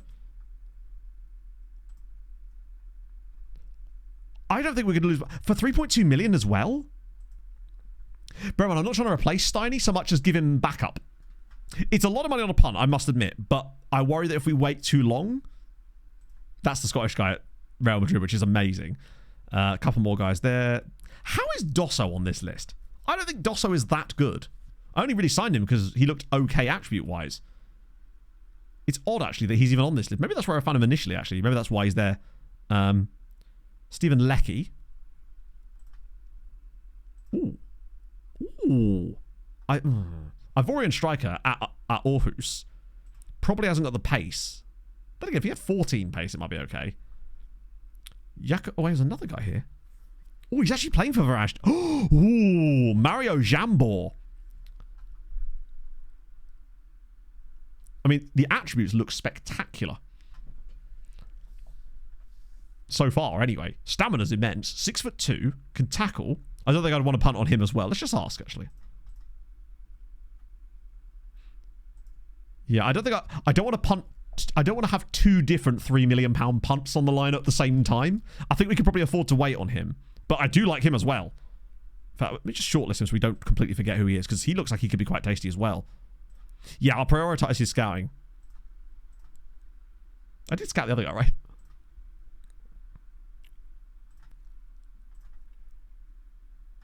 Actually didn't. But to be fair, we don't really need to. I want to... We've only got 100 on the list now, which is not bad. I like this. This I like a lot. Oh, do we do it? I'm just worried if he doesn't have the pace, he could be really quite hard to... Then again, he's also 6'2". Do we punt on him as well? Do we punt on Mario Jambor as well? It's rare that you look at a guy who has... There's not a single red attribute that we can see. That's the thing. There's not a single attribute of his in the ranges is red. Like, he has no obvious weaknesses that we can see. That doesn't mean he doesn't have them, obviously. He probably does. Jacob Novi. Oh, he's at Chelsea now. Wonder if we missed out on him. We've already looked at this guy several times, and he is good. So, you know, I think I'll look again, honestly. We might be affordable this summer. Ooh. Oh. Jeff Surratt. I got excited then when I saw Union Saint-Gilloise. Oh, hang on. Christian Sand. Wanted to leave. German Brustad. Wanted by every single team in Northern Europe. We like that. Liam Jones, also on loan from Chelsea, probably. Yep. Octavian. That's me. That's me. That's us. Octavian Karapchea. Nice. Mid-Saudi. Over at priced Belgian. Wow. Okay. Maybe just priced Belgian. Ooh. North Macedonia. What? New York Red Bulls? Sorry, I saw that and I just assumed it was Red Bull Salzburg. Hello, Christian Stoychevsky of North Macedonia. I was kind of hoping he was born in like the Bronx or something. That would have been even better. The memes we could have had. 100% scouting you two. Alex Ibrahim. Now that you've gone to Eco Academy. That's cool. Just plucked a random Niger. What even league is that? Antwerp have done an absolute number on us there. There's Christopher Christensen. Great name. They must be affiliated with them. They seem to have so many of their players. There's a guy from Dortmund there. He's already at Villa, which means they probably got him off Ashdod. Yeah. Oh, hang on. This is the guy that we've signed up on a free. If nothing else, that's a good bit of business. Osvaldo Blanco of Eintracht Frankfurt as well. From Bellflower, California. A US Mexican. Well, he's actually pretty quick. Reese Wilson of Celtic. Might scout him anyway. Probably quite expensive because Celtic, but still. Jan Ove Bilsbach. Okay. Might be quick. Oh my god, he's on the next gen list. The Myanmar guy is on the bloody next gen list. We do have the Croatian backup guy. True. But the Bulgarian guy looks to have a little something special about him. I love the fact the Burmese guy. It wasn't golden by any means. We do have a 5-star guy in it who I really do like, and I think he's actually he's probably better than any of the players we got in it last year in terms of his starting value. I do worry about his potential though. I think he's probably one of those guys that's going to be turning out to be like a 140, which is still really good, but probably not quite as good as some of the other dudes. You're on loan from Lazio, god damn it. And then Carol Kratky. Hello, Carol. Hi, how's it going, Carol?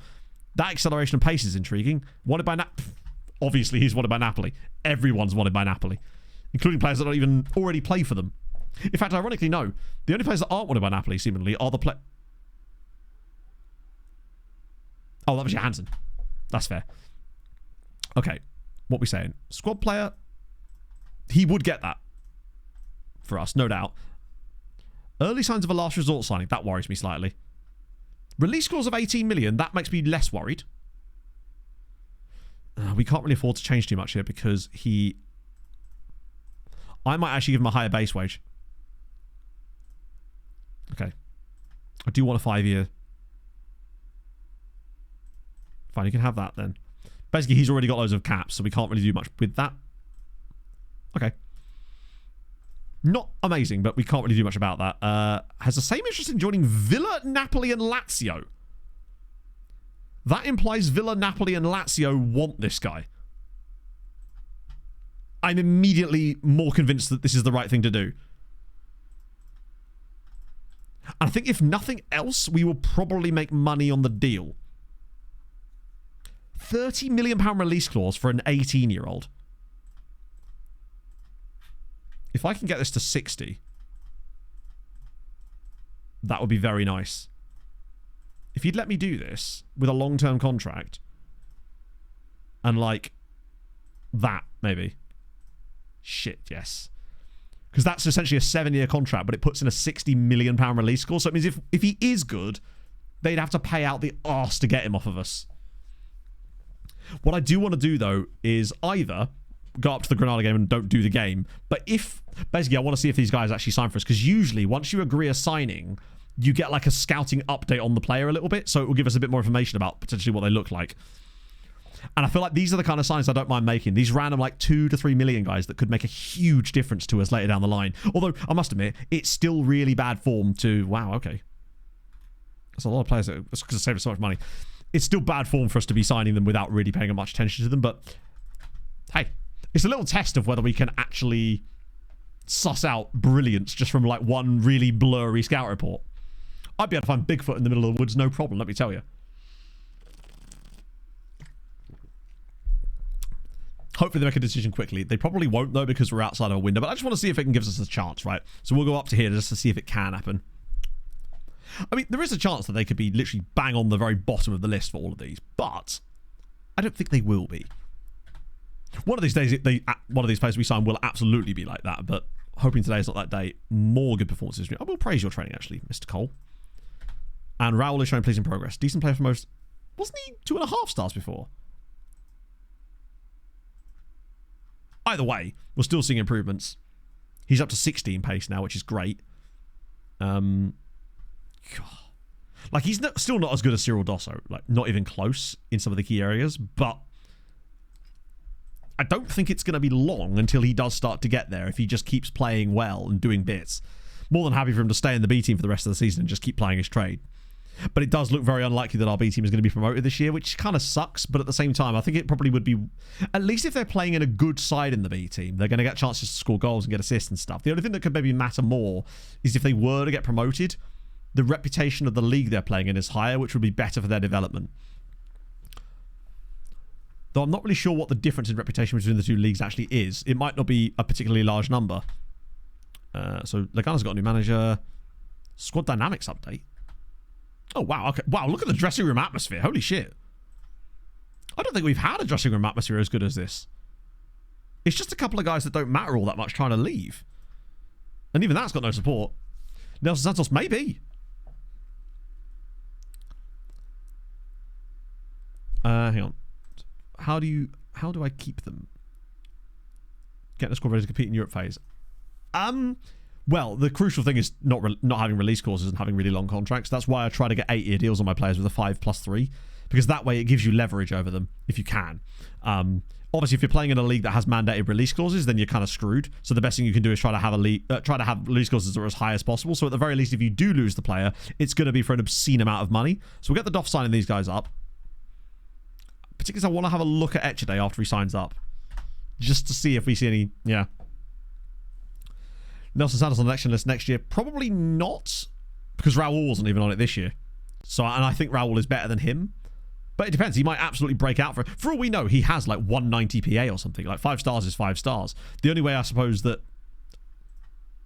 I think it's unlikely that he does, honestly. Let's be honest. But hey, a guy can dream, right?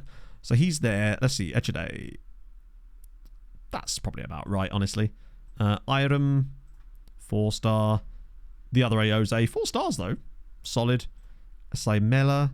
It's just made our team even better. And I think what it's going to do is make our B team, not B team, sorry, our under-19 squad is going to get a little bit better with these guys in it too. New Norway start. Wow. Oh, that's fine. Interesting that he's done so well here that he's managed to earn himself a Norway cap. I still think it's the right decision not to try and sign this guy again. Octavio's got a cap. Damn, okay. How much did I pay him for that? 14 grand a week. Which he goes, yeah, good point. Should have been clearer. One of them. The one I'm really excited about is Marty. Okay, here we go. Ivanov. Can we see him? See if this does give it... It doesn't always, but sometimes it does give you more information once you've agreed to sign them. Mega clauses. The clauses I used were the 1, 2...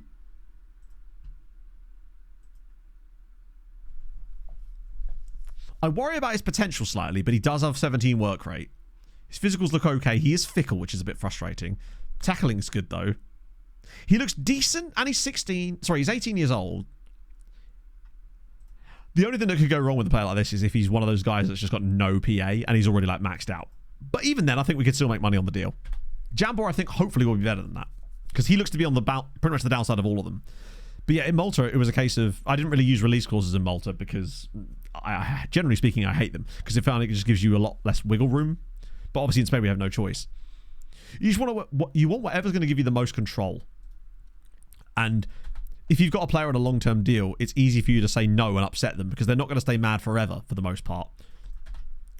That's generally how I managed to hold on to it. Because eventually the club will drop their interest in that player. And when they do, you can sometimes get them to sign a new contract.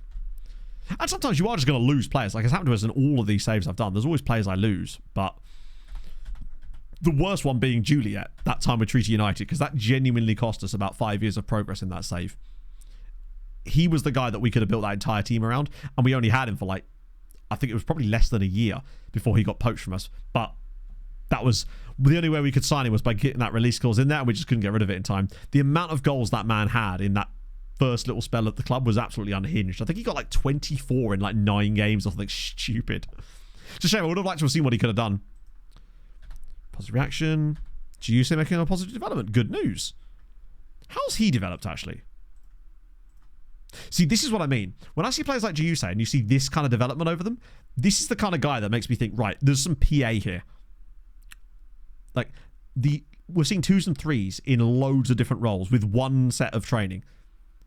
That's the kind of guy that I think he has, like, really solid PA. Because he's still only 20. And he's got 16 Senegal caps. What about Kim Min Ho?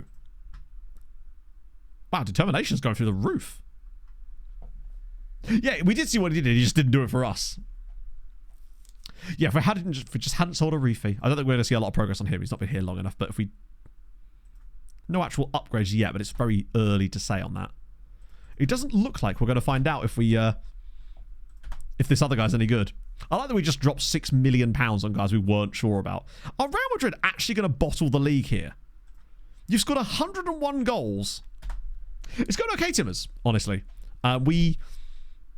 we're just kind of stabilizing this year now. Enjoying all of the youth prospects we've got coming through, ready to go for next year, where we're going to promote a load of them as first team professionals and then just go for it.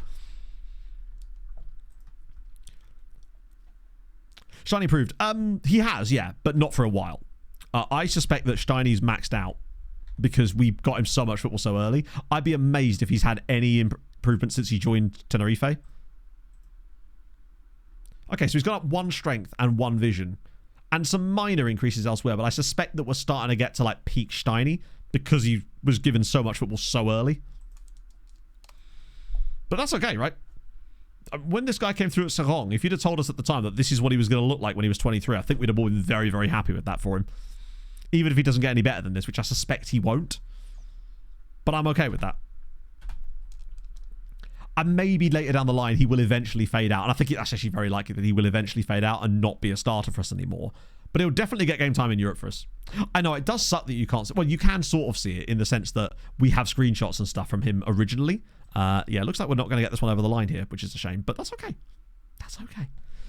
We'll have to... That'll be the big surprise for the start of next stream, is what our next signing is actually going to look like. Whether Jambor is any good or not. Oh... I still think there's an outside shot of us actually sneaking in a 7th and getting into the Conference League for next season. But it is going to take severe mopping things up. We're only 6 points clear of Racing Santander. I think 8th place is very much... It was exactly what I wanted this year, honestly. But there is still that chance. Yes, we did. About an hour ago. But I can very quickly show you. But they were like 14th in the league when we checked. So they may have gone up and down a little bit. There we go. Oh, they're actually 15th now. They're doing even worse than when we looked at them.